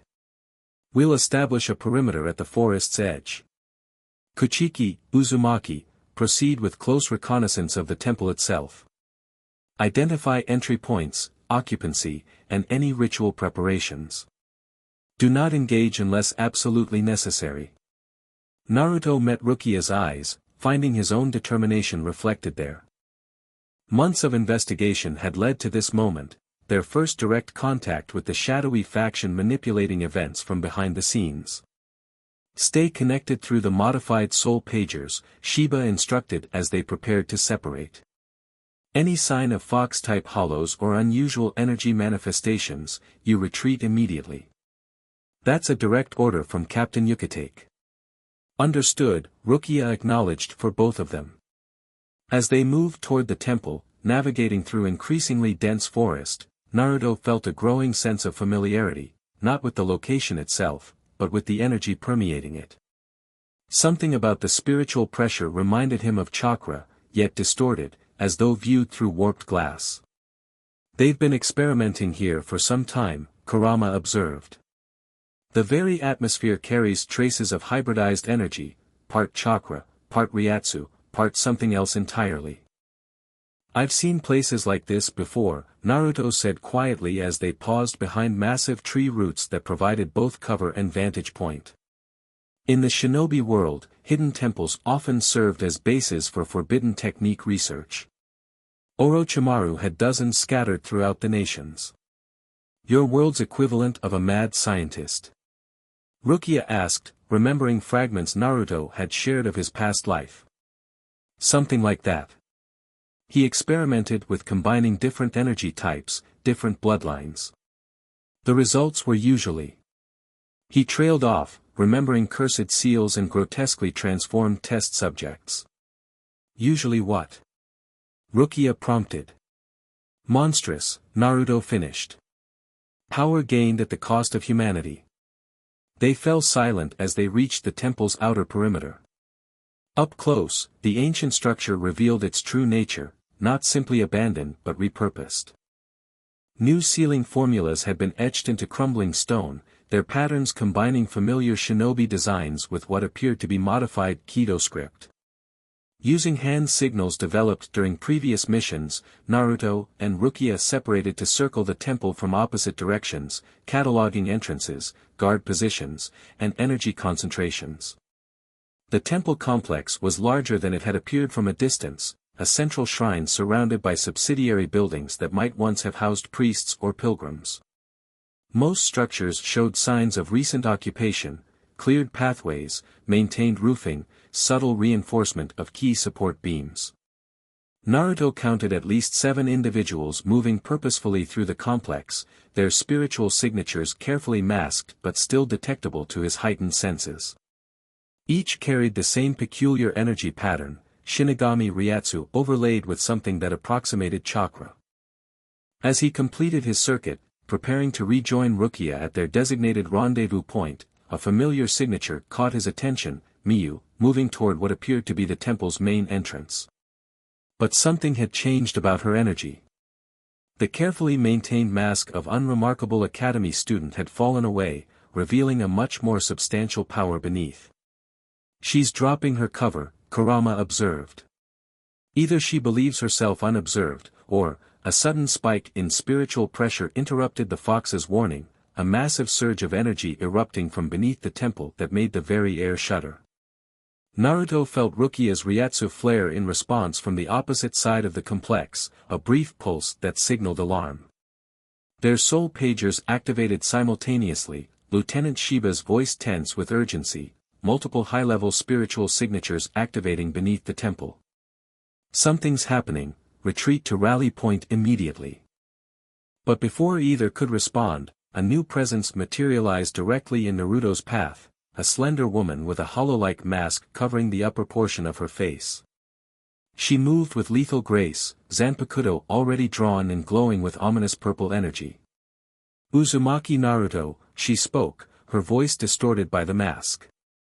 Your presence honors us. Please, follow me inside.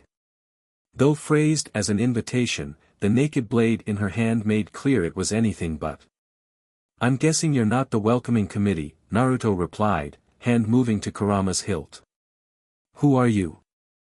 Merely a guide, the masked woman answered. Though you may call me Hiniko, if names comfort you. My master awaits your arrival with great anticipation. Your master. Naruto's senses expanded, trying to gauge the woman's true strength while searching for Rukia's position. I'm guessing that would be whoever's running this little operation.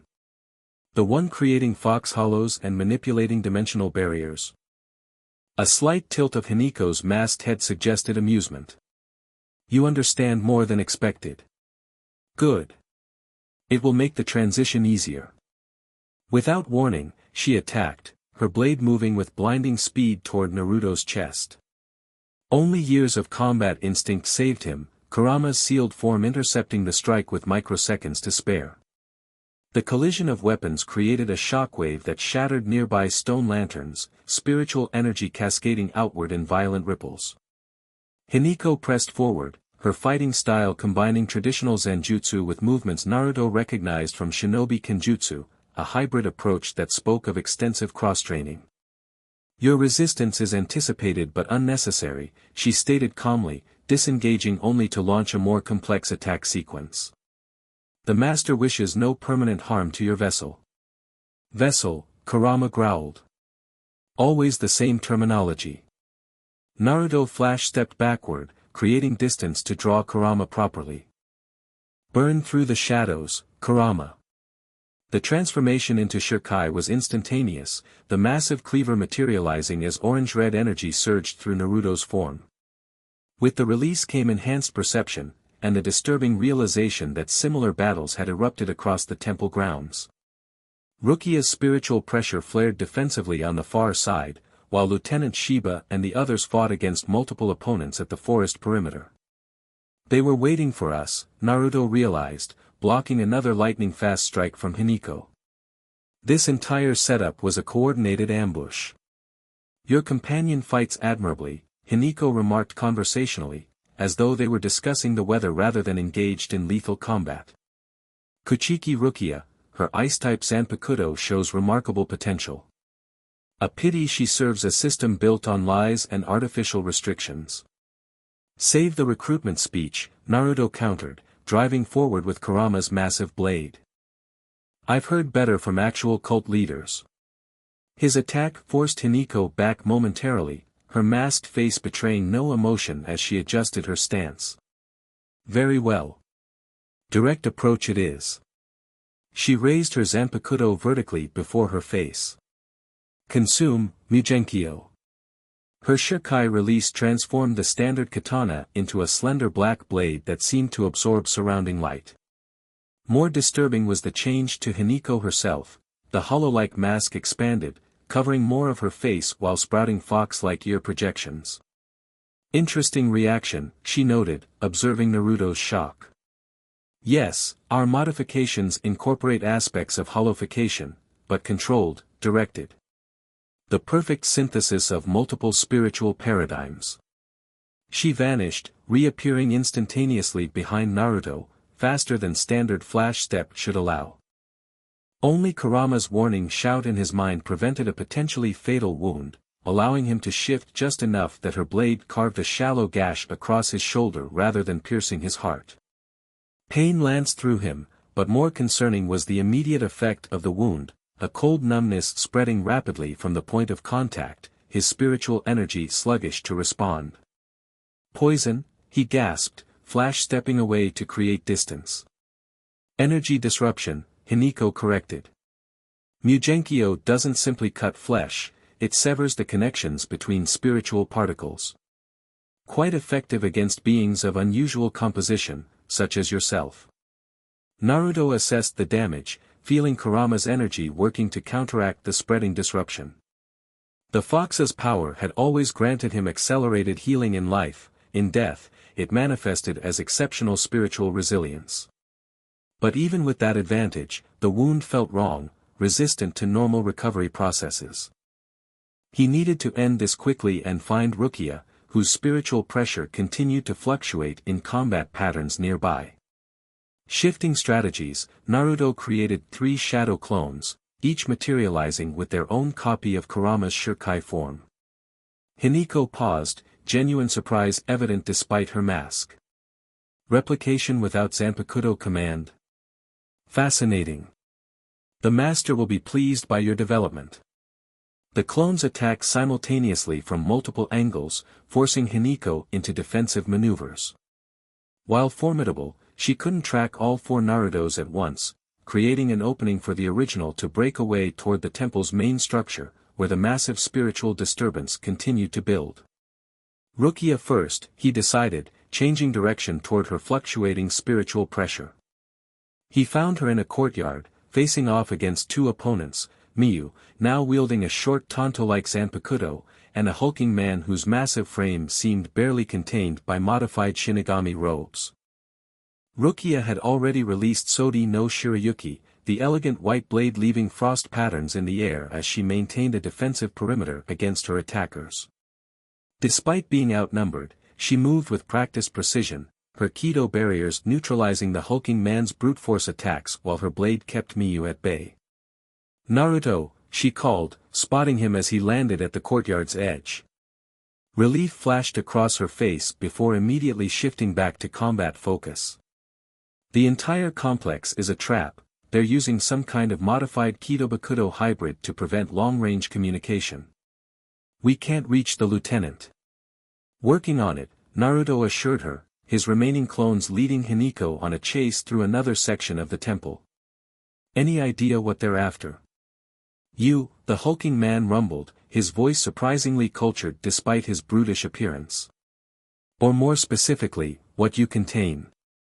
He bowed with incongruous formality. Goro Takamura, formerly 11th seat of the 7th Division, now honored servant of the Way of Transcendence. A genuine pleasure to meet the Ninetales Jinchuriki in person. Former Shinigami, Naruto noted, positioning himself back-to-back with Rukia as their opponents circled. How many of you are there? Enough, Miyu answered, her formerly plain features animated with zealous intensity. Enough to recognize the truth that Soul Society's leaders conceal, that the boundaries between worlds are artificial constructs, maintained to control access to true spiritual evolution. Spare us the philosophy, Rukia snapped, her blade tracing a perfect circle in the air. Some no mai, Tsukishiro. A pillar of ice erupted beneath Miyu, who barely escaped by executing a peculiar hybrid flash step that incorporated hand signs Naruto recognized from shinobi techniques. The combination allowed her to change direction mid-flash, an adaptation that should have been impossible according to standard Ho-Ho principles. You see. Goro gestured toward Miyu's escape. Integration of spiritual techniques creates possibilities beyond Soul Society's rigid categories. Just as Uzumaki's unique merger with his Zanpakuto demonstrates the potential when artificial barriers are removed.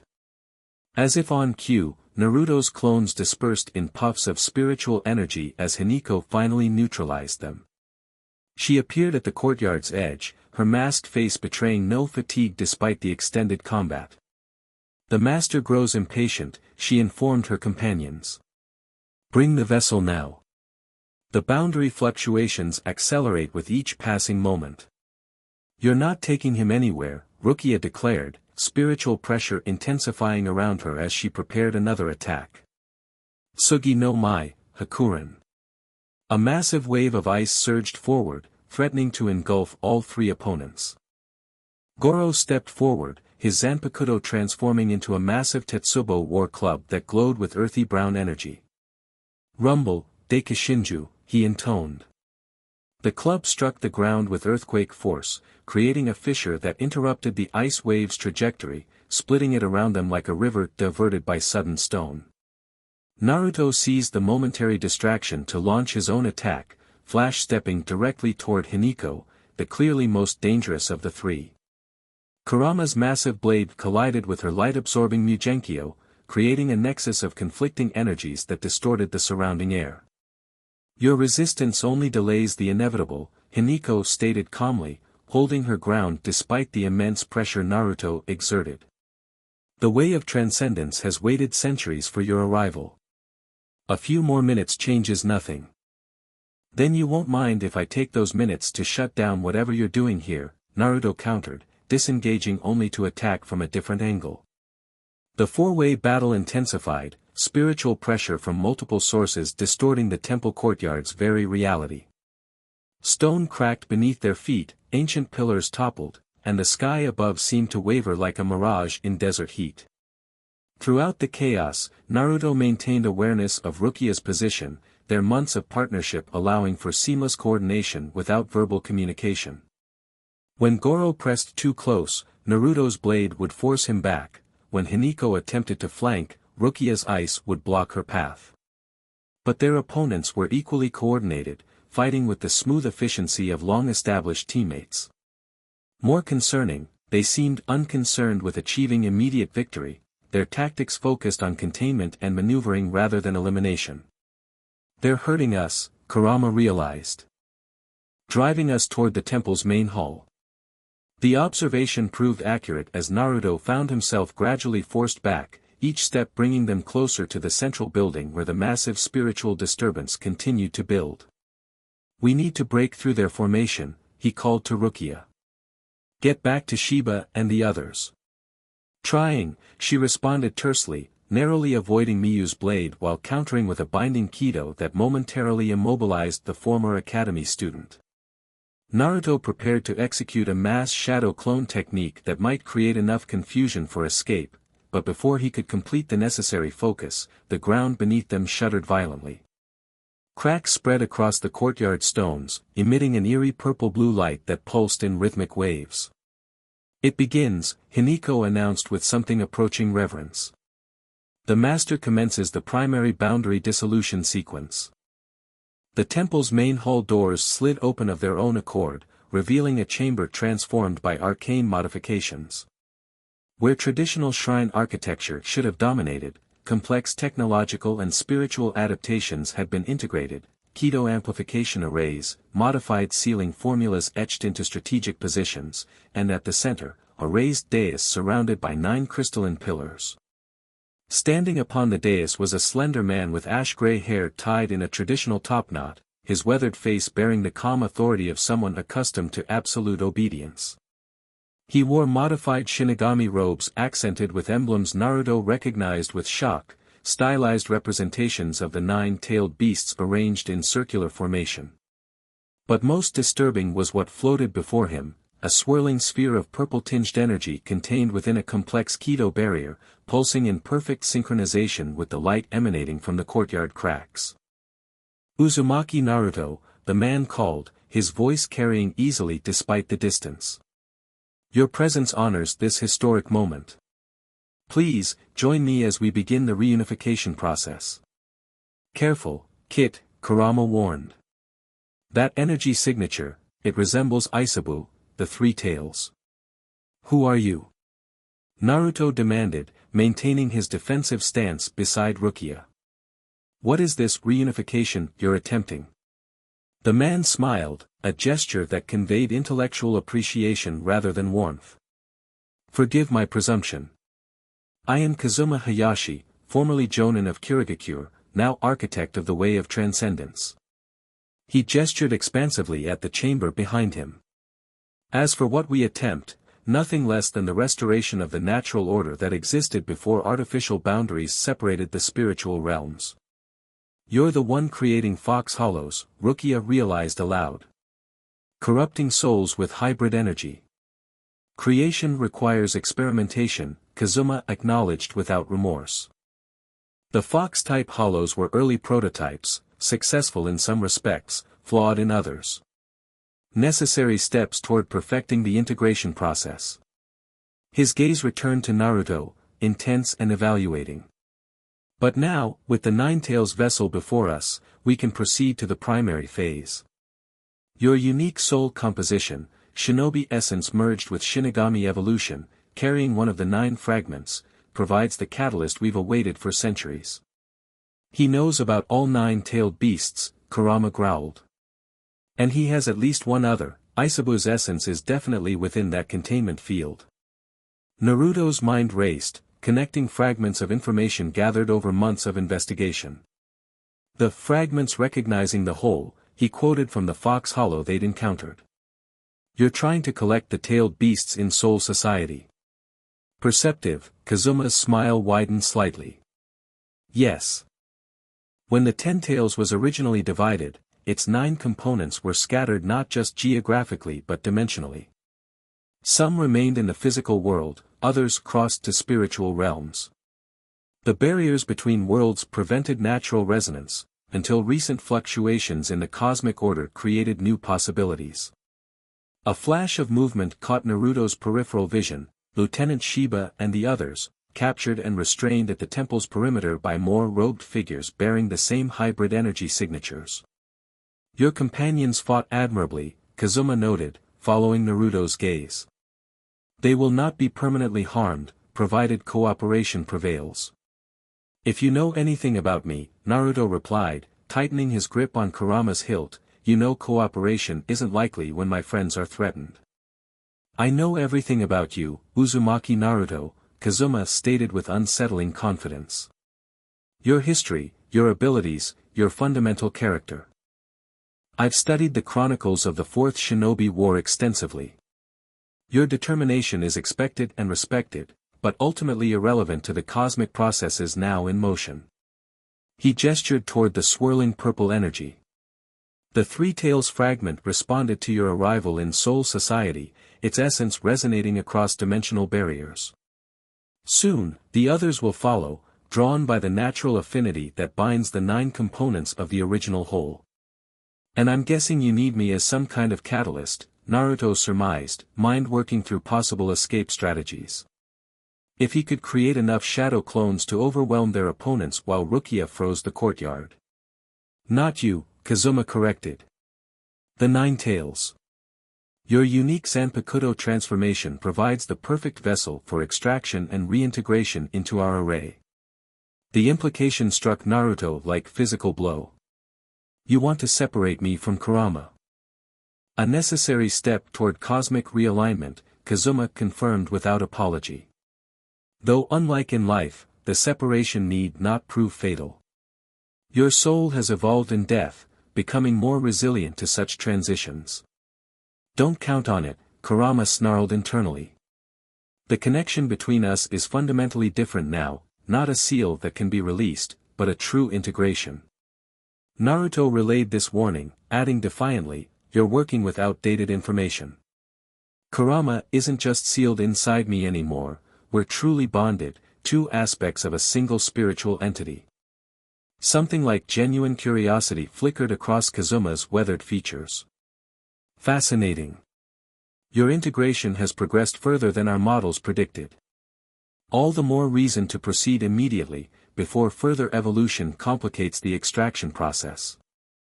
He raised his hands, forming a complex sequence of hand signs that Naruto recognized with alarm, a modified version of the 5 elements unseal technique, combined with what appeared to be high-level Kido incantations. The courtyard's cracks widened suddenly, purple-blue light erupting in blinding columns that formed a perfect nonogram pattern, a 9-pointed star with Naruto and Rukia trapped at its center. Rukia, move! Naruto shouted, grabbing her arm to flash step away, but the technique failed, their spiritual energy seemingly anchored in place by the geometric pattern now glowing beneath them. A modified spatial binding array, Kazuma explained calmly as he continued the incantation. Combining principles from both shinobi sealing techniques and advanced Kido. Quite effective against even captain-level flash step. Rukia responded with desperate creativity, combining ice techniques with Kido in rapid sequence. Bakudo 61, Rikujikoro. 6 beams of light slammed into Kazuma, momentarily interrupting his incantation. Sum no Mai, Tsukishiro. The ice pillar erupted beneath the dais, threatening to engulf both Kazuma and the contained Three-Tails essence. But Goro intercepted, his massive Tetsubo shattering the ice before it could reach his master. Admirable effort, Kazuma acknowledged, resuming his incantation without missing a beat. But futile against preparations 5 centuries in the making. The nonogram pattern intensified, energy rising to form walls that isolated Naruto and Rukia from the others. Within this contained space, Naruto felt a strange pulling sensation centered on his chest, directly where Kurama's seal had once existed in life. "He's actually doing it," Kurama growled, genuine alarm coloring the fox's mental voice. "This technique, it's creating a resonance between my energy and the contained Isabu fragment, using it to pull us apart." Naruto gritted his teeth, focusing his will on maintaining their connection. "I won't let him separate us," he promised, both to Kurama and himself. "This is wrong," Rukia called to Kazuma, her voice cutting through the rising spiritual cacophony. "Disrupting the boundaries between realms threatens the entire cosmic order. Soul society, Hueco Mundo, the human world, all exist in delicate balance." "A balance artificially imposed," Kazuma countered, never pausing in his methodical hand signs. Before the Soul King's ascension, spiritual energy flowed freely between dimensions.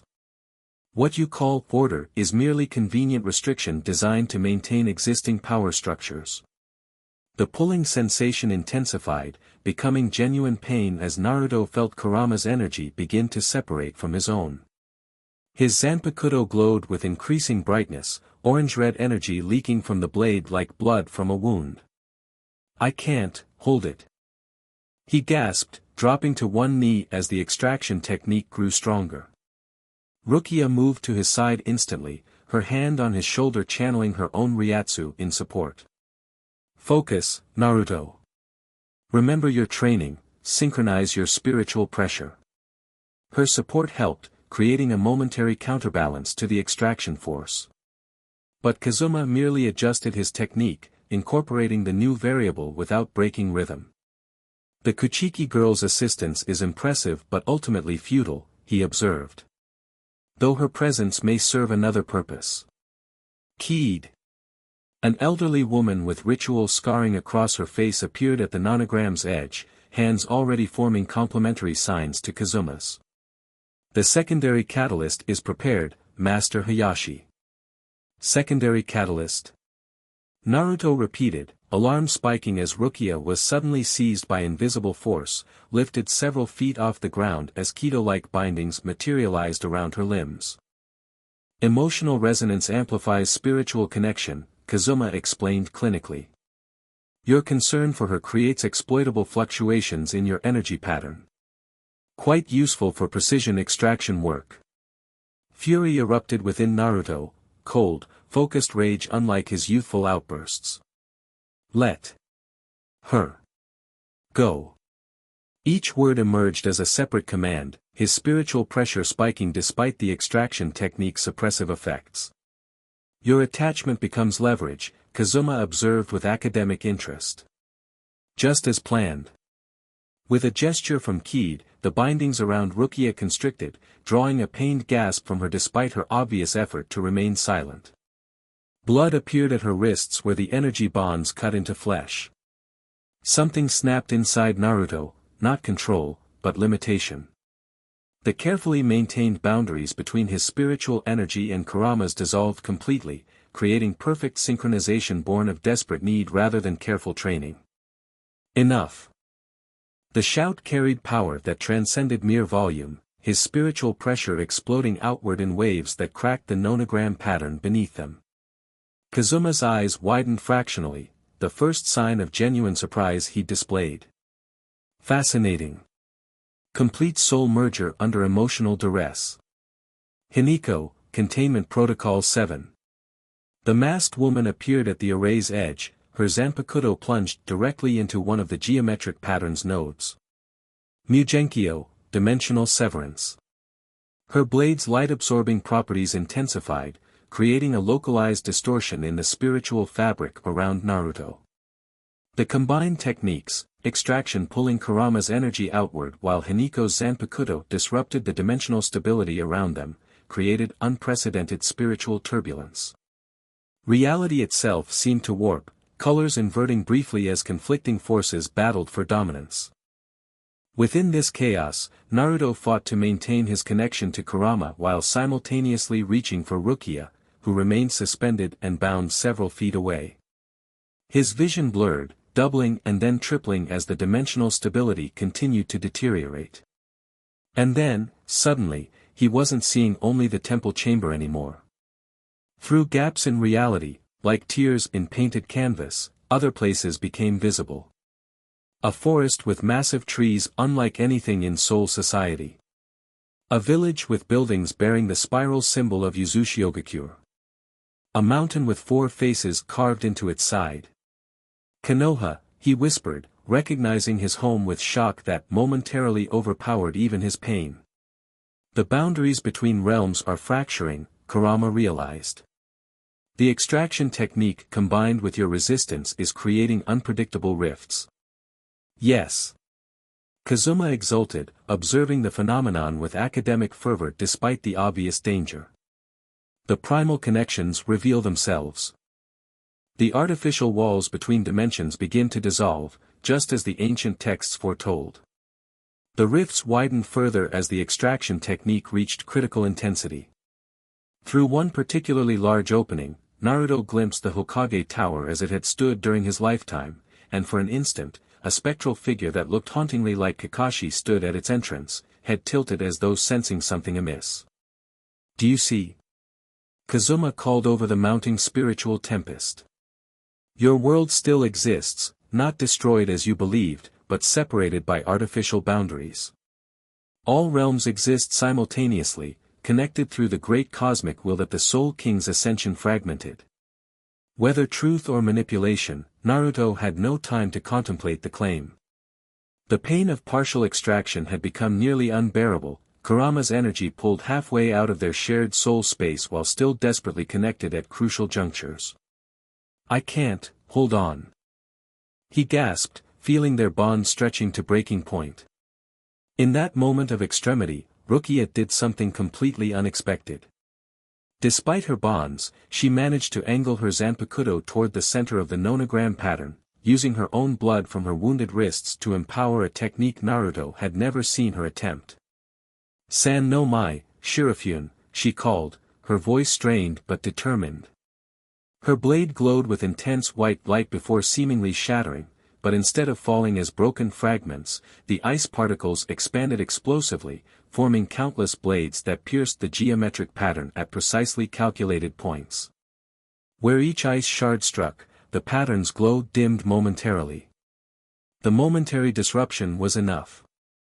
Naruto seized the opportunity, forcing his spiritual pressure to its absolute limit despite the extraction technique's suppression. "Sage form," he commanded.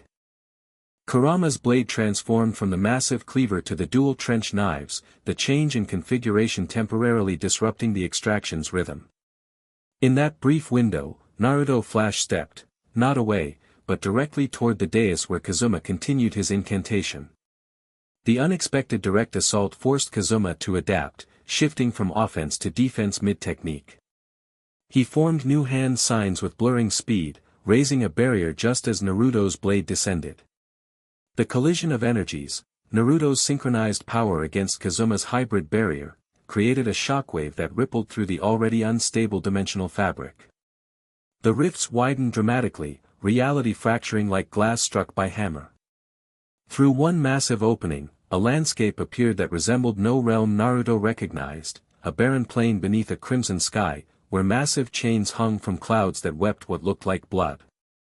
Figures moved across this hellish terrain, their forms distorted and unnatural.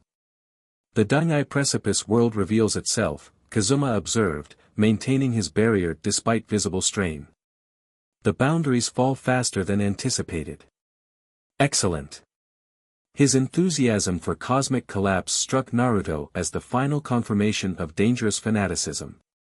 Whatever Kazuma's original intentions, however legitimate his concerns about artificial restrictions, his methods now threatened multiple realms with unknown consequences. This ends now, Naruto declared, channeling everything into a final desperate attack. Kurama, let's go. Tailed Beast Shockwave.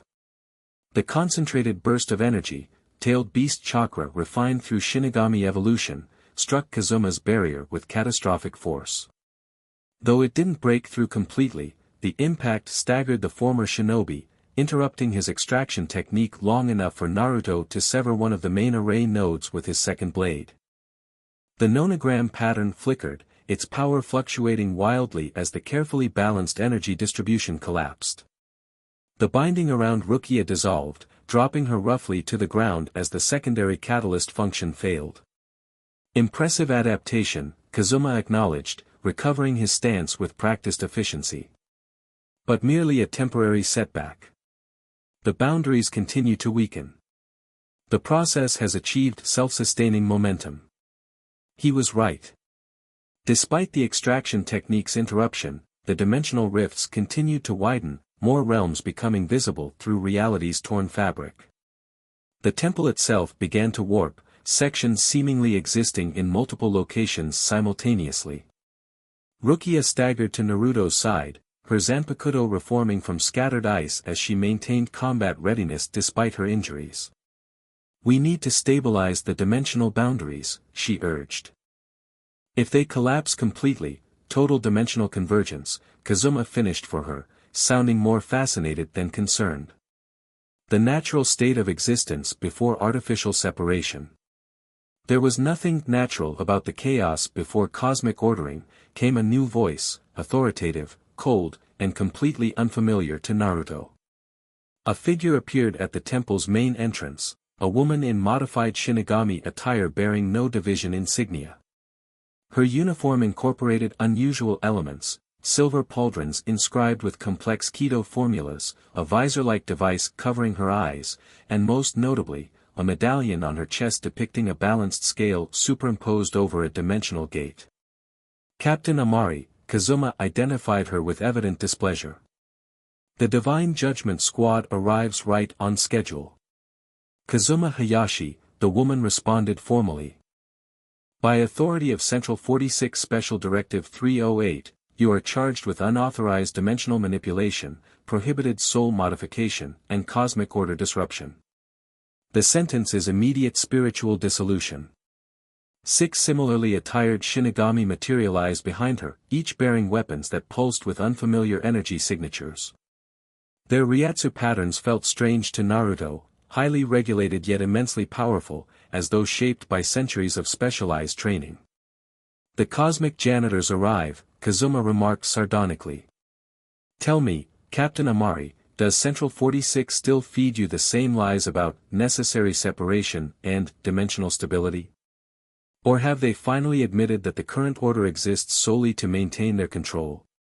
Philosophical debates are irrelevant when multiple realms face imminent collapse," Captain Amari replied coldly. She turned her visored gaze toward Naruto and Rukia. "Uzumaki Naruto, Kuchiki Rukia, you will withdraw immediately. This situation requires specialized intervention beyond conventional Godiai 13 authority." "They can't leave," one of her subordinates reported, scanning the environment with his visor. "Dimensional stability has degraded below safe transport thresholds. Attempting standard movement techniques could result in permanent spiritual displacement." "Dimensional displacement," Kazuma corrected, his academic interest apparently undiminished despite the new threat. "Not destruction, transformation. Evolution into a higher state of existence." "Dangerous delusion," Captain Amari countered. "Squad, containment formation. Priority targets are the dimensional fracture points and the Three Tails essence in containment."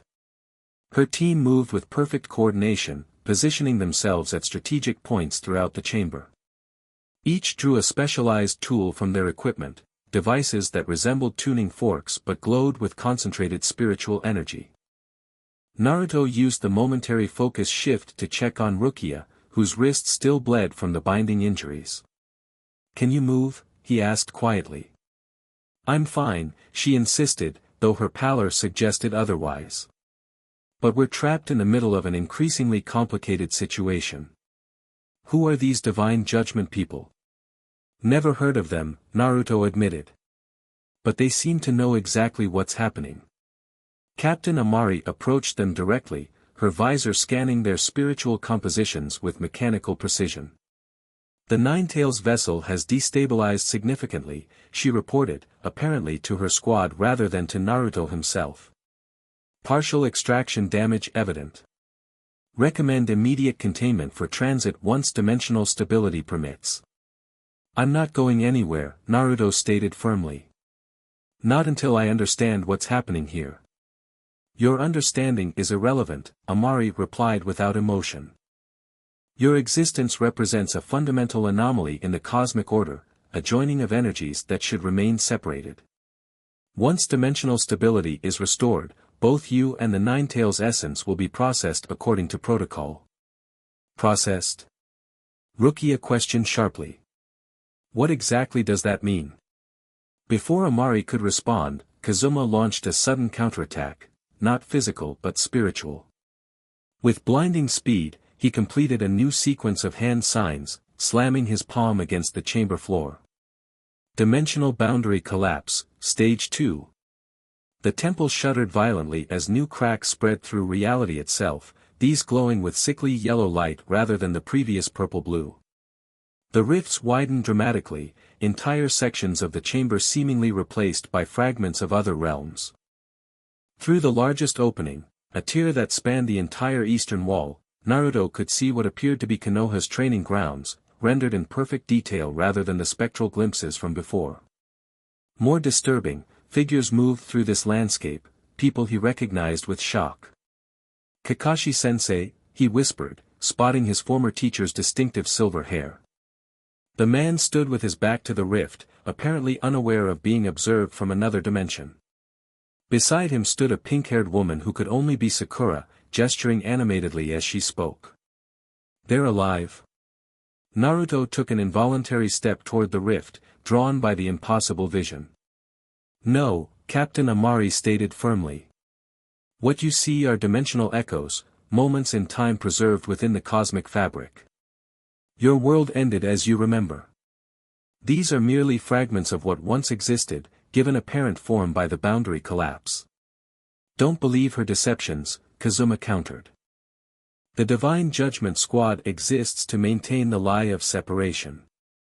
Your world continues, Uzumaki, existing simultaneously with this one, divided only by artificial barriers the Soul King established to maintain control." The competing claims disoriented Naruto momentarily, but Kurama's voice cut through the confusion. "Focus on the immediate threat, Kit. Whether echoes or reality, those rifts represent dangerous instability." The fox was right. Throughout the chamber, the Divine Judgment Squad battled Kazuma's followers while attempting to stabilize the growing rifts with their specialized equipment. Reality itself seemed increasingly negotiable, with objects and people occasionally phasing between visible and transparent states as dimensional coordinates fluctuated. Worst of all, the contained Three-Tails essence had begun resonating wildly with the dimensional disturbances, its purple energy pulsating in erratic bursts that threatened to overwhelm its containment field. "We need to get that thing stabilized," Naruto decided, pointing toward the Three-Tails containment. "If it breaks free during all this chaos." "Agreed," Rukia nodded. "But how? None of our techniques are designed for dimensional stabilization." A new spiritual pressure entered the chamber, familiar, arrogant, and unexpectedly welcome given the circumstances. Takeo Kojima, the academy rival who had demonstrated such hostility toward Naruto, strode through the western entrance, his Zanpakuto already released into its elegant Naginata form. "Kojima?" Rukia exclaimed in surprise. "What are you doing here?" The young noble ignored her, his attention fixed on Kazuma. You promised me power, he stated, voice tight with suppressed emotion. Power to surpass those who mock tradition with shortcuts and tricks. His gaze flickered briefly toward Naruto. Where is it? Kazuma smiled, a genuine expression that transformed his academic demeanor into something almost paternal. Ah, Takeo. Right on schedule. Your dedication to punctuality remains admirable. With a gesture, he indicated the pulsating Three Tails containment. Your promised power awaits, exactly as arranged. The vessel is prepared through months of spiritual conditioning. Your water-based Zanpakuto provides perfect compatibility with Aisabu's essence. So that's his plan, Kurama realized with alarm. He's going to merge Aisabu with the boy, create a controlled Jinchuriki equivalent in Soul Society. The Divine Judgment Squad recognized the threat immediately. Prevent the merger. Captain Amari ordered. Subject Kojima has been spiritually modified for tailed beast compatibility. Her squad members moved to intercept, but Kazuma's followers blocked their path, led by Hiniko's lethal efficiency. The chamber devolved into multiple battle fronts, Divine Judgment versus Transcendence followers, all while dimensional stability continued to deteriorate. Takeo approached the contained Three Tails essence with single-minded determination, seemingly oblivious to the cosmic collapse occurring around him. This power will prove my superiority, he declared, more to himself than anyone else. Prove that traditional paths to strength remain superior to anomalous shortcuts. Kojima, don't. Naruto called, Flash stepping toward him despite the dimensional fluctuations that made the technique dangerously unpredictable. You don't understand what you're dealing with. Tailed beast energy isn't just power, it's sentience, will. But Takeo had committed fully to his chosen path. With ceremonial precision, he plunged his Naginata directly into the containment field surrounding Aisabu's essence. Instead of disrupting the barrier, his Zanpakuto acted as a conduit, drawing the purple energy directly into the blade. Ascend, Tenjinso, he intoned, voice steady despite the obvious pain the process caused him. Merge with the primal water spirit and reveal your true form. The transformation began immediately, and horrifically. Purple energy engulfed Takeo's form, his body contorting as Aisabu's essence forced its way into his spiritual composition. Unlike Naruto's carefully developed partnership with Kurama, this was crude forced integration, power without harmony, merger without consent. Takeo screamed, the sound distorting midway into something inhuman. His body expanded, shell-like protrusions forming across his back and shoulders while his Zanpakuto dissolved entirely, reappearing as coral-like growths along his arms. Perfect, Kazuma breathed, watching the transformation with clinical satisfaction. The integration proceeds exactly as the theoretical models predicted. Captain Amari appeared suddenly at Naruto's side, her earlier coldness replaced by urgent practicality. The Three Tails merger is accelerating dimensional collapse. If we don't stabilize the boundaries immediately, catastrophic convergence becomes inevitable. How do we stop it? Naruto demanded, watching in horror as Takeo's transformation continued, the once proud academy student now barely recognizable beneath Aisabu's corrupting influence. We can't, not conventionally, Amari admitted. But you might. Your unique composition, Shinobi Chakra evolved through Shinigami death, provides a potential stabilizing catalyst. What are you suggesting? Bankai, she stated simply. Your Zanpakuto represents the Nine Tails power fully integrated with your soul. Achieving Bankai at this critical juncture might create a stabilizing resonance that counterbalances the Three Tails' chaotic emergence. Bankai? Naruto repeated incredulously. I've barely mastered Shikai. The captain said Bankai takes decades of training to achieve. Under normal circumstances, yes, Amari conceded. But these conditions are unprecedented. The dimensional fracturing, combined with your partial extraction experience, has created a spiritual environment where accelerated evolution becomes possible, even necessary for survival. Rukia joined them, having momentarily disabled Miyu with a binding Kido. She's right, Naruto. I can feel it, your spiritual pressure is fluctuating in patterns consistent with pre-Bankai resonance. The trauma of the extraction attempt has forced your soul to adapt rapidly. Naruto looked toward Kurama's blade, which pulsed with intensifying energy despite returning to its sealed form after the extraction attempt failed. The fox's presence in his mind felt simultaneously closer and more distinct, as though their partial separation had paradoxically clarified their individual existences within their shared spiritual space. It's possible, Kurama confirmed, his mental voice thoughtful.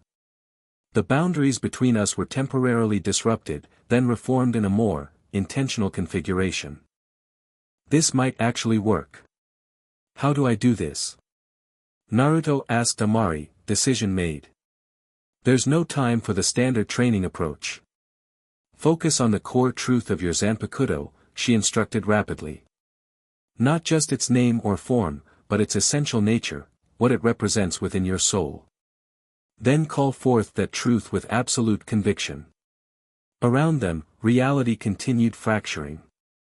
Takeo's transformation had reached horrific completion, a hybrid entity that resembled neither human nor tailed beast but something unnaturally between. 3 tails of solid spiritual energy lashed behind him, each impact creating new dimensional fractures. Kazuma observed it all with academic detachment, making notes in a small book as though documenting a particularly interesting experiment rather than cosmic collapse. Naruto, Rukia's voice drew his attention. Her violet eyes held both determination and something deeper, more personal. Whatever happens, remember who you are, not just the Nine-Tails Jinchuriki or an anomaly in Soul Society, but Naruto Uzumaki. Your strength has always come from protecting what matters to you. Her words centered him amid the chaos. He closed his eyes, entering the meditative state that allowed direct communion with Kurama in their inner world. When he opened his inner eyes, he found their shared space transformed once again. The massive forest remained, but the central tree had evolved, its branches now extending beyond sight, piercing not just clouds but what appeared to be the boundaries of reality itself. The sealing formulas that had once contained Kurama now formed intricate patterns throughout the landscape, connecting rather than restricting. And Kurama himself had changed.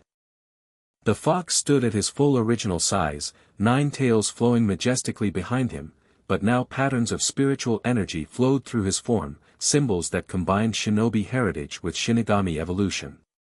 You see it now, Kurama rumbled, his voice deeper and more resonant than ever before. What we truly are together.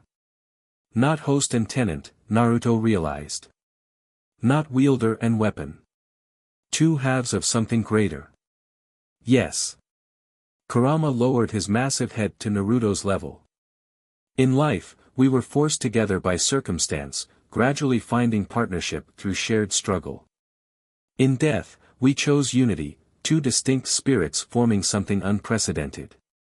And our Bankai is the full expression of that truth, Kurama confirmed. Not my power serving you, or your soul containing me, but perfect synchronization, equals in true harmony. Naruto understood suddenly, with crystal clarity that transcended mere knowledge. Their Bankai wouldn't be just a more powerful version of Shikai, but a fundamental expression of their unique bond, something that had never existed before in either shinobi world or soul society. I'm ready, he told the fox, absolute certainty filling him. Kurama's massive jaws formed what might have been a smile. Then speak our truth, Kit. Call forth what we've become. Naruto's consciousness returned to the physical realm, where mere seconds had passed despite the extensive inner dialogue. Around him, chaos continued to escalate, Takeo's 3 tails hybrid form rampaging through the chamber, Divine Judgment Squad members battling Kazuma's followers, and reality itself coming apart at the seams. He raised Kurama's sealed form before him, the blade glowing with intensifying light as he focused every aspect of his being into absolute clarity of purpose. Bankai, he stated simply, the word carrying weight beyond its syllables. Then, with perfect conviction, Kurama Okami, Sekai o Tsunagu Mano. 9-tailed wolf, that which connects worlds. Power exploded outward from the sword, not just spiritual pressure but something more fundamental, as though reality itself responded to the release. Golden light engulfed Naruto completely, his form temporarily obscured by radiance too intense to view directly. When the light receded, Naruto stood transformed. His Shinigami uniform had evolved into a golden-orange battle coat reminiscent of his father's, inscribed with sealing formulas that glowed with inner light.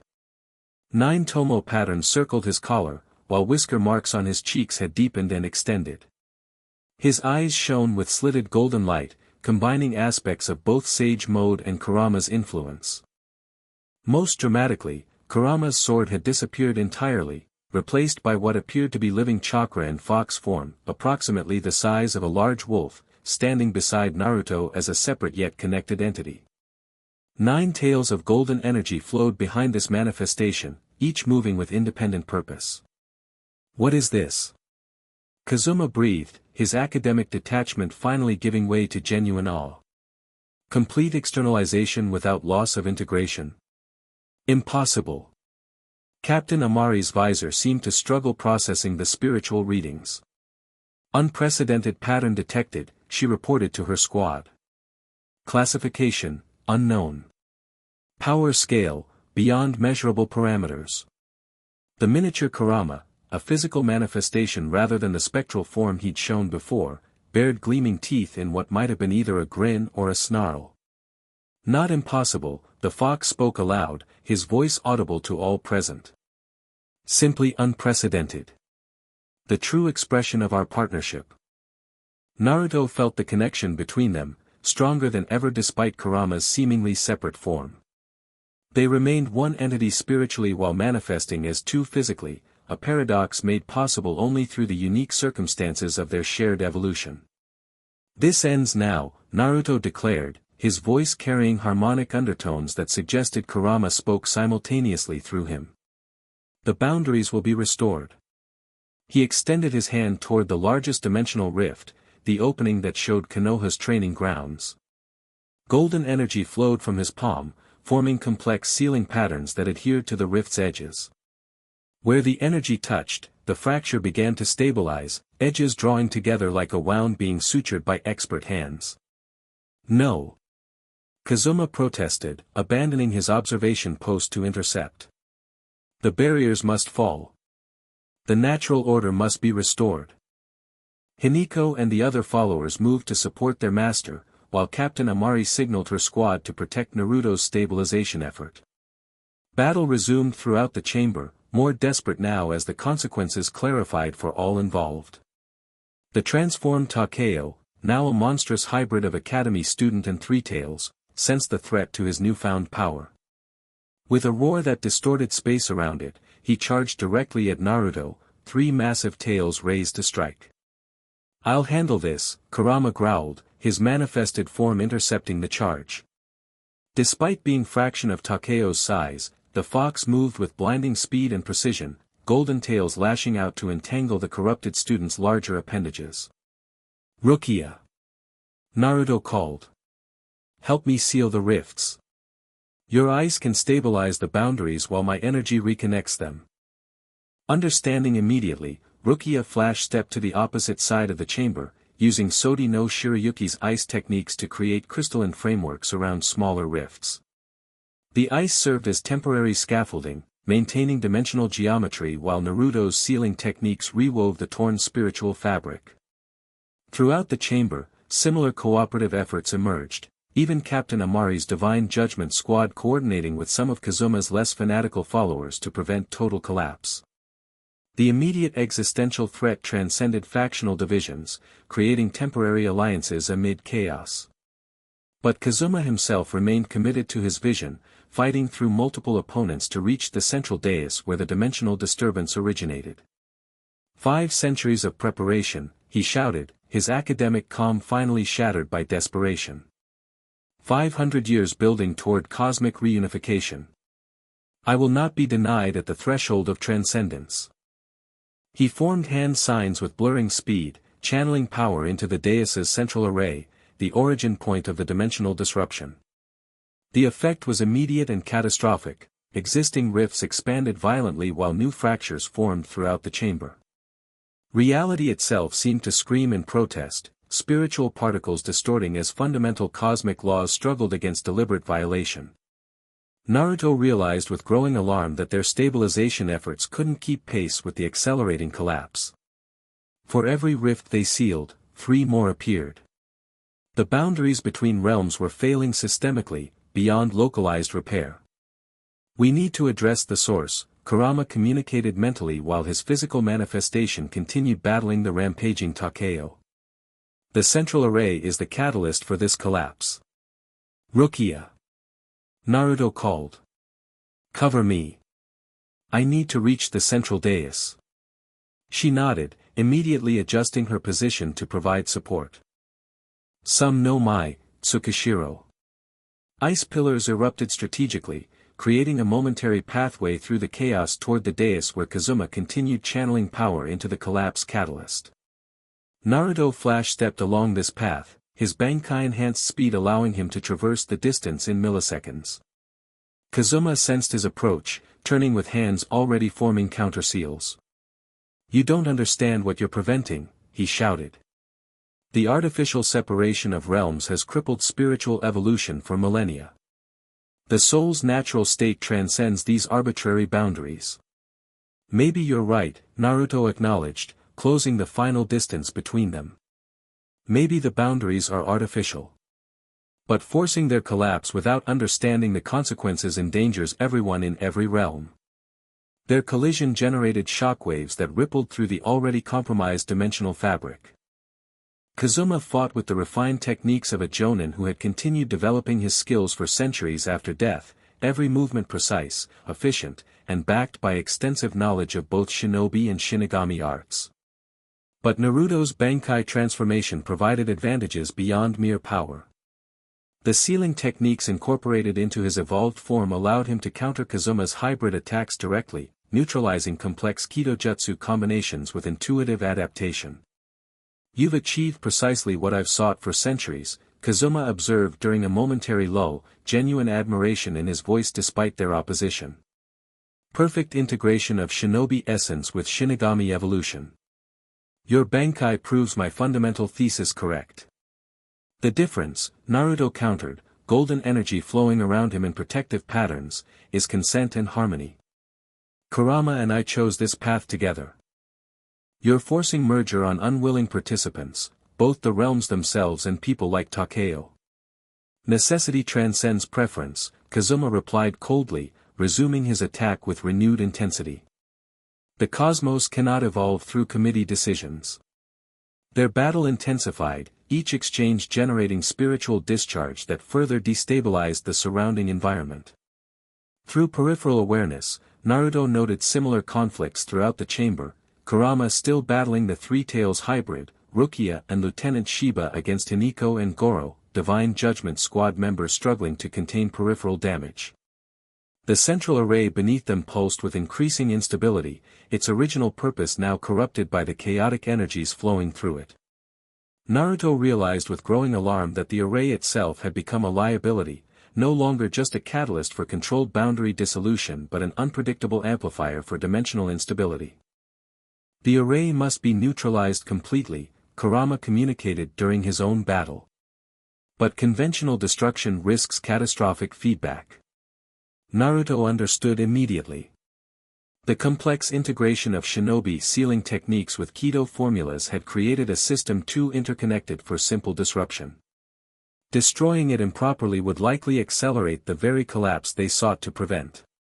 A solution formed in his mind, risky, potentially sacrificial, but with the highest probability of success. His Bankai's nature, Kurama Okami, Sekai o Tsunagu Mano, literally translated as, that which connects worlds. The name itself suggested its true purpose. Rukia, he called across the chamber. I need time. Hold them off while I reconfigure the array. She nodded grimly, immediately adapting her battle strategy to provide maximum coverage. Tsugi no Mai, Hakuren. Massive ice waves surged toward multiple opponents, creating temporary barriers that would buy precious seconds.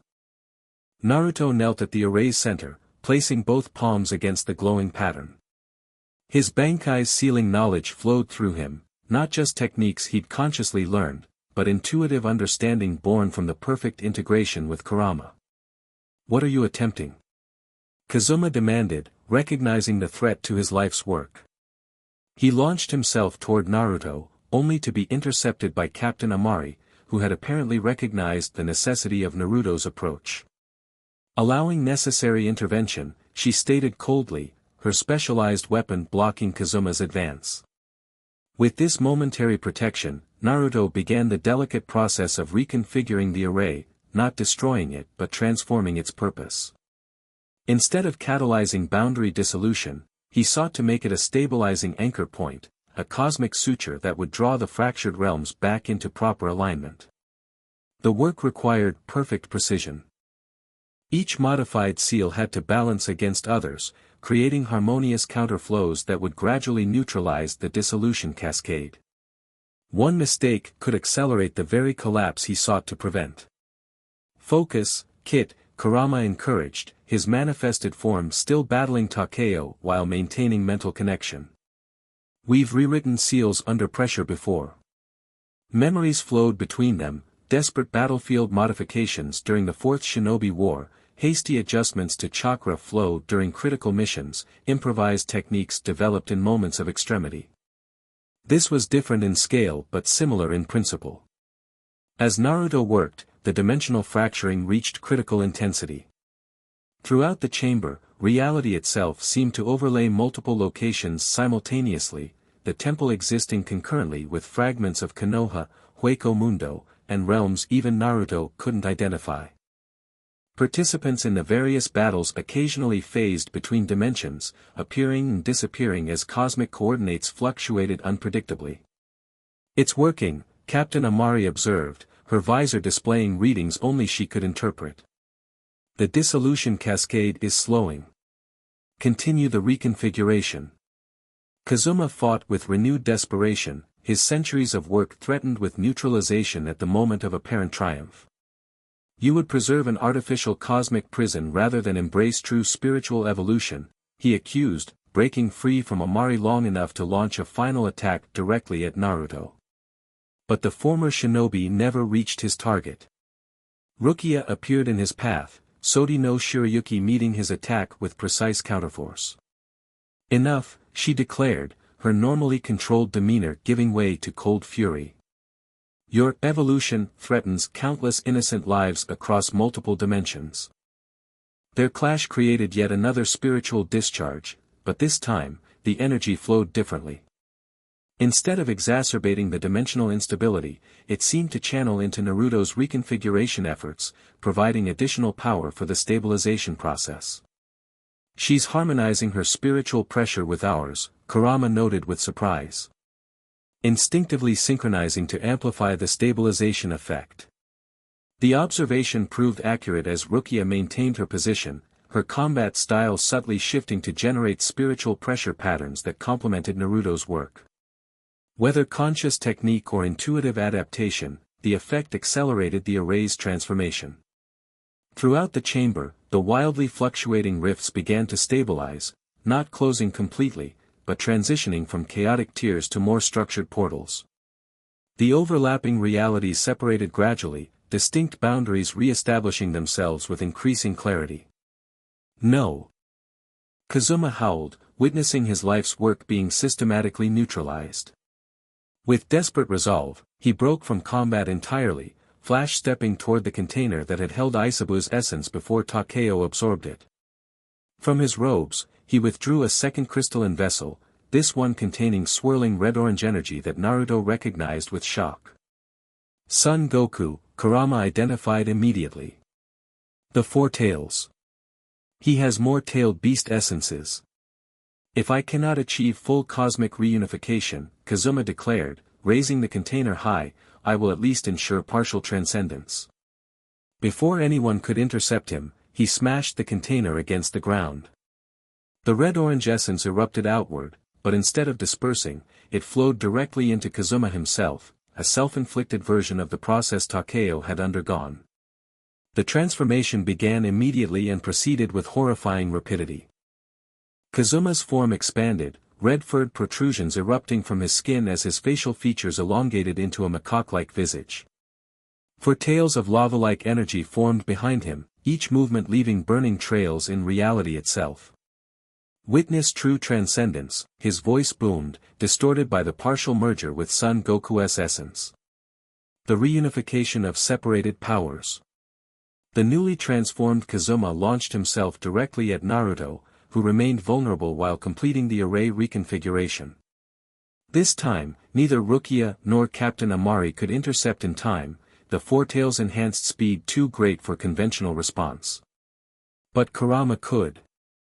The fox's manifested form abandoned its battle with Takeo, flash-stepping with unprecedented speed to intercept Kazuma's attack.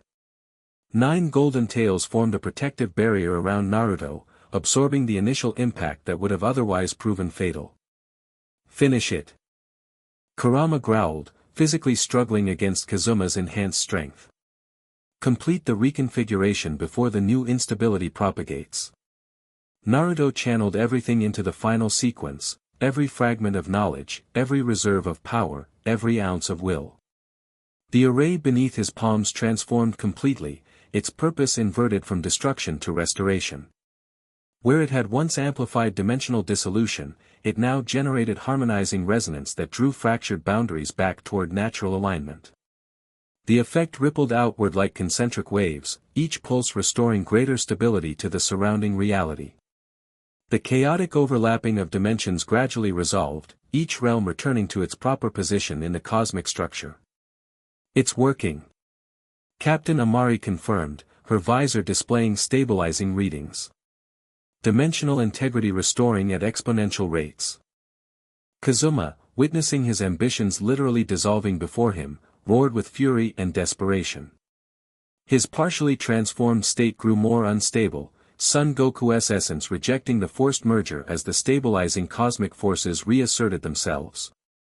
This changes nothing, he declared, though his voice now carried undertones of pain beneath the bravado. The truth cannot be suppressed forever. The boundaries are artificial constructs, they will eventually fail with or without my intervention. Maybe, Naruto acknowledged, rising slowly as the reconfiguration completed.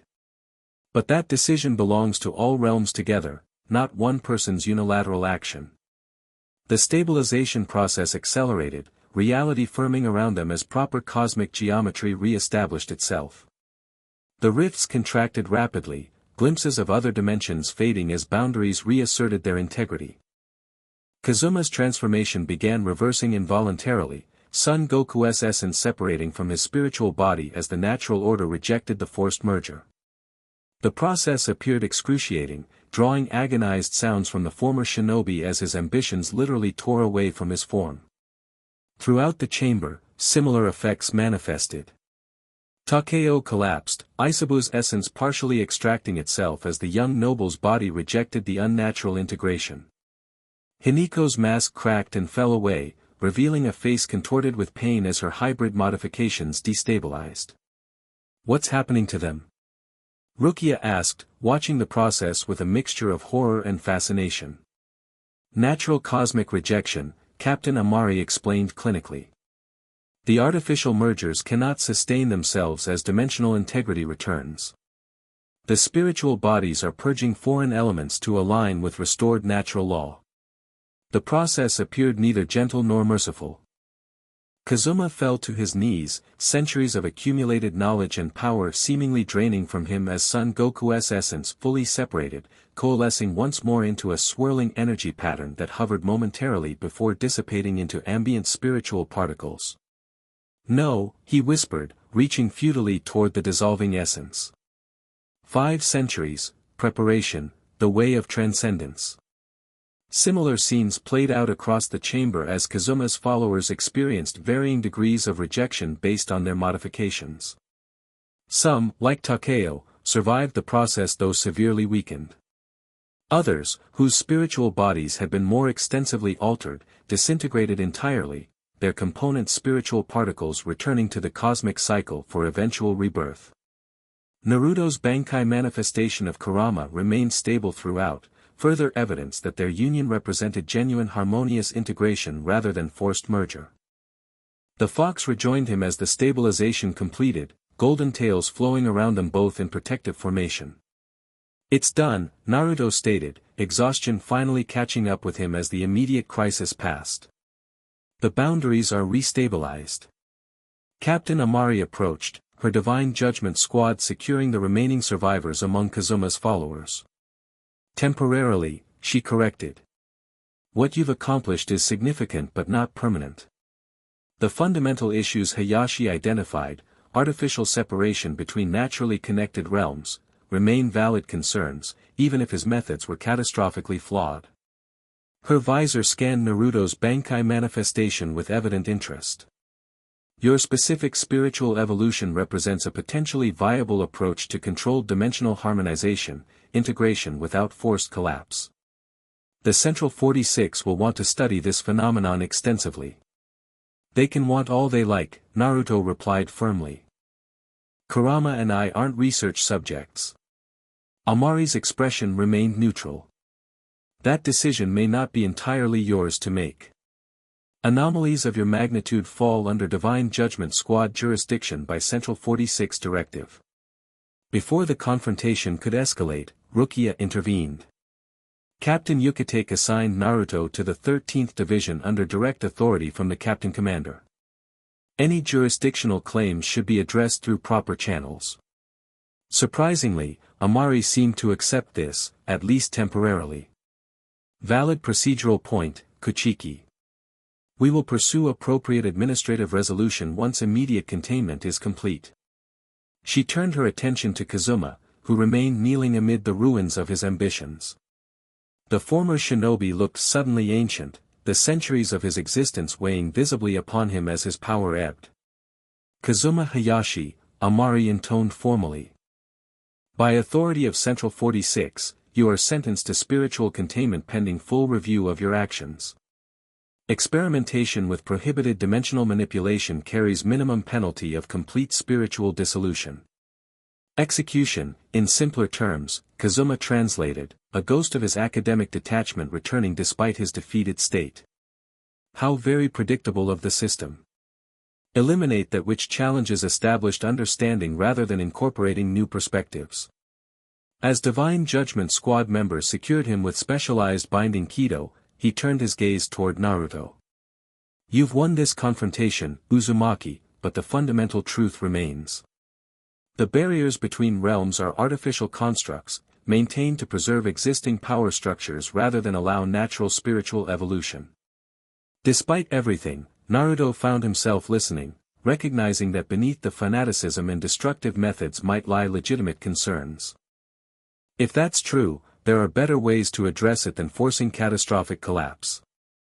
A slight smile crossed Kazuma's weathered features. "Perhaps. But change rarely comes through comfortable means." His gaze shifted to Naruto's Bankai manifestation of Kurama. "Your evolution demonstrates the potential when artificial restrictions are transcended. Remember that when they eventually come for you too, when your unprecedented nature threatens their comfortable order." With that ominous warning, he was led away, shoulders straight despite his defeated state, a true believer to the end, convinced of his cosmic righteousness even in failure. The immediate crisis resolved, Naruto finally allowed his Bankai to dissipate. The transformation reversed gradually, Kurama's manifested form dissolving into particles of golden light that flowed back into the reforming Zanpakuto. As the release concluded, exhaustion hit with physical force, sending Naruto to his knees. Rukia was beside him instantly, supporting his weight. "Easy," she murmured, concern evident in her voice. "Achieving Bankai under these circumstances has drained your spiritual energy severely." "Worth it," Naruto managed a weak smile, leaning gratefully against her. "We stopped the collapse." "You did more than that," Lieutenant Shiba approached, looking battered but functioning. "You achieved Bankai within months of arriving in Soul Society, something that usually takes decades even for prodigies. The captains will have questions. Many questions." Let them wait, Rukia stated with surprising firmness. He needs medical attention and rest before any debriefings. Shiba nodded, uncharacteristically acquiescing without argument. The situation here is contained. Divine Judgment has jurisdiction over the dimensional aspects, and will handle the standard cleanup and reporting. Get him back to the 4th division.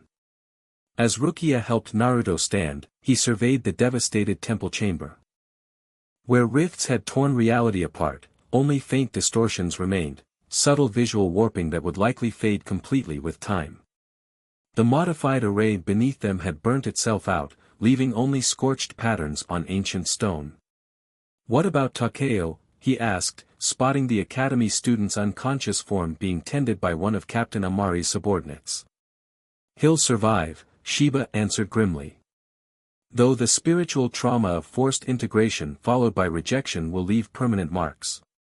His future in the Gotei 13 is uncertain. Rukia supported Naruto as they made their way through the debris toward the exit.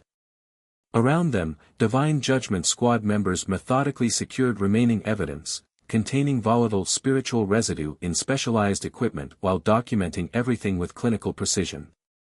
What exactly is the Divine Judgment Squad? Naruto asked quietly as they passed beyond earshot of Amari's team. I've never heard them mentioned in any briefing. Few have, Rukia replied, her voice equally low. They're a specialized division that operates outside the standard Gotei 13 structure, reporting directly to Central 46. Their primary mandate involves dimensional boundary enforcement, preventing unauthorized travel between realms and neutralizing entities that threaten cosmic separation. Cosmic jailers, Naruto summarized, recalling Kazuma's derisive terminology. Maintaining the boundaries between worlds. That's one perspective, Rukia acknowledged. Though after witnessing what happens when those boundaries collapse, perhaps their caution has merit. They passed through the temple's main entrance, emerging into late afternoon sunlight that seemed impossibly normal after the cosmic chaos they'd experienced within. Lieutenant Shiba coordinated with other 13th Division members who had established a perimeter around the complex, keeping curious Rukongai residents at safe distance. Captain Yukitake will meet us at the 4th Division, he informed them. A direct Senkaman has been authorized for immediate return to Siriidii. As they approached the waiting portal, Naruto felt Kurama stir within his consciousness, the fox's presence different somehow after their Bankai manifestation, more distinctly defined while simultaneously more deeply integrated. We've changed, Kurama observed privately. The Bankai transformation, even briefly achieved, has permanently altered our spiritual composition. For better or worse? Naruto questioned silently. Both, most likely, the fox replied thoughtfully.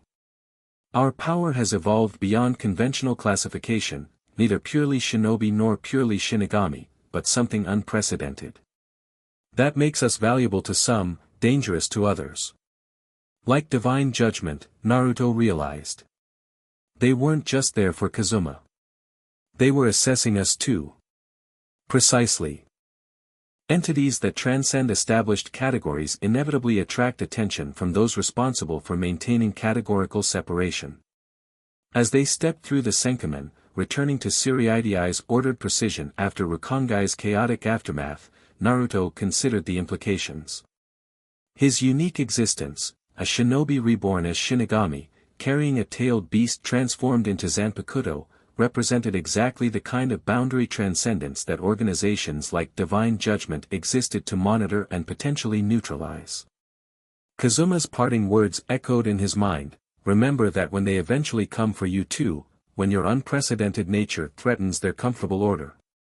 He glanced at Rukia, who maintained her supportive position despite her own evident exhaustion and injuries. Her unwavering presence throughout the ordeal, fighting at his side, defending him against both Kazuma's followers and Divine Judgment's potential claims, spoke volumes about where her loyalties ultimately resided. Thank you, he said simply as they emerged into Siriidii.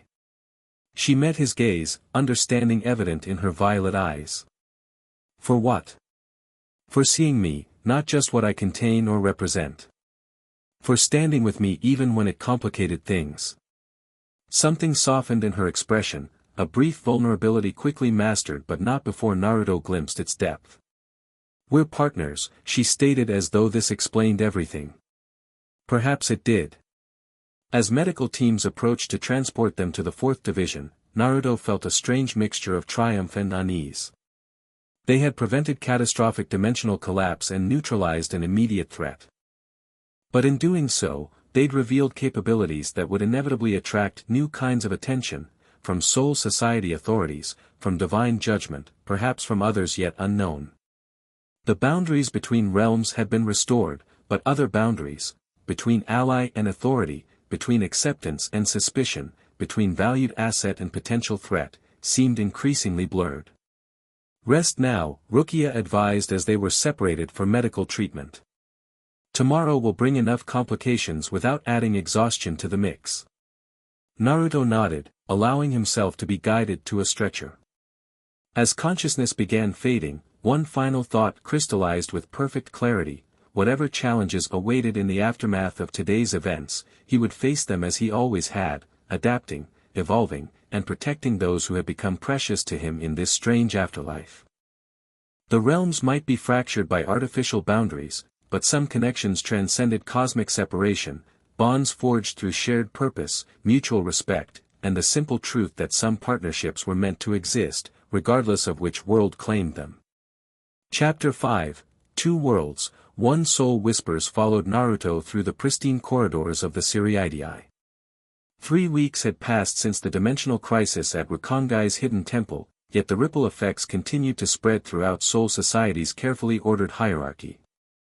Shinigami paused their conversations as he passed, eyes tracking his movement with a mixture of awe, curiosity, and in some cases, unmistakable wariness. Achieved Bankai in less than 6 months. Fought divine judgment to a standstill. Boundary manipulation capabilities unlike anything recorded. The fragments of conversation weren't meant for his enhanced hearing, but they reached him nonetheless. He'd grown accustomed to such attention, first as the Ninetales Jinchuriki in life, then as the anomalous arrival in death. The specifics changed, but the fundamental dynamic remained. Naruto Uzumaki existed outside established categories, and institutions invariably found such exceptions problematic. "They fear what they don't understand," Kurama observed, the fox's presence a steady constant within the transformed Zanpakuto at his hip. "And they understand even less than they believe." "Can't entirely blame them," Naruto replied silently as he navigated toward the 13th Division headquarters. "We did crack reality open like an egg. Technically, we repaired the damage Kazuma initiated," Kurama corrected, though amusement colored his mental voice. "But nuance rarely survives bureaucratic interpretation." Naruto smiled despite himself. In the aftermath of achieving Bankai under such extreme circumstances, his connection with Kurama had evolved significantly. The fox's consciousness remained distinct yet integrated with his own in ways that transcended their previous bond, neither sealed entity nor mere Zanpakuto spirit, but true spiritual partner manifesting through their unique soul configuration. The smile faded as he approached Captain Yukate's private office. The summons had arrived at dawn, formal, respectful, but carrying unmistakable urgency beneath its polite phrasing. After 3 weeks of debriefings, examinations, and what amounted to house arrest disguised as recovery observation, something had clearly changed. Lieutenant Shiba waited outside the captain's door, his usually relaxed demeanor replaced by focused alertness. "Good, you're prompt," he greeted with a curt nod. "The captain's waiting with additional participants." The slight hesitation registered immediately. "Who else is there?" "Representatives from Central 46, Shiba replied, lowering his voice. "And Captain Aizen of the 5th Division." Naruto's instincts sharpened instantly. Since returning from the dimensional crisis, Aizen had maintained a conspicuous distance, neither visiting during Naruto's recovery nor participating in the extensive debriefings that followed. His sudden involvement now triggered warning bells that resonated through both Naruto's shinobi training and Kurama's ancient wariness. "Careful, Kit," the fox cautioned unnecessarily. "The timing is suspect." "Rukia?" Naruto asked, scanning for her familiar spiritual pressure. Already inside, Shiba confirmed, opening the door without further elaboration. The office beyond had been transformed from its usual serene space into what resembled a formal hearing chamber. Captain Yucatake sat behind his desk, appearing more formal than Naruto had ever seen him, his usually gentle features set in diplomatic neutrality. Beside him stood two robed figures whose faces remained obscured within deep hoods, Central 46 representatives, projecting authority through deliberate anonymity. Opposite them, Captain Aizen occupied a seat with perfect composure, his expression pleasantly interested yet somehow removed from proceedings, an observer rather than participant despite his physical presence. And there, standing at attention near the window, was Rukia, her face carefully composed in the professional mask Naruto had come to recognize as her response to institutional pressure. Their eyes met briefly as he entered, her violet gaze communicating volumes in that momentary connection, caution, concern, and something deeper that neither of them had fully articulated despite the gradually evolving nature of their partnership. Uzumaki Naruto, one hooded figure acknowledged, voice modulated to gender neutrality, another deliberate distancing technique. Thank you for your prompt response to summons. Naruto bowed with appropriate respect, though not quite to the depth that total deference would require. I understand the matter is urgent. Indeed. The second representative gestured toward a prepared seat. Please. As Naruto took the indicated position, he noted the subtle Kido constraints embedded in the office's perimeter, not outright barriers, but monitoring and containment preparations disguised as decorative elements. They expected trouble, then. The question was, what kind? Captain Yucatake cleared his throat gently, assuming the role of intermediary. Naruto, as you're aware, the events at the Rukongai temple 3 weeks ago have required extensive review by Soul Society's governing authorities. The dimensional instabilities, while contained, raised significant concerns regarding cosmic boundary integrity. I believe we addressed those concerns effectively, Naruto replied carefully, watching Aizen's face for reactions. The captain's pleasant expression remained unchanged, but something in his eyes, a calculating intensity behind the glasses, suggested focused attention beneath the affected disinterest. Temporarily addressed, the first representative corrected. The fundamental issues remain. Boundaries between realms have been compromised beyond standard parameters. Monitoring stations across Soul Society continue to detect fluctuations consistent with progressive deterioration of dimensional integrity. This was news. During his restricted recovery, Naruto had received sanitized reports suggesting successful stabilization. How severe are these fluctuations? The representatives exchanged glances, an unspoken communication passing between them before the second responded. Sufficient to warrant extraordinary measures. Divine Judgment Squad analysis indicates potential for cascading failure within 3 to 6 months without intervention. They're not telling us everything, Kurama observed privately. Their spiritual pressure fluctuates when discussing the timeline, suggesting either greater urgency or deliberate misdirection. What intervention are you proposing? Naruto asked, directing the question to Yucatake rather than the anonymous representatives. The captain's expression conveyed apologetic resolve. Central 46 has authorized creation of a specialized task force, Operation Boundary Restoration, with mandate to identify and implement permanent solutions to the dimensional instabilities. Given your unique involvement in these matters, your participation has been deemed essential. Participation, Naruto repeated neutrally. In what capacity exactly? Here, Aizen finally entered the conversation, his voice carrying the smooth assurance that somehow always set Naruto's teeth on edge. Your Bankai manifestation demonstrated unprecedented capacity for dimensional boundary manipulation, he observed, adjusting his glasses in that calculated gesture Naruto had come to recognize. Analysis suggests your spiritual configuration, particularly the integration of tailed beast energy with Shinigami evolution, provides unique capabilities for cosmic structure reinforcement. Translation: they want to use us as a tool to patch reality, Kurama interpreted bluntly. More specifically, the first representative continued, divine judgment technicians have developed a theoretical framework for permanent boundary restoration utilizing your energy signature as a stabilizing catalyst. The procedure would require your direct participation at key nexus points within the dimensional fabric. Naruto maintained careful neutrality while processing the implications. This sounds like more than a standard mission assignment. It is, Captain Yukitake confirmed, meeting Naruto's gaze directly. The procedure carries significant risks, both to the dimensional structure and to participants. Central 46 would not propose this if alternative solutions existed, but conventional approaches have proven insufficient against this escalating threat. What exactly would I need to do? Naruto asked, though he suspected he already understood the fundamental concept. Captain Aizen rose smoothly, approaching a wall where Kido light materialized into a complex dimensional diagram, 9 interconnected spheres representing different realms, with Soul Society at the center. The procedure requires establishing resonance points at 9 critical boundary intersections, he explained, indicating glowing nodes between the spheres. At each point, your Bankai manifestation would create a stabilizing anchor, essentially rewriting the fundamental interaction protocols between adjacent dimensions. Rewriting reality itself, Naruto translated, immediately grasping the scale and audacity of what they proposed.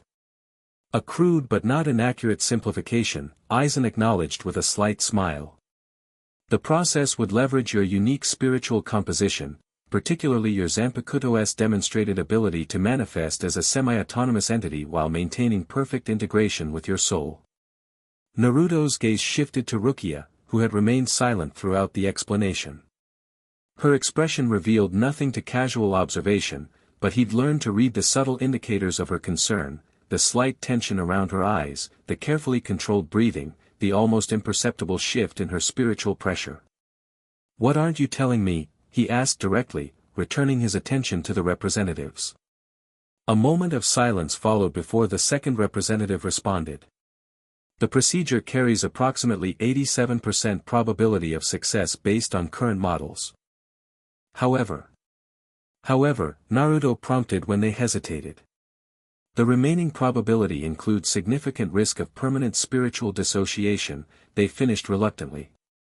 The extensive manifestation of your Zanpakuto across multiple dimensional boundaries could potentially prevent complete reintegration following the procedure. They're talking about separating us permanently, Kurama realized with alarming clarity. Using our connection as a sacrifice to stabilize their cosmic architecture. That's unacceptable, Naruto stated flatly, rising from his seat. Kurama isn't just my Zanpakuto, he's my partner. I won't risk permanent separation for a theoretical solution you've developed without even consulting us. Naruto, Yukitake intervened gently, I understand your concern. Truly. But the alternatives may prove worse for everyone, including you and Kurama. If the dimensional boundaries collapse completely, then we find another solution, Naruto insisted.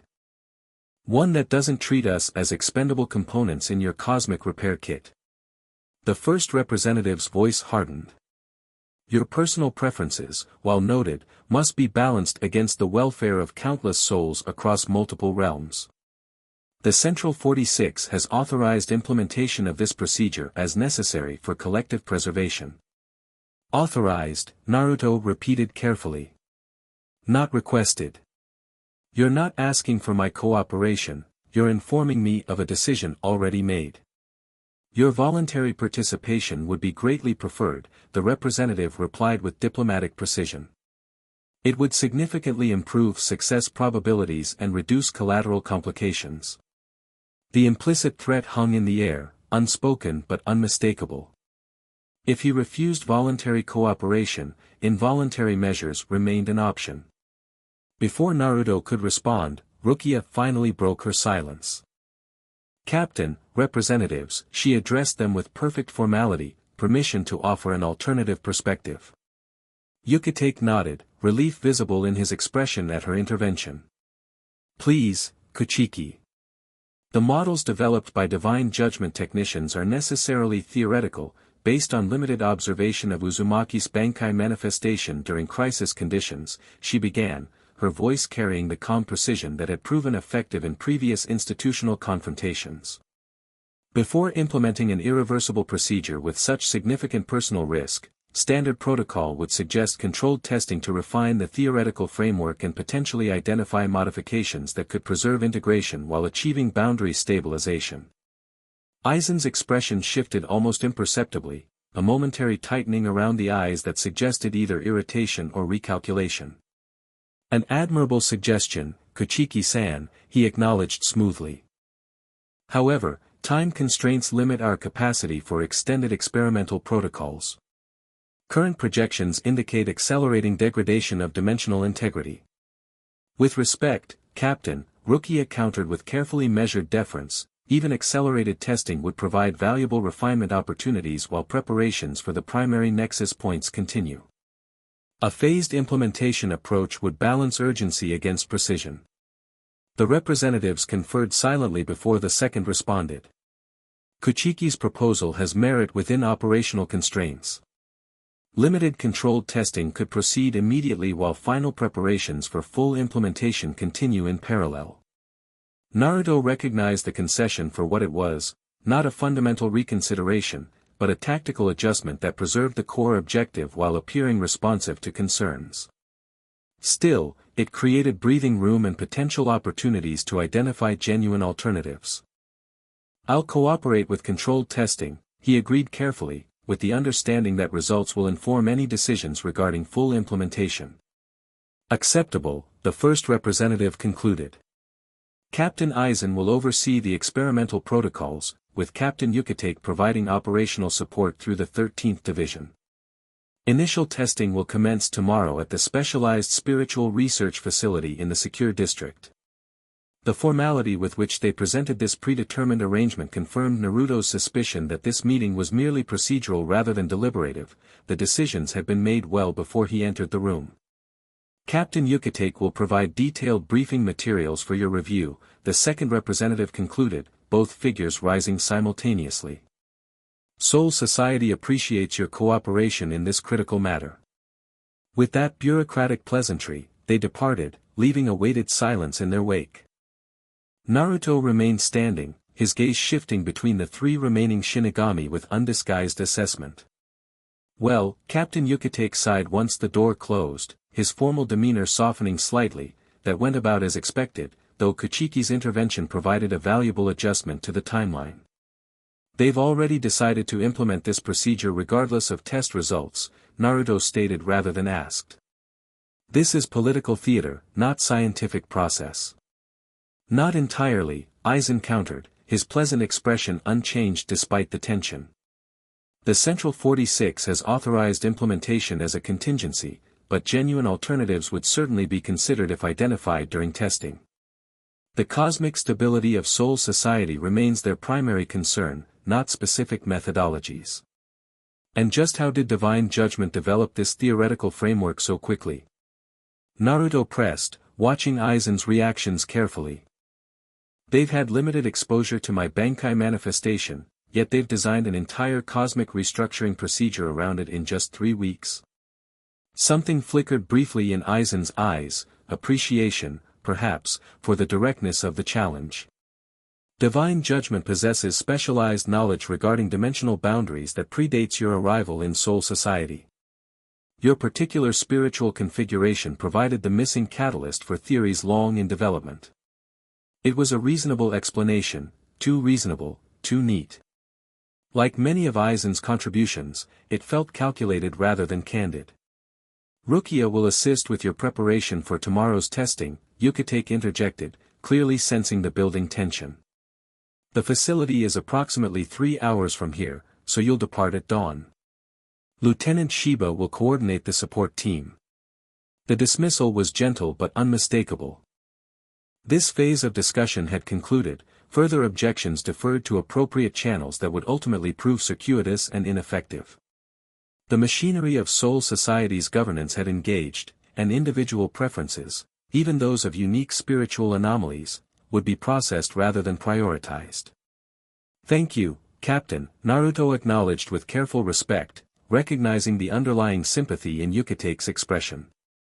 Whatever was happening, the captain appeared caught in institutional currents beyond his control, navigating as ethically as constraints permitted. Outside the office, Rukia fell into step beside him, maintaining professional demeanor until they reached a private courtyard where cherry trees provided both aesthetic beauty and convenient sound dampening. Only then did her carefully constructed mask slip, revealing genuine concern beneath. "They're not telling us everything," she stated without preamble. Divine Judgment has been conducting classified operations throughout Rukongai since the temple incident, far more extensive than standard containment procedures would require. "You've been investigating," Naruto observed, both impressed and unsurprised by her initiative. "Renji has contacts in the 2nd Division," she confirmed, referring to her childhood friend now serving as lieutenant under Captain Soifun. "Unusual movement patterns, specialized equipment deployment, restricted areas established without standard notification protocols. Something bigger than boundary maintenance is happening. And Aizen's involvement feels convenient," Kurama added silently. He maintained distance during the immediate aftermath, only to emerge as project overseer for this solution that potentially separates us permanently. Naruto leaned against a cherry tree, processing the converging suspicions. The representatives mentioned accelerating degradation of dimensional integrity. If that's true, we should be seeing effects, spiritual pressure fluctuations, localized anomalies, increased hollow incursions through weakened boundaries. Exactly, Rukia agreed, stepping closer and lowering her voice further. But routine patrol reports show no significant increase in such incidents. If anything, the boundaries appear more stable now than before the temple crisis, based on standard monitoring metrics. So either their specialized instruments detect problems invisible to conventional methods, or they're manipulating information to justify implementation of this procedure, Rukia finished. But why? What purpose would artificial urgency serve? Naruto considered the possibilities, connecting fragments from months of observation and experience. Kazuma claimed the boundaries between realms were artificial constructs, maintained to preserve existing power structures rather than natural cosmic organization. What if someone in authority shares that perspective but pursues it through institutional means rather than revolutionary methods? Rukia's expression shifted as implications crystallized. Using you, and Kurama, as unwitting catalysts for controlled boundary dissolution rather than chaotic collapse. A restoration that actually restructures cosmic architecture according to someone's preferred design. With permanent separation of my soul from Kurama's as either a necessary sacrifice or a convenient elimination of a problematic anomaly, Naruto concluded grimly. Either way, we lose while someone else's agenda advances. The question remains, whose agenda? Kurama mused. Central 46 operates through consensus governance. Difficult to imagine them unanimously supporting cosmic restructuring without extraordinary manipulation. We need more information, Naruto decided, straightening with renewed purpose. Before tomorrow's testing begins. Whatever they're planning, understanding the full scope improves our chances of finding alternatives. The specialized spiritual research facility is heavily restricted, Rukia warned. Even as assigned support, my access will be limited to designated areas. A familiar grin spread across Naruto's face, the expression that had both exasperated and endeared him to teammates throughout his life. Good thing I specialized in accessing restricted locations as a shinobi, then. Rukia's eyes widened slightly before narrowing with swift calculation. You're proposing unauthorized reconnaissance. Within a Soul Society secure facility. Under Divine Judgment supervision. Tonight, Naruto confirmed. Before official procedures begin and while expectations for my cooperation remain undefined. For a moment, he thought she might object on procedural grounds, her Kachiki training and Godiai 13 discipline asserting precedence over the growing partnership they developed. Instead, after brief internal deliberation visible in her expressive eyes, she nodded decisively. "I'll create a diversion at the Eastern Security Checkpoint at midnight," she stated, shifting seamlessly from potential objector to tactical collaborator. The facility maintenance schedules indicate reduced staffing during third shift, with primary attention focused on the central laboratory where tomorrow's testing will occur. Naruto's surprise must have shown, because Rukia's lips curved in a slight smile, part challenge, part shared conspiracy. "You didn't think I spent these 3 weeks just filing reports, did you? Some of us plan ahead when trouble inevitably finds our partners." "I like her more by the day," Kurama commented with obvious approval. Practical foresight combined with willingness to bend rules when necessary, rare qualities in institutional representatives. "Partners, huh?" Naruto repeated, the simple word carrying weighted significance in the context of their evolving relationship. Something vulnerable flickered briefly in Rukia's expression before professional focus reasserted itself. "Operational partners," she clarified, though the slight color in her cheeks suggested awareness of potential ambiguity. "The Eastern approach will give you approximately 12 minutes of reduced surveillance coverage. The research archives are located in the northwest quadrant, sublevel 2. 12 minutes is generous by infiltration standards," Naruto replied, accepting her tactical redirection while noting the unaddressed undercurrent. "I'll need half that if the building schematics are accurate." "They're accurate as of last week's security rotation documentation," she confirmed. "I'll bring the detailed layouts to your quarters this evening for review, along with the official briefing materials. Maintain normal routines until then, we're likely under observation." The seamless shift into covert operational planning reminded Naruto why they worked so effectively together, both adapting instantly to changing circumstances without wasted discussion, anticipating needs and addressing vulnerabilities proactively. In many ways, their partnership echoed the intuitive teamwork he'd developed with his closest allies in life, yet with distinctive elements unique to their shared experiences in this afterlife. "Be careful," he cautioned as they prepared to separate, maintaining appearances of routine division activities. "If there is larger manipulation occurring, the controllers will have contingencies for unexpected investigation. I've survived Kuchiki family politics and Godiai 13 power dynamics for decades," Rukia reminded him with quiet confidence. "Institutional maneuvering is familiar territory." As she departed with perfect professional composure, Naruto found himself admiring not just her tactical adaptability but the core strength that allowed her to navigate between rigid structures and necessary exceptions, a balance he'd struggled with throughout both life and death. "We've found valuable allies in this strange afterlife," Kurama observed, echoing Naruto's thoughts. "Whatever comes next, that connection matters." "It does," Naruto agreed aloud, watching cherry blossoms drift in gentle spirals toward the courtyard stones. "More than I expected when we first arrived here." With renewed purpose tempered by growing concern, he turned toward his assigned quarters to prepare for evening's covert operation, and whatever revelations might await within the restricted archives of Soul Society's specialized research facility. Midnight found Naruto perched atop a massive pine tree overlooking the specialized spiritual research facility, an imposing structure of white stone and specialized sekiseki material that dampened spiritual pressure within its walls.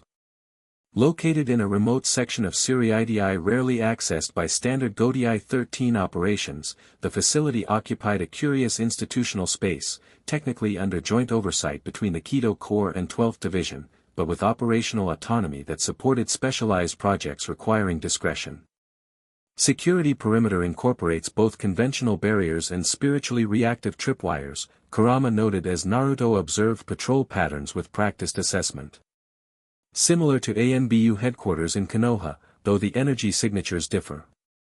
Standard infiltration approach won't work, Naruto agreed silently. They're expecting conventional intruders utilizing spiritual pressure for movement techniques. A slight smile formed as he reached into a pouch at his hip, withdrawing small paper seals he prepared during afternoon meditation. Since arriving in Soul Society, he'd gradually adapted shinobi techniques to his evolved spiritual composition, creating hybrid approaches that combined chakra principles with racial manipulation. These particular seals represented his most successful integration yet, temporary spiritual pressure suppression combined with localized environmental manipulation. Clever adaptation of the transparent escape technique, Kurama approved as Naruto applied the seals to his uniform. Though maintaining total suppression will limit your combat capabilities if discovered. Which is why we avoid discovery, Naruto replied with confidence born from countless successful infiltrations during his living career. Besides, I've got you as backup if things go sideways.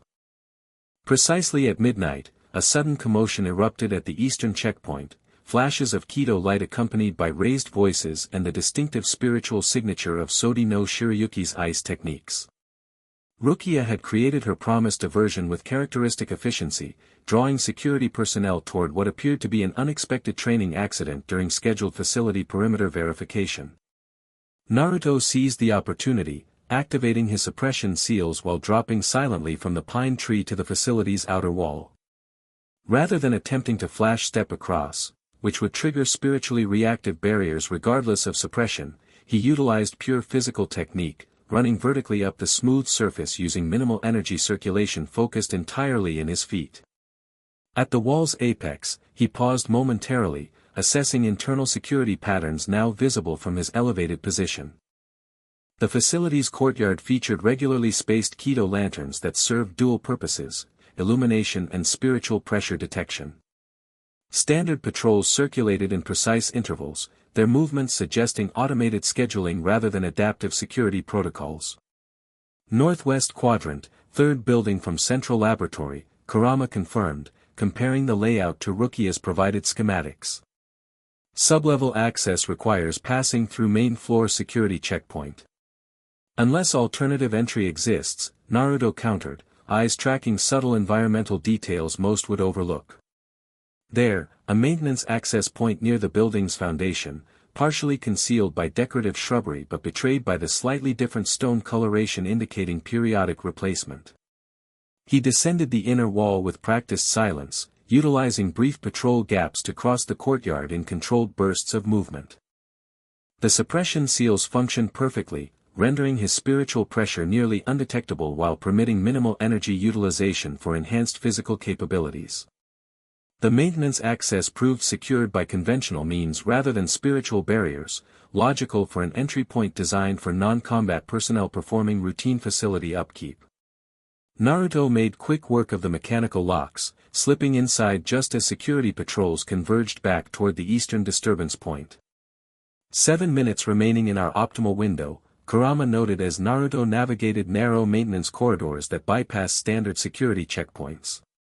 Assuming Rukia maintains the diversion without escalating to levels requiring captain intervention.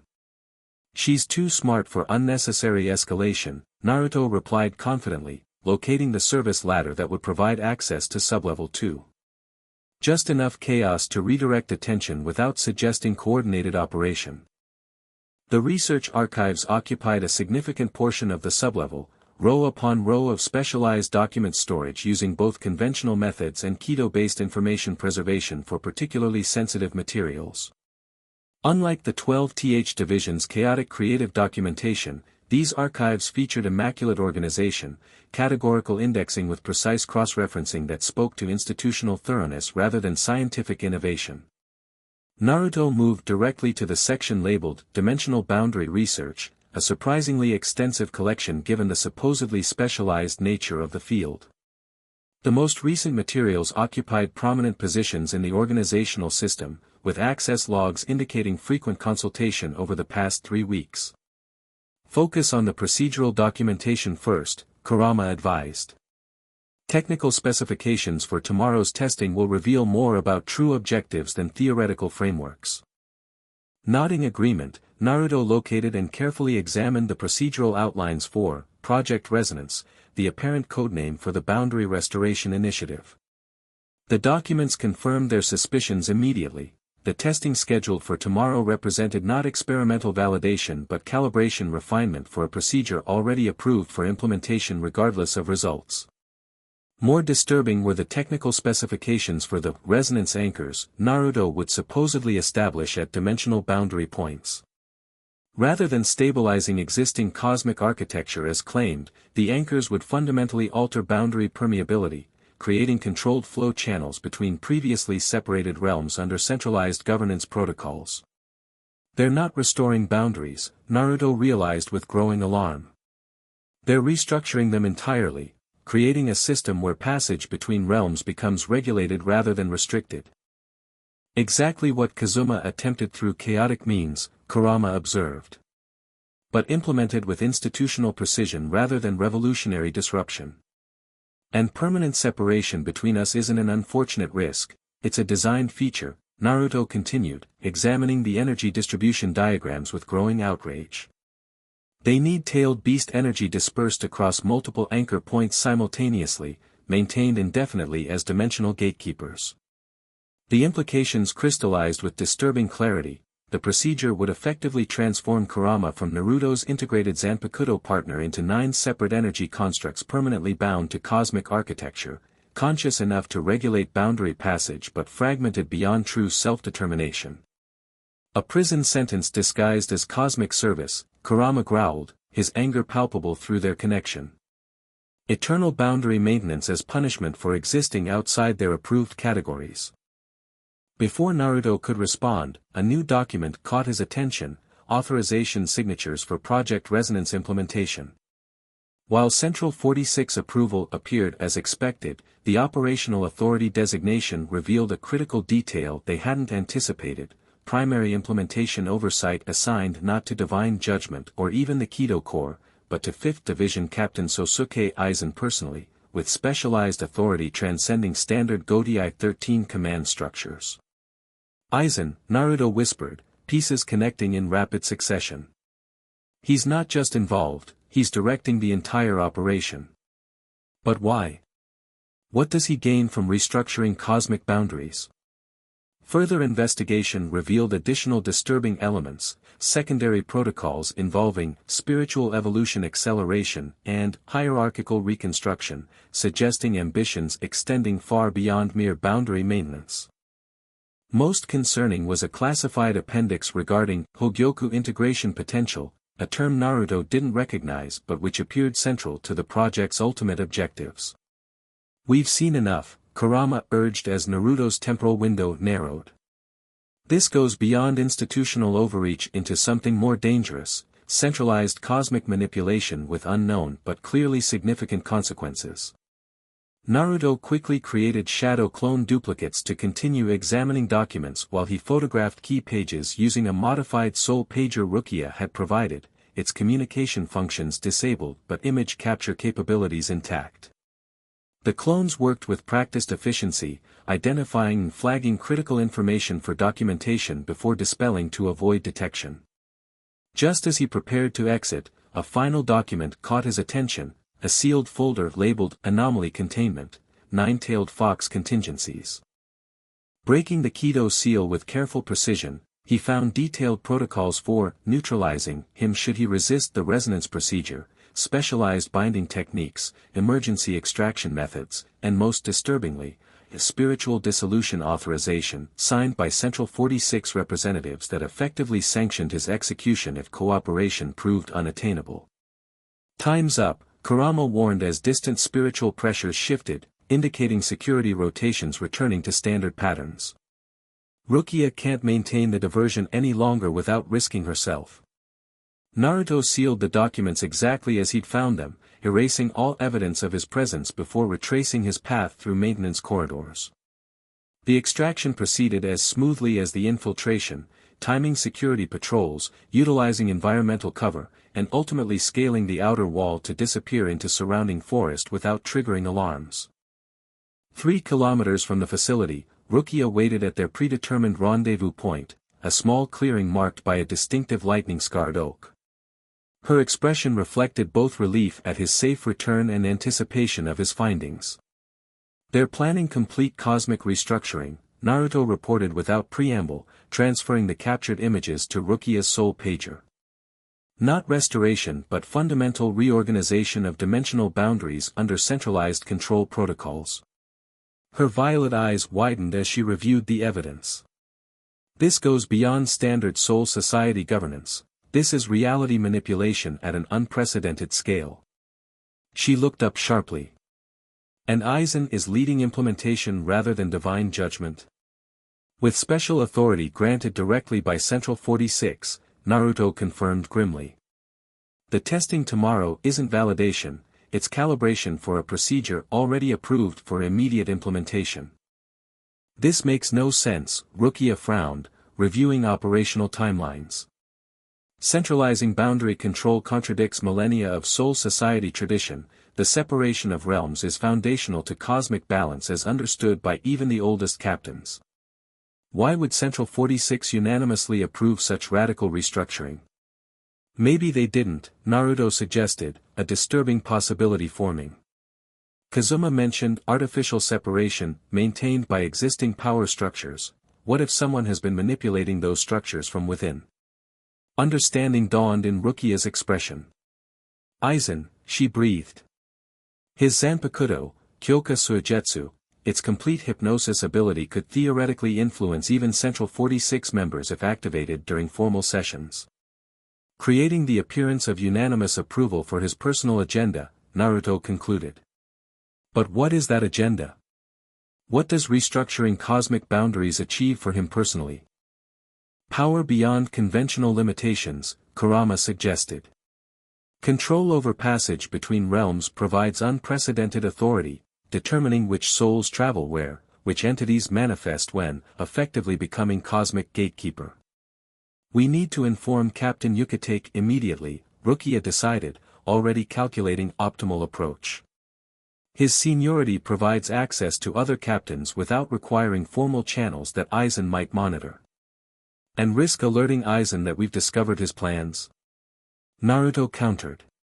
If he's manipulated Central 46, his influence likely extends throughout standard reporting structures. We need direct evidence of manipulation before approaching even trusted authorities. Rukia considered this with tactical precision. Tomorrow's testing provides our best opportunity. If the procedure is already designed for implementation rather than experimentation, discrepancies between stated objectives and actual protocols should provide observable evidence. Assuming we maintain enough autonomy to document those discrepancies, Naruto pointed out grimly. The contingency plans I found included detailed procedures for neutralizing me if I resist, including authorized spiritual dissolution. Execution, Rukia translated flatly, her expression hardening with cold fury. They've authorized your execution under the guise of security contingency. Which means we need counter-contingencies, Naruto stated, shifting immediately to planning mode rather than dwelling on the institutional betrayal. If Aizen is orchestrating this entire operation for personal objectives beyond standard Soul Society governance, direct confrontation becomes inevitable. Rukia nodded, tactical assessment overriding emotional response. We need allies we can trust absolutely, individuals beyond Aizen's potential influence sphere yet with sufficient authority to intervene effectively. Captain Yukatake, Naruto began, counting off trusted figures. Potentially compromised through formal channels, but likely resistant to direct manipulation given his seniority in perceptiveness, Rukia assessed. Captain Unohana. Similar status, difficult to manipulate directly but potentially isolated through institutional structures. Your brother? Naruto suggested, despite their complicated relationship. Rukia hesitated, conflicting loyalties visibly warring before professionalism prevailed. Byakuya adheres to established authority with absolute commitment. If Central 46 has authorized this procedure, he would enforce implementation regardless of personal reservations. The list of potential allies grew distressingly short as they eliminated those susceptible to either direct manipulation or institutional pressure. Soul Society's hierarchical structure, normally a strength for organized operations, became vulnerability when infiltrated at upper levels. There's one option we haven't considered, Naruto said finally, meeting Rukia's gaze with significance. Someone completely outside Soul Society's command structure yet familiar with both Aizen and boundary manipulation. Understanding dawned immediately in her expression. Kazuma Hayashi, she identified. Currently in divine judgment containment awaiting formal dissolution proceedings. Exactly. Whatever his methods and philosophy, he recognized the artificial nature of realm separation and Aizen's potential involvement before anyone else. His insights might prove crucial, assuming we can access him. Divine Judgment containment facilities make the specialized research facility look like an unlocked closet by comparison, Rukia warned. Breaking in would require captain-level capabilities and perfect execution. Good thing I've got both, then, Naruto replied with confidence that wasn't entirely bravado. His Bankai manifestation, while officially restricted pending tomorrow's testing, represented power beyond conventional classification, power he deliberately understated during official assessments following the temple crisis. Bold strategy, Kurama commented, though approval colored his mental voice. Escalating from unauthorized reconnaissance to high-security prison break within hours. I need to understand what we're truly facing before tomorrow's procedure begins, Naruto replied silently. Kazuma may be fanatical in his methods, but his foundational understanding of boundary mechanics likely exceeds anyone except those directly manipulating them. Rukia studied him with an intensity that suggested internal calculation, weighing procedural obligations against existential necessities. After a moment's consideration, she nodded decisively. Divine Judgment maintains its primary containment facility beneath the Central 46 compound, ostensibly for efficiency in processing cosmic criminals, practically ensuring maximum security through overlapping jurisdictional protocols. You know the location, Naruto observed, both impressed and unsurprised by her comprehensive knowledge of Soul Society's classified infrastructure. Byakuya maintains detailed briefings on all high-security installations as 6th Division Captain, she explained with the faintest suggestion of pride in her infiltration capabilities. I may occasionally review his archives during formal clan visitations. Occasionally, Naruto repeated with a brief grin despite their dire circumstances. Just enough to memorize highly classified facility specifications. Preparation serves multiple contingencies, she replied primly, though answering amusement flickered in her eyes. The northern approach through maintenance tunnels offers optimal infiltration vectors with minimal spiritual detection grids. However, her expression sobered, even with your capabilities, extraction remains problematic once containment alarms activate. Leave that part to me, Naruto assured her, already formulating multi-phase contingencies that combine shinobi stealth techniques with his evolved Shinigami abilities. What's more important now is establishing plausible deniability for your involvement. I can't risk Aizen targeting you if this goes sideways. Something shifted in Rukia's expression, a complicated mixture of frustration, determination, and another emotion that remained carefully contained beneath professional resolve. My involvement is already established through our partnership, she countered firmly. Attempting artificial separation now would appear conspicuous rather than protective. The parallel to their broader situation, artificial separation imposing limitations rather than protection, registered immediately. Naruto recognized the determination in her stance, the unwavering resolve that had characterized their evolving partnership since his arrival in Soul Society. Partners, then, he acknowledged, the simple word carrying deeper significance than its surface meaning. But we maintain operational flexibility. If circumstances require independent action for mission success, personal preferences become secondary to objective necessity. Agreed, Rukia confirmed, though something in her expression suggested the conversation's undercurrents extended beyond tactical considerations. Rendezvous at Eastern Forest Clearing at 0300 hours for approach to Divine Judgment Containment Facility. Maintain conventional movements until then to avoid triggering surveillance protocols. As they separated to prepare for the night's second covert operation, Naruto felt the weight of escalating stakes pressing against his consciousness. What had begun as dimensional anomaly investigation had evolved into potential cosmic restructuring with implications far beyond Soul Society's established governance, manipulations that threatened the fundamental separation between realms for purposes still not fully understood. We've faced world-threatening situations before, Kurama reminded him. Though admittedly, most didn't involve infiltrating afterlife prison facilities to interview cosmic criminals about dimensional manipulation conspiracies. Just another Tuesday for Team 7, Naruto quipped with gallows humor that harkened back to his living days. Except this time, we're playing for stakes that transcend life and death themselves. As he disappeared into Siriidi's shadows, preparing equipment and mental strategies for the coming infiltration, one certainty remained fixed in his consciousness: whatever Aizen's true objectives regarding cosmic restructuring, the forced separation of his soul from Kurama's would not be permitted under any circumstances. Some connections transcended institutional authority, partnerships forged through shared struggle, mutual growth, and freely chosen integration rather than imposed constraint. Some connections, Naruto reflected as his thoughts turned briefly to Rukia's unwavering presence through these escalating challenges, proved fundamental rather than incidental, defining rather than merely accompanying the journey through both life and whatever existence followed it. Divine Judgment's containment facility manifested precisely where Rukia's intelligence had indicated, a specialized complex beneath Central 46 headquarters, accessed through maintenance tunnels that connected Siriidi's administrative heart to its various support systems. What the intelligence hadn't fully conveyed, however, was the facility's oppressive spiritual atmosphere, a concentrated weight that pressed against consciousness itself, as though reality condensed into particularly unyielding configurations within these specialized walls.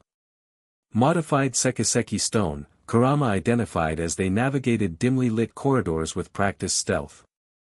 But combined with something else, boundary reinforcement elements similar to those at dimensional intersection points.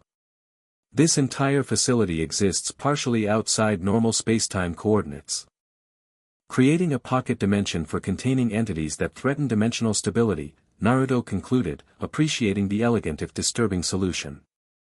Prisons within prisons, ensuring cosmic criminals remain isolated from the very boundaries they sought to manipulate. Their approach had proceeded with surprising smoothness, security patrols following predictable patterns that suggested institutional complacency rather than adaptive vigilance. Divine Judgment, accustomed to dealing with entities that manipulated spiritual energy through conventional means, had designed countermeasures accordingly: spiritual pressure suppression fields, Ryatsu detection grids, specialized barrier techniques. What they hadn't accounted for was Naruto's hybrid approach, shinobi stealth techniques adapted to his evolved spiritual composition, allowing movement that registered neither as standard Shinigami flash step nor conventional physical transit. Combined with shadow clone diversion strategically positioned to suggest system malfunctions rather than deliberate infiltration, their progress remained undetected through preliminary security layers. Rukia moved with complementary precision, her decades of Gotei 13 experience evident in perfect environmental adaptation and institutional knowledge. Where Naruto provided unconventional infiltration techniques, she contributed invaluable understanding of Soul Society's security architecture, identifying pattern weaknesses, procedural blind spots, and hierarchical vulnerabilities with practiced efficiency.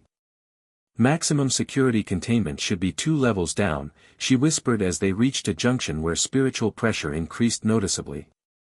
Designated Cosmic Disruption, class detainees, those whose crimes involve fundamental dimensional violations rather than conventional spiritual offenses. Naruto nodded, focusing his senses beyond conventional detection. There, beneath the superficial spiritual signatures of security personnel and standard barrier techniques, he felt a distinctive energy pattern that registered as both familiar and disturbing: chakra, or something approximating it, carefully contained but still recognizable to his specialized perception. Kazuma is below us, he confirmed. Along with something else. Something that feels like tailed beast energy, but distorted. The Three Tails fragment that was extracted from Takeo during the dimensional stabilization, Kurama suggested. Its signature would remain recognizable despite containment protocols. They descended through maintenance access points, bypassing primary security checkpoints through service corridors designed for facility upkeep rather than prisoner transport. The containment level itself proved dramatically different from upper sections. Specialized cells lined a central corridor, each constructed with materials that appeared to bend light slightly around their perimeters, suggesting reality distortion rather than conventional barriers. Identifying Kazuma's cell required minimal effort. It radiated the distinctive hybrid energy signature they'd encountered at the temple, though significantly diminished from its previous intensity. Divine Judgment containment protocols apparently included substantial power suppression beyond standard prisoner restrictions. Two guards at Central Monitoring Station, Rukia noted, her Kuchiki-trained observational skills identifying their positions despite visual obstacles. Rotation schedule indicates shift change in approximately 8 minutes, optimal window for access without triggering automated verification systems. I'll handle the cell securities, Naruto decided after brief assessment. You maintain perimeter awareness. This close to Central 46, unexpected administrative personnel could appear despite late hours. The coordination proceeded with practiced efficiency, Naruto creating specialized shadow clones to generate localized interference in monitoring systems while Rukia positioned herself at optimal observation points covering approach vectors. When the guard rotation commenced exactly as scheduled, they exploited the momentary surveillance gap to access the specialized corridor housing cosmic disruption prisoners. Kazuma Hayashi's cell appeared outwardly unremarkable, a simple cube of modified sekiseki material with minimal furnishings visible through an observation panel that distorted perspective slightly, suggesting dimensional manipulation countermeasures integrated into the very structure. The former shinobi himself sat in perfect meditation posture at the cell's center, eyes closed but posture suggesting complete awareness of his surroundings despite apparent stillness. I wondered when you would arrive, Uzumaki Naruto, he spoke without opening his eyes, voice carrying clearly despite specialized sound dampening built into containment architecture. Though I admit, your arrival precedes my calculated timeline by approximately 12 hours. Naruto approached the observation panel carefully, studying the containment mechanisms with professional assessment. You expected me. Inevitable progression, Kazuma replied, finally opening eyes that revealed surprising clarity despite his diminished circumstances. You've discovered Aizen's manipulations regarding cosmic restructuring. You've realized his objectives extend beyond Soul Society's established parameters. You require context that conventional authorities cannot provide due to compromised hierarchies. The accurate summary of their situation confirmed both Kazuma's perceptiveness and the validity of their concerns regarding Aizen's involvement. You know what he's planning. I know what he claims to plan, Kazuma corrected, rising smoothly despite evident physical limitations imposed by containment protocols. Aizen's true objectives remain partially obscured even to those who recognize his manipulations. The cosmic restructuring represents means rather than ends, a mechanism serving purposes beyond mere boundary control. What purposes? Rukia questioned sharply, joining the conversation while maintaining perimeter vigilance. Kazuma studied her with academic interest before responding. Evolution beyond conventional limitations. Transcendence of established categories. Apotheosis through dimensional integration. His weathered features formed a slight smile at their evident frustration with philosophical generalities. More concretely, replacement of the Soul King as cosmic linchpin through fundamental reorganization of dimensional relationships. The implications struck with physical force, ambitions far beyond administrative manipulation or power consolidation within established systems. He wants to become the Soul King. Naruto clarified, struggling to comprehend the scale of such ambition. Not become, Kazuma corrected with academic precision. Replace entirely. The current Soul King maintains artificial separation between realms as cosmic architecture, a system Aizen believes fundamentally flawed and unnecessarily restrictive. His restructuring would establish new cosmic organization with himself as central consciousness rather than passive linchpin. Godhood, Kurama translated bluntly. He seeks literal godhood through cosmic restructuring. And my Bankai manifestation provides necessary catalyst for implementing this restructuring, Naruto concluded, connecting fragments into coherent pattern. Tailed beast energy distributed across dimensional boundaries serves as both restructuring mechanism and power source for the transition. Precisely, Kazuma confirmed with something resembling professional appreciation.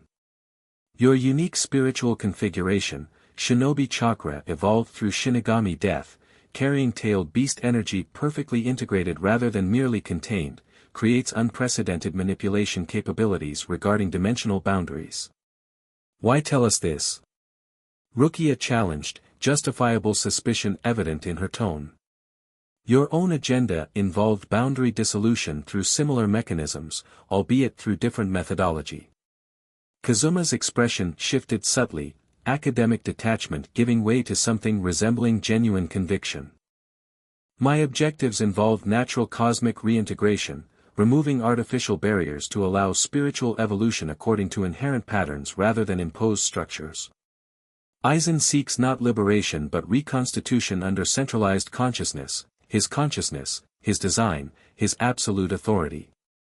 The distinction, while perhaps morally ambiguous in practice, represented fundamentally different philosophical approaches: dissolution versus restructuring, natural patterns versus imposed design, distributed potential versus centralized control. The resonance procedure scheduled for tomorrow, Naruto pressed, focusing on immediate concerns rather than philosophical distinctions. It permanently separates Kurama from me, correct? Transforming him from integrated Zanpakuto partner to fragmented boundary components. The separation is both mechanism and beneficial consequence from Aizen's perspective, Kazuma confirmed grimly. Your unprecedented integration represents evolutionary potential beyond his controlled paradigm, unpredictable, adaptable, potentially resistant to his restructured cosmic architecture. Fragmenting that integration serves both procedural requirements and strategic elimination of potential opposition. The verification of their worst suspicions crystallized immediate priorities. How do we stop it? Naruto asked directly. The procedure, the restructuring, Aizen's entire operation. Something like genuine respect flickered across Kazuma's weathered features. Direct confrontation remains suboptimal given Aizen's extensive preparation and institutional positioning. However, he approached the observation panel, lowering his voice despite containment barriers. Dimensional restructuring requires precise synchronization across multiple nexus points. Disruption at even one critical juncture destabilizes the entire procedure. Creating opportunity for counteraction, Rukia interpreted with tactical precision. But Aizen will have anticipated conventional disruption attempts, security protocols, redundancy systems, contingency implementations. Conventional disruption, yes, Kazuma agreed. But unconventional approaches leveraging your unique capabilities might succeed precisely because they transcend established categories, much as your Bankai manifestation transcends conventional Zanpakuto classification. He turned his attention fully to Naruto, academic assessment becoming focused intensity. The resonance procedure's fundamental vulnerability lies in its dependency on your conscious participation. Even coerced cooperation requires maintaining your soul's basic integrity during initial implementation phases. This creates a window where specialized counterresonance could potentially redirect the procedure's energy flow. Counterresonance. Naruto repeated, grasping the concept's outline if not technical specifics. Essentially, accepting initial connection to resonance architecture while implementing internal spiritual reconfiguration that transforms the energy flow patterns from restructuring to. Kazuma paused, selecting precise terminology, what might be called cosmic dialogue rather than dictation. Using the very system designed for controlled restructuring to instead establish communication between realms without imposing centralized governance, Rukia interpreted, her quick comprehension impressive given the esoteric concepts involved. Precisely, Kazuma confirmed with academic appreciation. Rather than resisting the procedure entirely, which Aizen has extensive contingencies to address, you modify its fundamental nature from within while appearing to cooperate with surface protocols. The approach held elegant potential, working within the system to transform it rather than opposing it directly. But significant obstacles remained. This counterresonance, Naruto questioned, how exactly would I implement it once connected to the resonance architecture? Kazuma's expression shifted to one of reluctant admission.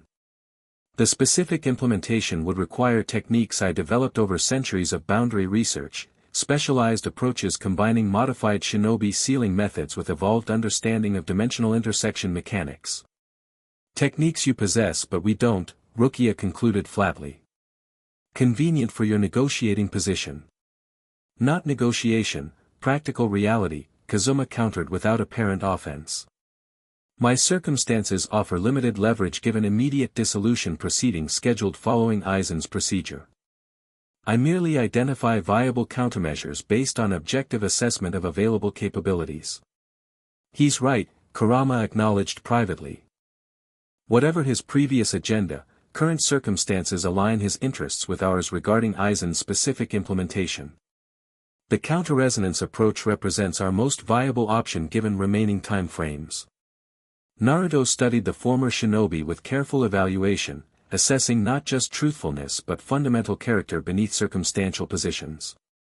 Despite methodological extremism, Kazuma's core conviction regarding artificial cosmic constraints appeared genuine rather than merely self-serving. His centuries of existence had been dedicated to understanding and addressing what he perceived as fundamental cosmic imbalance rather than personal advancement within established systems. These counter-resonance techniques, Naruto decided after careful consideration. You could transfer knowledge of them directly rather than implement them personally. Theoretically, Kazuma agreed cautiously. Though practical application requires both technical understanding and specific spiritual configuration that may prove challenging to transfer through conventional instruction methods. I'm not suggesting conventional instruction, Naruto clarified, placing his palm against the observation panel. I'm suggesting direct mind-to-mind transfer using modified shinobi techniques adapted to our current spiritual composition. Surprise registered briefly in Kazuma's expression, genuine rather than calculated. You've developed spiritual equivalents to Yamanaka clan techniques. Impressive adaptation, though dimensional barriers complicate implementation significantly. Which is why we'll need to remove those barriers temporarily, Naruto concluded, turning to Rukia. Can you create a localized disruption in the containment field without triggering facility-wide alarms? Just enough to permit direct spiritual connection through the panel. Rukia studied the specialized materials with practiced assessment, identifying structural vulnerabilities despite their sophisticated design. Theoretically possible using modified Kido focusing techniques. However, she added with practical caution, temporary disruption would likely register as maintenance fluctuation rather than security breach, providing approximately 40 seconds before automated verification protocols activate. 40 seconds is sufficient for preliminary transfer, Kazuma assessed. Though complete technical knowledge would require extended connection beyond feasible timeframes. We focus on core principles and critical implementation details, Naruto decided. I can adapt techniques based on foundational understanding rather than requiring complete procedural specifications.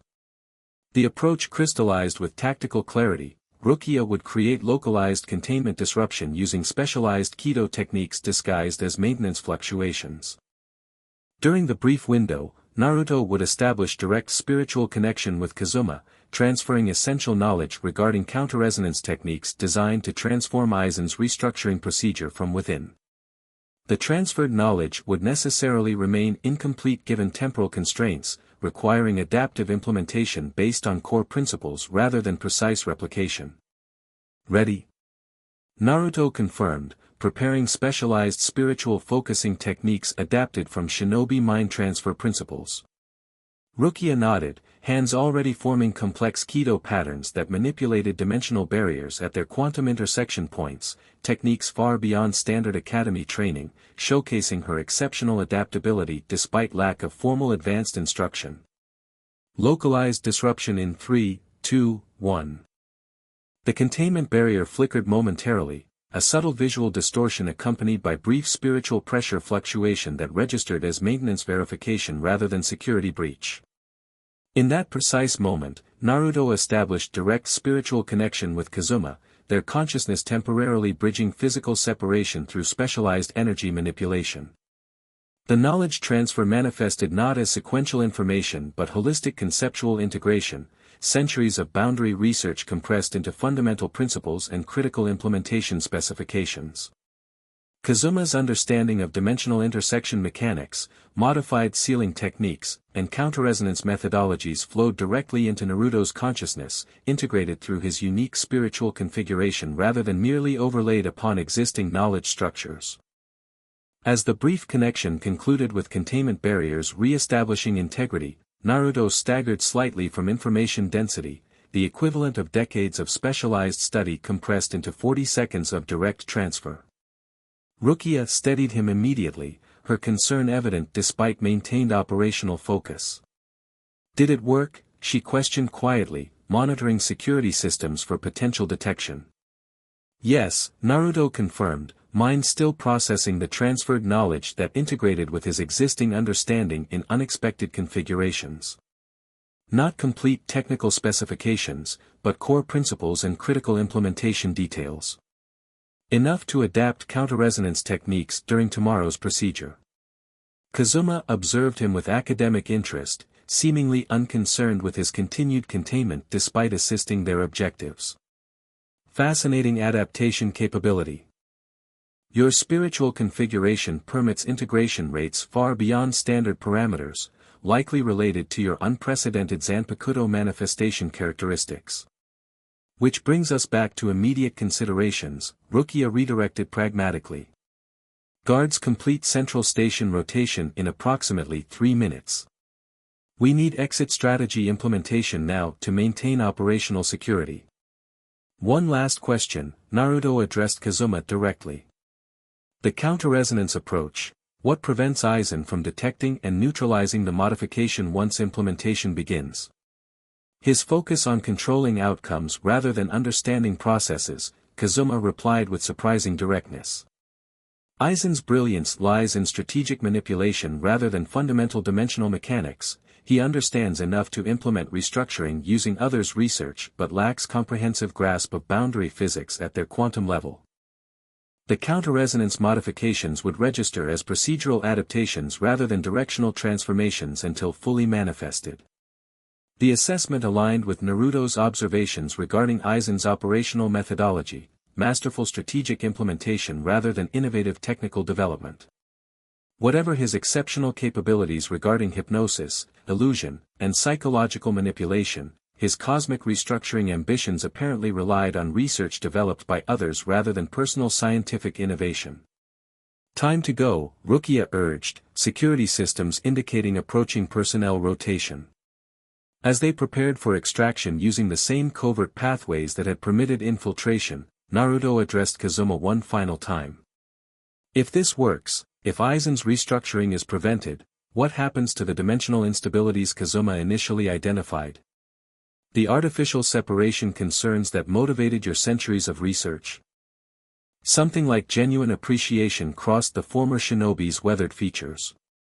The counter-resonance approach doesn't merely prevent restructuring, it establishes foundation for evolutionary dialogue between realms.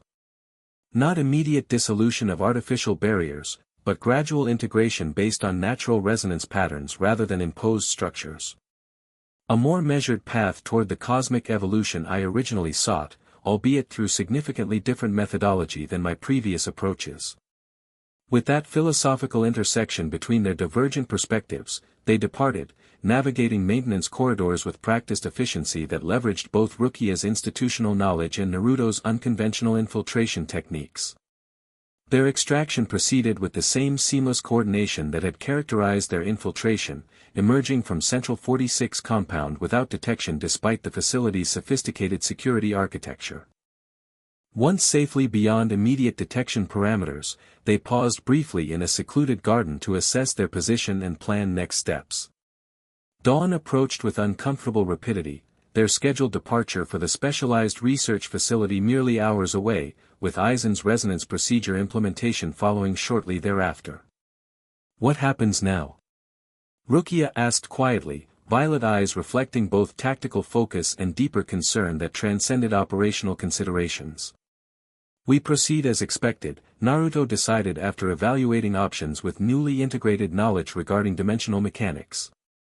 Attending the scheduled testing session provides optimal position for implementing counter-resonance modifications from within the procedure rather than attempting external disruption. Appearing to cooperate while fundamentally transforming the process, Rukia summarized with tactical appreciation. But the risks remain significant, if Aizen detects the modification before full implementation. Then we adapt, as we always have, Naruto replied with confidence born not from recklessness but partnership. Together. Something shifted in Rukia's expression, professional detachment giving way to momentary vulnerability before resolving into determined clarity. Together, she affirmed, the simple word carrying weight beyond tactical acknowledgement. As they separated to maintain appearance of routine activities before tomorrow's scheduled departure, Naruto felt both the gravity of impending confrontation and unexpected certainty regarding its approach. Whatever Aizen's cosmic ambitions, whatever challenges the resonance procedure presented, the counter-resonance modification offered viable path forward, not through direct opposition but transformative integration. Appropriate symmetry, Kurama observed privately. Our entire journey, from reluctant Jinchuriki and sealed-tailed beast to integrated spiritual partners, represents evolution through connection rather than control. Now we apply that same principle to cosmic architecture itself.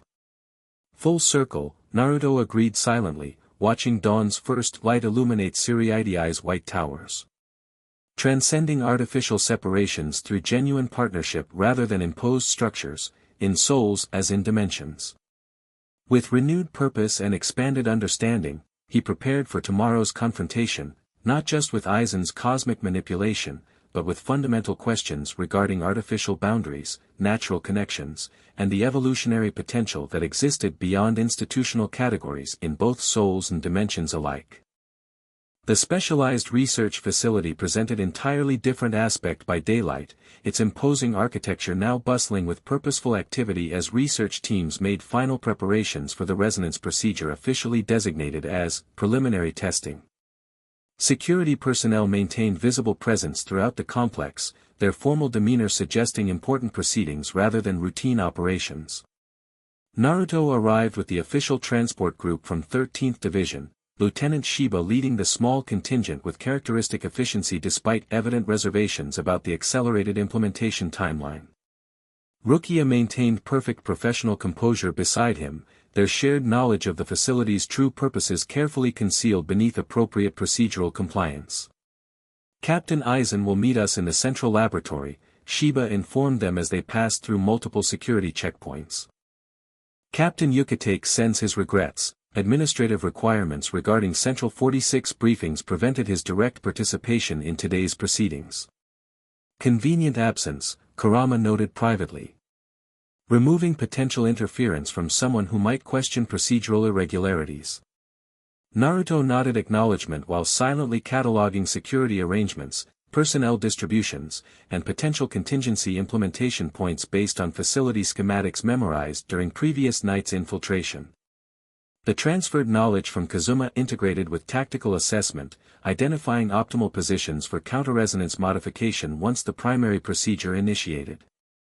The central laboratory itself proved even more impressive than documentation had suggested, a massive circular chamber dominated by specialized equipment arrays arranged in geometric patterns that corresponded to dimensional intersection mathematics. 9 distinct stations surrounded a central platform, each featuring modified containment architecture that incorporated both technological components and Kido-based spiritual manipulation systems. At the chamber's center stood Captain Aizen, his pleasant demeanor unchanged despite the operation's cosmic significance. Beside him, Captain Kuratsuchi of the 12th Division supervised final calibrations with characteristic intensity, his modified appearance somehow appropriate amidst the specialized equipment and esoteric arrangements. "Ah, Uzumaki-san," Aizen greeted warmly, adjusting his glasses in that calculated gesture that had always triggered Naruto's instinctive wariness. "Right on schedule. I trust Lieutenant Shiba has conveyed the procedural overview during transport." Basic parameters, Naruto confirmed neutrally, studying the chamber's architecture with professional assessment rather than apparent suspicion. "Though I'm sure today's activities will involve more detailed briefing before implementation."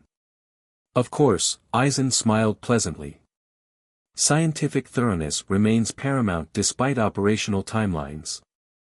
Captain Kuratsuchi has prepared comprehensive technical orientation regarding resonance establishment protocols. The mentioned captain approached with evident scientific interest, golden eyes evaluating Naruto as researched subject rather than colleague. "Fascinating spiritual configuration," he commented without preamble. The integration between Jinchuriki essence and Zanpakuto manifestation presents unprecedented research opportunities beyond immediate procedural applications. The resonance procedure itself represents merely preliminary phase in boundary stabilization research, Aizen added smoothly, guiding them toward the chamber's central platform. Your unique contributions today establish foundation for cosmic architectural refinement with implications extending far beyond immediate dimensional concerns. The careful phrasing, technically accurate while fundamentally misleading, showcased Aizen's masterful manipulation capabilities. Every statement contains sufficient truth to register as sincere while concealing deeper objectives beneath procedural terminology and institutional framing. I'm honored to contribute, Naruto replied with matching careful construction, cooperation without commitment, acknowledgement without acceptance. Though I remain concerned about potential separation between myself and my Zanpakuto partner during the procedure. The preliminary briefing suggested significant integration disruption possibilities. A theoretical concern addressed through procedural refinements, Aizen assured him with perfect confidence. Captain Kuratsuchi's calibration modifications have reduced dissociation probability substantially since initial assessments. While temporary manifestation separation remains necessary for optimal resonance establishment, complete reintegration protocols have been incorporated into procedural architecture. Another masterful construction, technically describing planned procedures while fundamentally misrepresenting their intended outcomes. The reintegration protocols existed as documented, but designed to consolidate restructured boundaries rather than restore Zanpakuto integration. That's reassuring, Naruto responded, maintaining appearances while evaluating optimal counter-resonance implementation points within the visible procedural architecture. The chamber's geometric arrangement corresponded precisely with Kazuma's transferred knowledge regarding dimensional intersection mechanics, each station positioned at critical boundary coordinates requiring stabilization anchor establishment. Lieutenant Shiba excused himself to coordinate security arrangements with facility personnel, leaving Rukia as official 13th Division representative for the proceedings. Her presence, while procedurally appropriate, clearly registered as inconvenient to Kuratsuchi, who scowled slightly at her continued observation of calibration procedures. Kuchiki, perhaps you could assist with documentation protocols, he suggested with transparent attempt at removal. The administrative section requires division representation for procedural verification sequences. Captain Yukitake specifically instructed continuous observation of all technical procedures, Rukia countered with perfect professional deference that nonetheless permitted no compromise. As Uzumaki-san's assigned supervisor, my presence during all phases ensures appropriate interdivisional coordination. Before Kuratsuchi could press further, Aizen intervened with characteristic diplomatic smoothness. Kuchiki-san's continued presence provides valuable procedural continuity. The resonance establishment benefits from consistent observational parameters throughout implementation phases. The apparent support, while resolving immediate tension, carried subtle warning beneath its surface. Rukia's presence permitted but noted, her potential interference anticipated rather than dismissed. Naruto recognized the calculated allowance for what it was, Aizen's confidence in his preparations extending to accommodation of minor variables rather than rigid elimination of all potential complications. Technical briefing proceeded with meticulous precision, Kuratsuchi explaining resonance establishment protocols with scientific thoroughness that provided perfect cover for Naruto's detailed examination of the system's fundamental architecture. The transferred knowledge from Kazuma integrated with observed technical specifications, revealing both implementation mechanics and potential modification points for counter-resonance approaches. The procedure itself, stripped of misleading terminology and institutional framing, appeared elegantly straightforward despite its cosmic implications. Naruto would manifest Bankai on the central platform, maintaining perfect integration with Kurama initially. The 9 surrounding stations would establish synchronized connection with this manifestation, gradually extending tailed beast energy across dimensional intersection points through specialized conduits.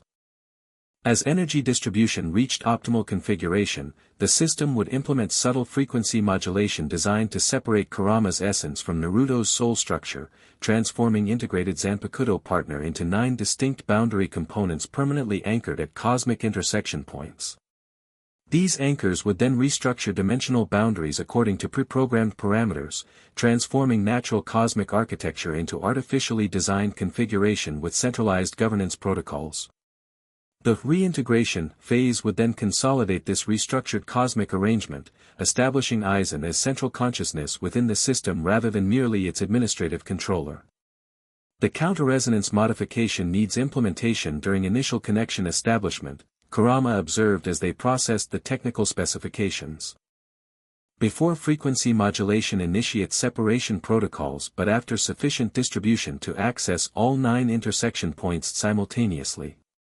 Narrow implementation window, Naruto confirmed silently. But viable if precisely timed with manifestation reconfiguration during apparent cooperation phase. As technical briefing concluded, Aizen addressed final procedural questions with perfect administrative composure, each response technically accurate while fundamentally misleading regarding the system's true purpose and consequences. Throughout this performance, Naruto maintained appropriate attentiveness while internally preparing counter-resonance modifications adapted from Kazuma's transferred knowledge. If there are no further questions, Aizen concluded pleasantly, preliminary calibration can commence whenever you're prepared, Uzumaki-san. The moment of decision arrived with deceptive normality, presented as routine scientific procedure rather than cosmic restructuring implementation. Naruto met Rukia's gaze briefly, their shared understanding requiring no verbal confirmation. Whatever happened next would transcend standard operational parameters, potentially restructuring cosmic architecture itself depending on whose approach prevailed. "I'm ready," Naruto confirmed, stepping onto the central platform with deliberate confidence that concealed careful calculation beneath apparent cooperation. Kuratsuchi initiated preliminary systems with evident scientific enthusiasm, monitoring arrays activating in geometric sequence around the chamber. Specialized Kido barriers established containment parameters that ostensibly protected against procedural energy discharge while actually preventing external interference once implementation began. Bankai manifestation may commence at your discretion, Aizen instructed with perfect administrative precision. The systems will establish synchronized connection automatically once manifestation stabilizes. Naruto centered himself on the platform, appearing to follow procedural instructions while actually implementing specialized spiritual focusing techniques adapted from Kazuma's transferred knowledge. The counter-resonance modification would require perfect integration with Kurama during initial manifestation, followed by precisely calibrated reconfiguration during connection establishment phase. Bankai, he stated with deceptive simplicity, the word carrying weighted significance beyond its brevity. Kurama Okami, Sekai o Tsunagu Mano. Power erupted outward from his core, not mere spiritual pressure but fundamental cosmic resonance that transcended standard energy classifications. Golden light engulfed his form completely, transforming standard Shinigami appearance into the evolved manifestation that had emerged during the temple crisis. His uniform evolved into golden-orange battle coat inscribed with sealing formulas, while 9 tomo patterns circled his collar and whisker marks deepened across his cheeks. Most significantly, Kurama's physical manifestation appeared beside him, fox-formed living chakra approximately large wolf size, 9 tails flowing with independent purpose behind his manifested form. Their connection remained perfect despite apparent separation, 2 aspects of integrated spiritual partnership manifesting as distinct entities while maintaining fundamental soul unity. Extraordinary, Kuratsuchi breathed, scientific fascination momentarily overriding procedural focus. Complete externalization without integration disruption, unprecedented manifestation parameters. Indeed, Aizen agreed, though his attention focused on monitoring arrays rather than Naruto's transformed appearance. Initiate connection establishment sequence. The surrounding stations activated simultaneously, specialized energy conduits extending toward Naruto and Kurama's manifested forms. The connection established with perfect synchronization, exactly as designed for resonance procedure implementation but providing critical access points for counter-resonance modification. Now, Kurama communicated as connection reached optimal configuration but before frequency modulation initiated. Implement reconfiguration before separation protocols activate. Naruto focused completely, channeling the transferred knowledge from Kazuma into specialized sealing techniques adapted to his unique spiritual configuration. Where standard resonance protocols would establish controlled energy distribution leading toward eventual separation, the counter-resonance modification implemented fundamental reconfiguration at quantum pattern level, transforming energy flow dynamics from hierarchical structure to interconnected dialogue. The modification manifested subtly rather than dramatically, energy flows shifting in nearly imperceptible patterns that registered as procedural adaptation rather than directional transformation on monitoring arrays. Kuratsuchi, focused on technical parameters rather than fundamental architecture, noted minor fluctuations but attributed them to Bankai manifestation characteristics rather than deliberate modification. Aizen, however, possessed different perceptive capabilities. His eyes narrowed slightly behind rectangular glasses, attention shifting from monitoring arrays to Naruto's focused implementation with sudden intensity. Interesting adaptation, he observed with deceptive casualness.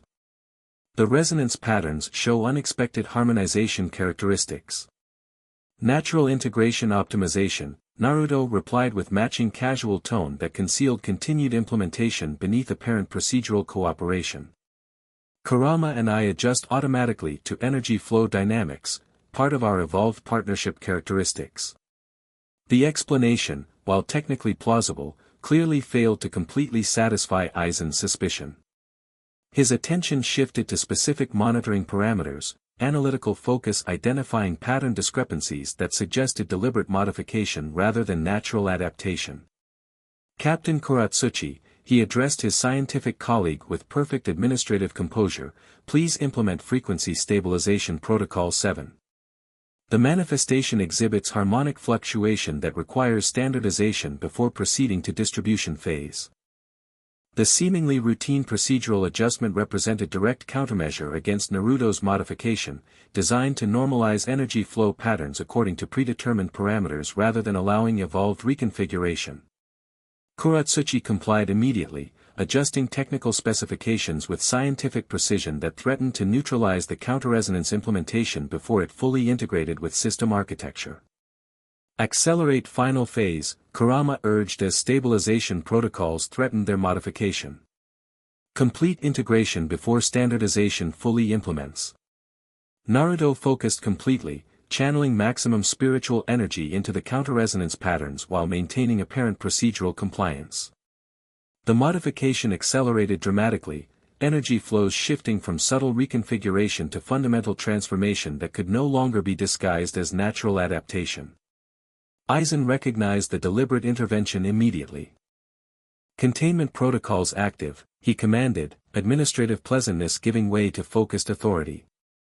Subject exhibits unauthorized procedural modification requiring immediate stabilization. Specialized restraint systems activated throughout the chamber, Keto-based binding techniques designed to suppress unauthorized spiritual manifestation while maintaining procedural continuation. Under normal circumstances, these measures would effectively neutralize standard resistance while permitting continued implementation according to authorized parameters. But Naruto's counter-resonance modification had already achieved critical integration with system architecture, transforming energy flows from hierarchical structure to interconnected dialogue at fundamental pattern level.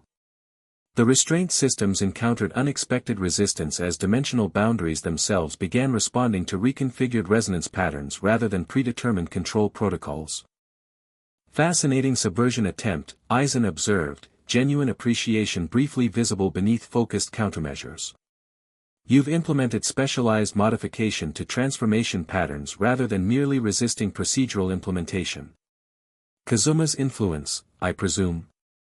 The direct acknowledgement of Kazuma confirmed Aizen's awareness of their nighttime infiltration, either through surveillance systems they'd failed to detect or informants within facility personnel. Regardless, pretense of routine scientific procedure had dissolved, replaced by direct confrontation regarding cosmic restructuring objectives. Your resonance procedure doesn't stabilize boundaries, Naruto stated flatly, maintaining counter-resonance implementation despite increasing resistance from containment systems. It restructures them entirely under centralized consciousness, your consciousness, replacing the Soul King as cosmic linchpin. A simplified but not inaccurate assessment, Aizen acknowledged, dropping pretense of administrative oversight entirely. The current cosmic architecture imposes artificial limitations that prevent spiritual evolution beyond arbitrary categories. My restructuring implements natural progression toward transcendence beyond unnecessary restrictions. Natural progression doesn't require centralized control, Naruto countered, channeling more energy into counter-resonance patterns despite intensifying containment pressure. True evolution emerges through connection rather than dictation, dialogue rather than dominance. Philosophical distinctions beyond immediate procedural concerns, Aizen dismissed, gesturing toward Kuratsuchi. Implement separation protocols immediately, the modification must be neutralized before complete system integration. The scientific captain complied with evident frustration at procedural disruption, activating specialized frequency modulation designed to forcibly separate Kurama's essence from Naruto's soul structure regardless of potential damage to either component. The separation protocols manifested as visible energy distortions within connection conduits, pulsing disruption patterns designed to break fundamental integration between Zanpakuto and wielder. They're forcing separation prematurely, Kurama warned, his manifested form experiencing direct pressure from specialized disruption techniques. Before counter-resonance achieves complete system integration. Rukia. Naruto called, the single word conveying complex operational significance beyond its simple vocalization. She responded instantly, having anticipated intervention necessity since procedural tensions emerged. With perfect execution born from months of partnership coordination, she implemented specialized Kido techniques targeting crucial system junctures while avoiding direct confrontation with primary containment architecture. Bakudo 61, Rikujikoro, she directed not toward personnel but specific control nodes within the system, temporarily paralyzing critical frequency modulation components without triggering catastrophic discharge protocols. Some no mai, Tsukishiro. Ice erupted strategically throughout the chamber, not attempting comprehensive system neutralization but precise disruption of separation protocol implementation points. The targeted approach provided crucial temporal extension for counter-resonance integration while minimizing collateral system damage that might trigger catastrophic boundary destabilization. Unauthorized intervention, Kuratsuchi protested with genuine scientific outrage. The delicate calibration requirements are being deliberately manipulated toward unauthorized cosmic restructuring, Rukia countered professionally, continuing strategic disruption while maintaining precise spiritual control that prevented system collapse despite intervention. This isn't boundary stabilization but fundamental cosmic architecture manipulation without proper authorization disclosure. Central 46 provided full implementation authority, Aizen reminded her with perfect administrative precision despite escalating confrontation. Your interference represents procedural violation rather than ethical intervention. Central 46 authorized boundary stabilization, Naruto corrected, channeling maximum energy into counter-resonance patterns while resisting separation protocols. Not personal ascension to cosmic controller through deliberate manipulation of authorization parameters.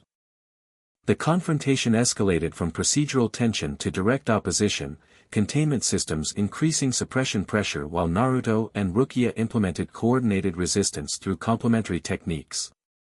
Throughout this escalation, however, the resonance system itself continued functioning, energy flows maintaining connection to dimensional boundary points despite conflicting implementation objectives. The counter-resonance is achieving integration despite interference, Kurama observed with focused assessment despite increasing separation pressure. The boundaries themselves are responding to dialogue patterns rather than control protocols, natural cosmic architecture recognizing evolutionary potential beyond artificial constraints. This fundamental reaction, boundaries responding to connection rather than control, represented the counter-resonance core principle, cosmic architecture possessed inherent patterns that transcended imposed structures, natural resonance that responded to evolutionary dialogue rather than dictatorial reconfiguration. Eisen recognized this fundamental shift with characteristic perceptiveness. Interesting approach, he acknowledged with genuine intellectual appreciation despite operational opposition. Leveraging natural boundary resonance patterns rather than imposing structural reconfiguration. Kazuma's research always emphasized evolutionary dialogue over constructed architecture, though his implementation methods proved less sophisticated than his theoretical frameworks. The analytical assessment, delivered with perfect composure despite escalating system transformation, showcased Eisen's remarkable intellectual capacity, recognizing fundamental pattern shifts even as they undermined his procedural objectives. This combination of comprehensive perception with unwavering purpose made him exponentially more dangerous than mere power could explain. Captain, Kuratsuchi interrupted with increasing scientific alarm. The resonance patterns are achieving self-sustaining configuration independent of control protocols. If integration continues without standardization implementation, then natural cosmic dialogue replaces artificial control structures, Eisen completed calmly, activating a previously concealed component within his captain's uniform. Fortunately, contingency measures exist for evolutionary adaptation beyond primary implementation parameters. The concealed component manifested as small crystalline device emitting subtle purple luminescence, an object Naruto didn't recognize but which clearly represented significant power concentration beyond standard equipment classification. Whatever this device contained, Eisen's confident deployment suggested fundamental countermeasure against their counter-resonance implementation.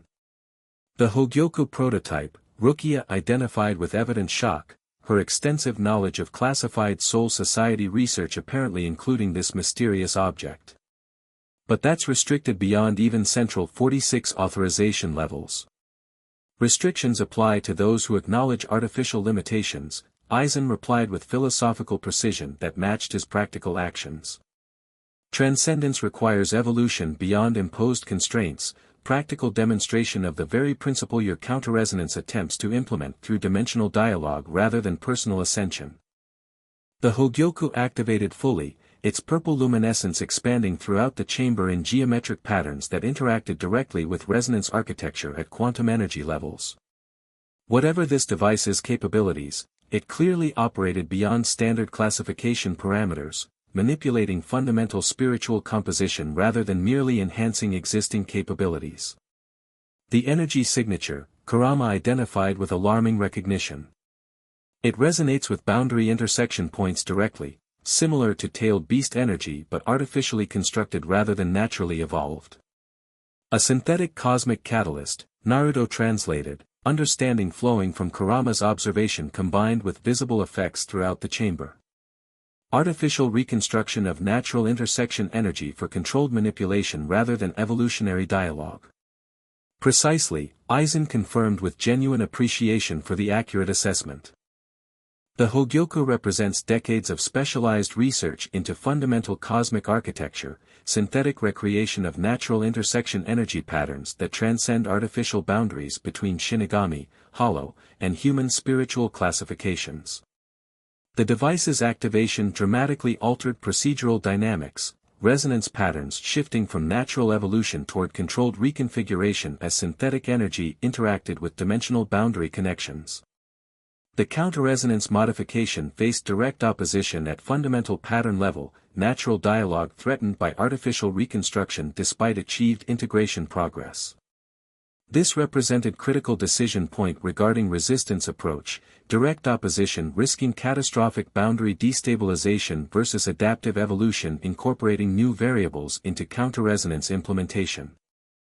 The former might temporarily prevent Eisen's specific restructuring but potentially create dimensional collapse similar to Kazuma's chaotic approach, the latter accepted partial restructuring while attempting to preserve dialogue principles within evolving system architecture. Adaptation rather than opposition, Kurama advised with characteristic wisdom born from centuries observing evolutionary patterns. Incorporate the Hogyoku's energy signature into counter-resonance patterns, transform rather than resist, dialogue rather than dictate. Naruto immediately understood the approach, perfectly aligned with their fundamental philosophy regarding both personal partnership and cosmic architecture. Rather than opposing the Hogyoku's artificial energy directly, they would incorporate its capabilities into counter-resonance patterns, transforming controlled reconstruction into evolutionary dialogue through integrated adaptation rather than binary resistance. Interesting strategic recalculation, Aizen observed, perceptive enough to recognize their adaptive shift despite lacking direct access to their internal communication. Incorporation rather than opposition, acknowledging valuable elements within alternative approaches while maintaining core philosophical objectives. The observation, accurate despite its source, highlighted peculiar philosophical intersection between their fundamentally opposed approaches. Both recognized artificial limitations within existing cosmic architecture, both sought evolution beyond imposed constraints, both valued transcendence beyond rigid categories. Their fundamental divergence lay not in recognizing evolutionary necessity but implementation methodology, centralized consciousness versus distributed dialogue, dictation versus conversation, control versus connection. Evolution requires adaptation, Naruto acknowledged while implementing modified counter-resonance patterns that incorporated Hogyoku energy signatures rather than rejecting them outright. Rigid opposition to new variables contradicts natural progression principles, the very foundation of genuine transcendence beyond artificial limitations. This philosophical engagement while maintaining practical implementation represented deliberate tactical approach, creating intellectual dialogue that diverted attention from subtle pattern modifications being integrated throughout the resonance system. While Aizen appreciated conceptual discussion regarding evolutionary principles, Naruto and Kurama implemented practical adaptations that transformed energy flow dynamics without triggering catastrophic resistance responses. The resonance system itself began manifesting unprecedented configuration, neither Aizen's controlled reconstruction nor Naruto's pure counterresonance, but evolved integration incorporating elements from both approaches while transcending rigid implementation parameters. Dimensional boundaries responded with increasing connection patterns that maintained structural integrity while enabling enhanced communication between previously separated realms. Kuratsuchi observed these developments with scientific fascination that temporarily overrode operational loyalty. Extraordinary emergent pattern formation, he noted, monitoring arrays displaying complex visualization of evolving cosmic architecture. Neither standardized reconfiguration nor natural reversion, but emergent evolution incorporating multiple pattern influences simultaneously. Cosmic dialogue in practical manifestation, Naruto confirmed, maintaining steady implementation despite system complexity. Evolution beyond binary opposition toward integrated adaptation, precisely what natural boundary physics suggests regarding optimal configuration. Even Aizen appeared momentarily intrigued by the emergent patterns, his intellectual appreciation for evolutionary complexity briefly superseding operational objectives regarding centralized control implementation.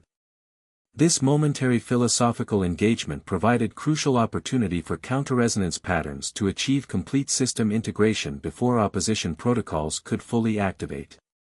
Now, Kurama urged as integration reached critical threshold.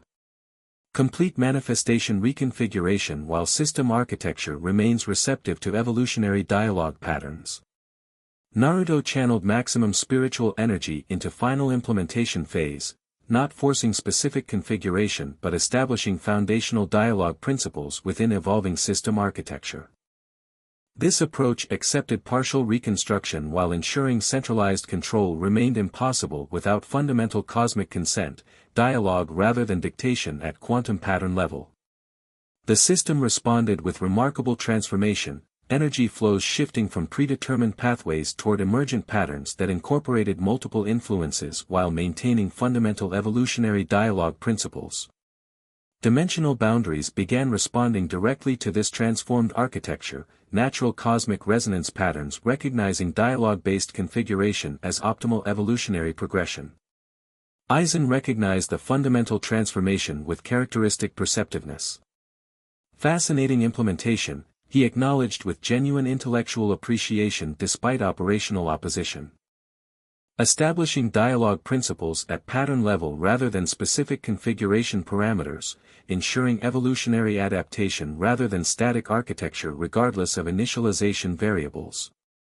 The acknowledgement, while philosophically engaged, accompanied practical countermeasures, Hogyoku activation intensifying as Aizen attempted to reassert control protocols within evolving system architecture. But the counter-resonance had achieved critical integration, dialogue principles established at fundamental pattern level beyond straightforward override capabilities.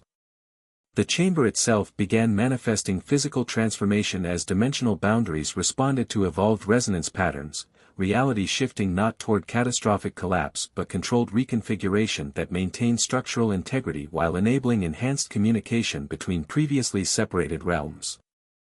Glimpses of other dimensions became momentarily visible through controlled apertures, not chaotic rifts like those at Kazuma's temple but structured connections maintaining clear boundary definitions while enabling deliberate interaction. The boundaries are reconfiguring according to natural resonance patterns, Rukia observed with professional assessment despite the extraordinary circumstances. Maintaining structural integrity while establishing communication protocols between previously isolated realms. Dialogue rather than dissolution, Naruto confirmed, maintaining steady implementation despite increasing system complexity. Evolution beyond artificial separation without sacrificing necessary distinction parameters, precisely what cosmic architecture suggests regarding optimal configuration.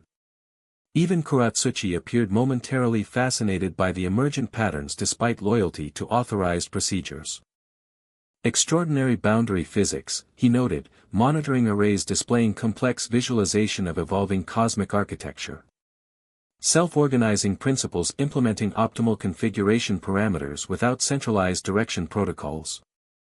Aizen studied these developments with characteristic analytical precision, evaluating emerging patterns against strategic objectives with remarkable adaptability. Creative implementation, he acknowledged, adjusting the Hogyoku's activation parameters with calculated precision. But fundamentally incomplete without stabilization framework, natural dialogue requires architectural foundation beyond emergent patterns. The observation contained legitimate insight despite its strategic purpose. Boundary reconfiguration required stabilization framework ensuring continued evolutionary dialogue rather than eventual pattern dissolution through entropy effects. This legitimate concern provided both intellectual engagement point and practical intervention opportunity for competing implementation philosophies. Stabilization through continued partnership rather than static architecture, Naruto countered, both philosophically and practically as counter-resonance patterns incorporated specialized stabilization frameworks based on integrated evolution rather than imposed structure. Ongoing dialogue rather than predetermined parameters, dynamic stability through relationship rather than rigid constraint. The chamber began manifesting physical transformation as resonance patterns achieved complete system integration, reality shifting not toward catastrophic collapse or centralized reconstruction but evolutionary reconfiguration that maintained structural integrity while enabling enhanced communication between previously separated realms. The 9 stations surrounding central platform transformed from control nodes into dialogue facilitators, maintaining boundary distinction while enabling deliberate interaction between dimensional components. Most significantly, Kurama's manifested form began evolving beyond initial Bankai configuration, his 9 tails extending beyond physical parameters into conceptual representation connecting different realms simultaneously while maintaining fundamental integration with Naruto's spiritual core. This unprecedented manifestation represented perfect implementation of their counter-resonance objective, connection without separation, dialogue without dissolution, partnership transcending artificial boundaries while acknowledging necessary distinctions. Extraordinary manifestation evolution, Kuratsuchi observed with scientific fascination that momentarily transcended procedural loyalty. The Zanpakuto spirit maintains fundamental integration while extending conceptual representation across dimensional boundaries, unprecedented configuration parameters beyond standard classification metrics. Aizen studied these developments with characteristic analytical precision, evaluating emergent patterns against strategic objectives with remarkable adaptability. Impressive implementation, he acknowledged with genuine intellectual appreciation despite operational opposition. Partnership-based stability framework rather than architecturally imposed constraints, elegant solution to entropy concerns regarding natural dialogue systems. The acknowledgement, while philosophically engaged, accompanied practical reassessment, Hogyoku activation parameters shifting from direct override attempt toward adaptive integration within evolving system architecture. This tactical flexibility demonstrated Aizen's exceptional strategic capabilities, recognizing fundamental transformation beyond straightforward counteraction and adjusting approach accordingly. However, he continued with perfect composure despite significant procedural deviation from original objectives. Partnership-based frameworks require ongoing conscious participation rather than self-sustaining architectural implementation. Your approach, while philosophically elegant, demands permanent commitment to boundary maintenance through continued dialogue facilitation. The observation identified legitimate implementation challenge. Counter-resonance patterns established dialogue principles requiring ongoing participation rather than self-sustaining architecture that would maintain restructured boundaries without conscious facilitation. This represented both philosophical strength and practical vulnerability within their approach. Evolutionary dialogue required continued relationship rather than imposed structure, dynamic stability through partnership rather than static architecture. Precisely, Naruto confirmed, acknowledging both philosophical alignment and practical implications. True evolution requires ongoing relationship rather than predetermined architecture, dynamic adaptation through continued dialogue rather than static implementation through imposed structure.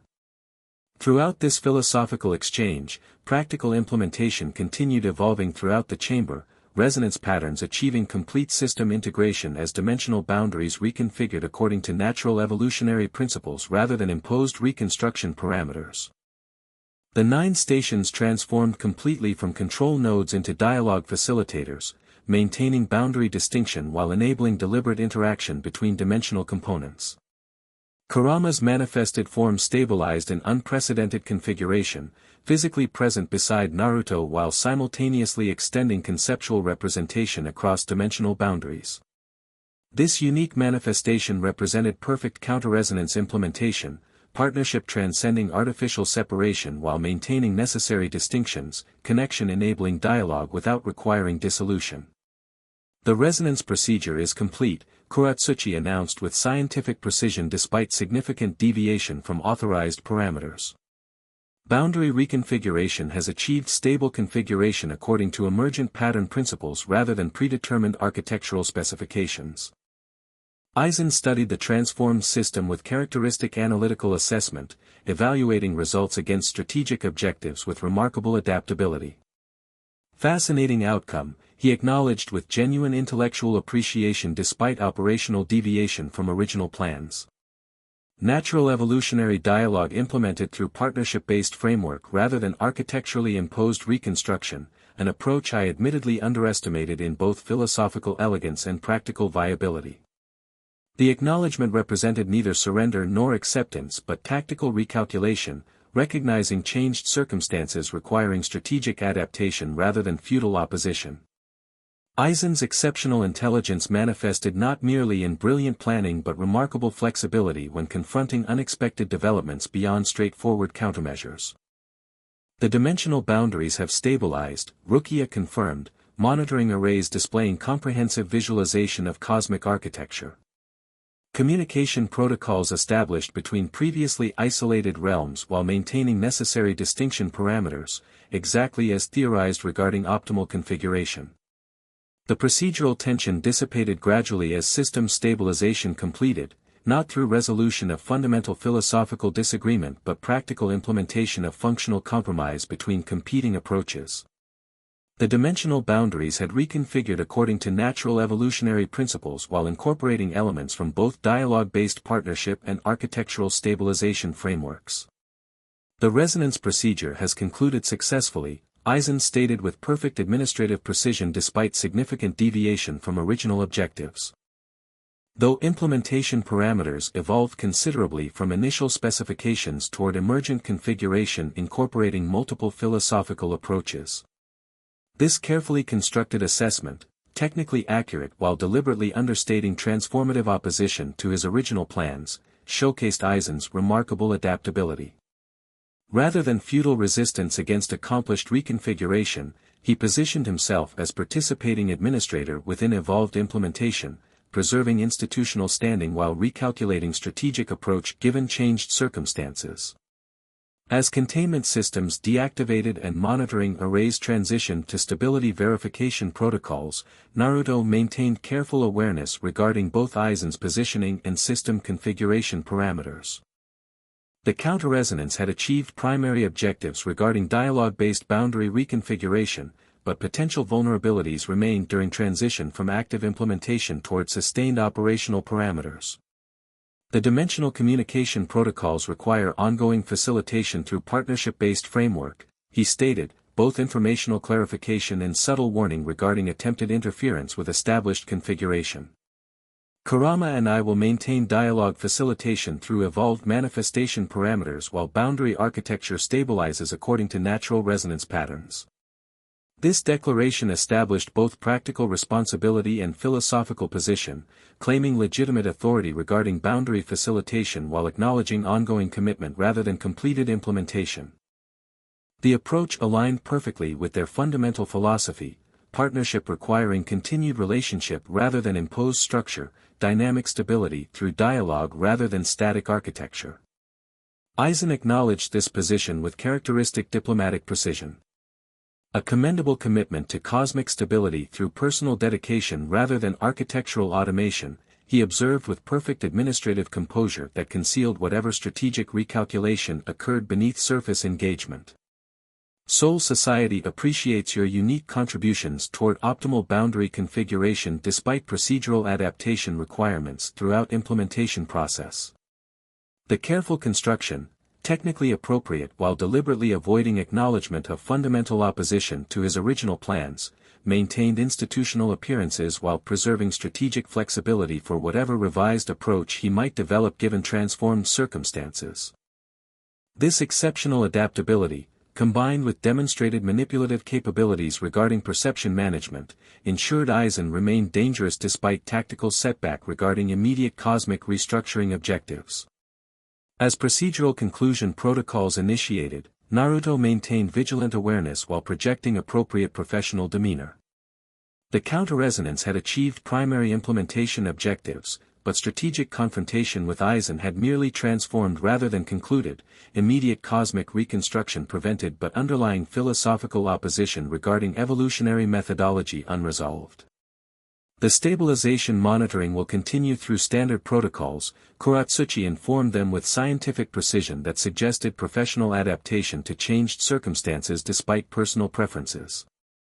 Your ongoing participation requirements can be coordinated through established administrative channels rather than requiring continuous physical presence at this facility.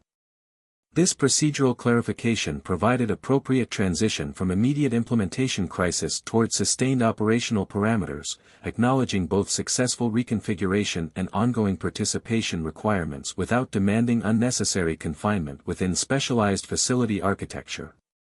The approach represented reasonable compromise between competing interests regarding both boundary stabilization and personal autonomy. As they prepared to depart following procedural conclusion, Aizen approached with characteristic diplomatic composure that concealed whatever strategic recalculation occurred beneath surface engagement. A remarkable demonstration of evolutionary adaptation, he observed conversationally. Both regarding boundary physics and implementation methodology. Your approach to partnership-based frameworks offers fascinating philosophical implications beyond immediate procedural applications. The seemingly casual observation carried subtle weight beyond its surface content, acknowledging transformed circumstances while suggesting continued engagement rather than concluded confrontation. Aizen's exceptional intelligence manifested not merely in tactical flexibility but strategic patience, recognizing changed parameters requiring recalculated approach rather than emotional resistance against temporary setback. Evolution through connection rather than control, Naruto replied with matching conversational tone that nonetheless established clear philosophical position. Partnership transcending artificial separation while acknowledging necessary distinctions, principles applicable beyond cosmic architecture towards spiritual development itself. This philosophical exchange while maintaining practical vigilance represented appropriate closure for immediate confrontation while acknowledging unresolved strategic tension regarding fundamental approaches toward transcendence beyond artificial limitations. Their competing visions, centralized consciousness versus distributed dialogue, dictation versus conversation, control versus connection, remained philosophically opposed despite practical compromise regarding immediate boundary reconfiguration. As they departed the facility with Lieutenant Shiba's contingent, Rukia maintained perfect professional composure that concealed justifiable satisfaction beneath administrative precision. Their counter-resonance implementation had succeeded despite significant opposition, transforming cosmic architecture toward evolutionary dialogue rather than controlled reconstruction while preserving fundamental partnership between Naruto and Kurama rather than enforcing artificial separation. Successful implementation, she observed quietly once beyond immediate facility surveillance parameters. Though ongoing facilitation requirements present both opportunities and challenges regarding long-term stability management. The assessment accurately identified both achievement and responsibility, counter-resonance patterns established successfully but requiring continued participation rather than representing completed project with defined conclusion parameters. This ongoing commitment aligned perfectly with their fundamental philosophy, evolution through continued relationship rather than imposed structure, dynamic stability through partnership rather than static architecture. Partners maintaining connections across artificial boundaries, Naruto replied with significance beyond immediate cosmic concerns. Seems appropriate given our journey so far. The simple observation carried weighted meaning regarding both professional partnership and personal relationship that had evolved throughout their shared experiences, from supervisor and anomaly toward genuine connection transcending institutional categories while acknowledging distinct perspectives and contributions. Their journey together had paralleled the very principles they'd implemented regarding cosmic architecture, evolution through connection rather than control, transcendence through relationship rather than separation.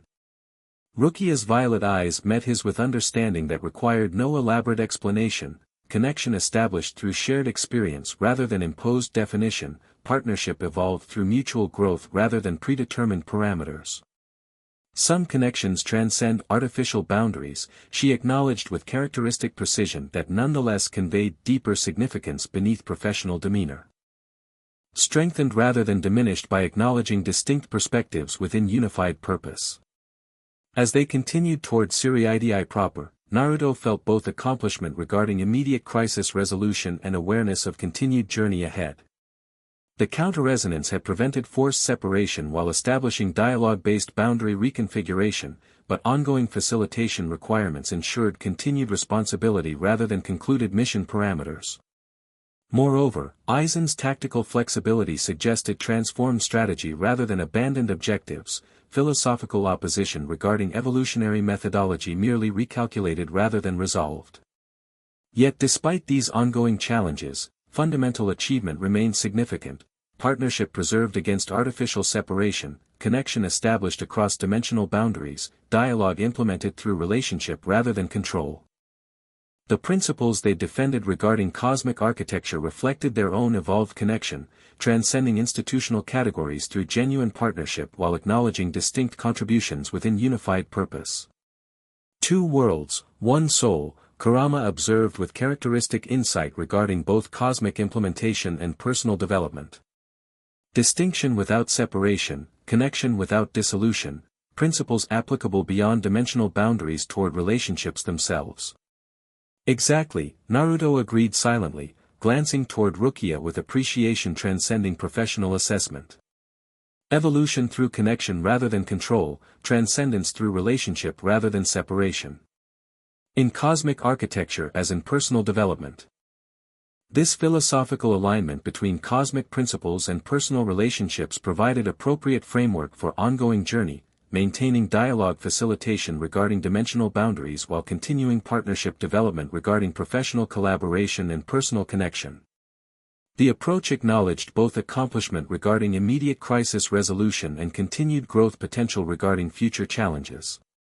Whatever comes next, he stated with confidence born from demonstrated capability rather than naive optimism, we face it together, as partners maintaining connections across artificial boundaries. The simple declaration carried weighted significance regarding both cosmic responsibilities and personal commitment, acknowledging ongoing challenges while affirming fundamental approach toward addressing them through connection rather than separation, dialogue rather than dictation, partnership rather than isolation. Their journey together had demonstrated viability regarding these principles through practical implementation rather than merely theoretical assertion. As Siriidi's white towers appeared on the horizon, Naruto felt profound certainty regarding this fundamental approach, not because circumstances guaranteed success but because partnership itself represented evolutionary strength transcending artificial limitations. Whatever challenges awaited regarding both cosmic facilitation and personal development, they would address them together through continued dialogue rather than imposed structure, connection rather than control. Two worlds, one soul, partnership transcending artificial separation while acknowledging necessary distinctions, connection enabling dialogue without requiring dissolution. In cosmic architecture as in personal relationships, evolution through continued connection rather than static definition, transcendence through partnership rather than isolation. The journey continued, but together rather than alone, connected rather than separated, partners rather than merely colleagues. And in that fundamental connection lay strength transcending artificial boundaries, whether dimensional or institutional, cosmic or personal. The end. Thank you for watching this video. Please be sure to subscribe to our channel and like this video.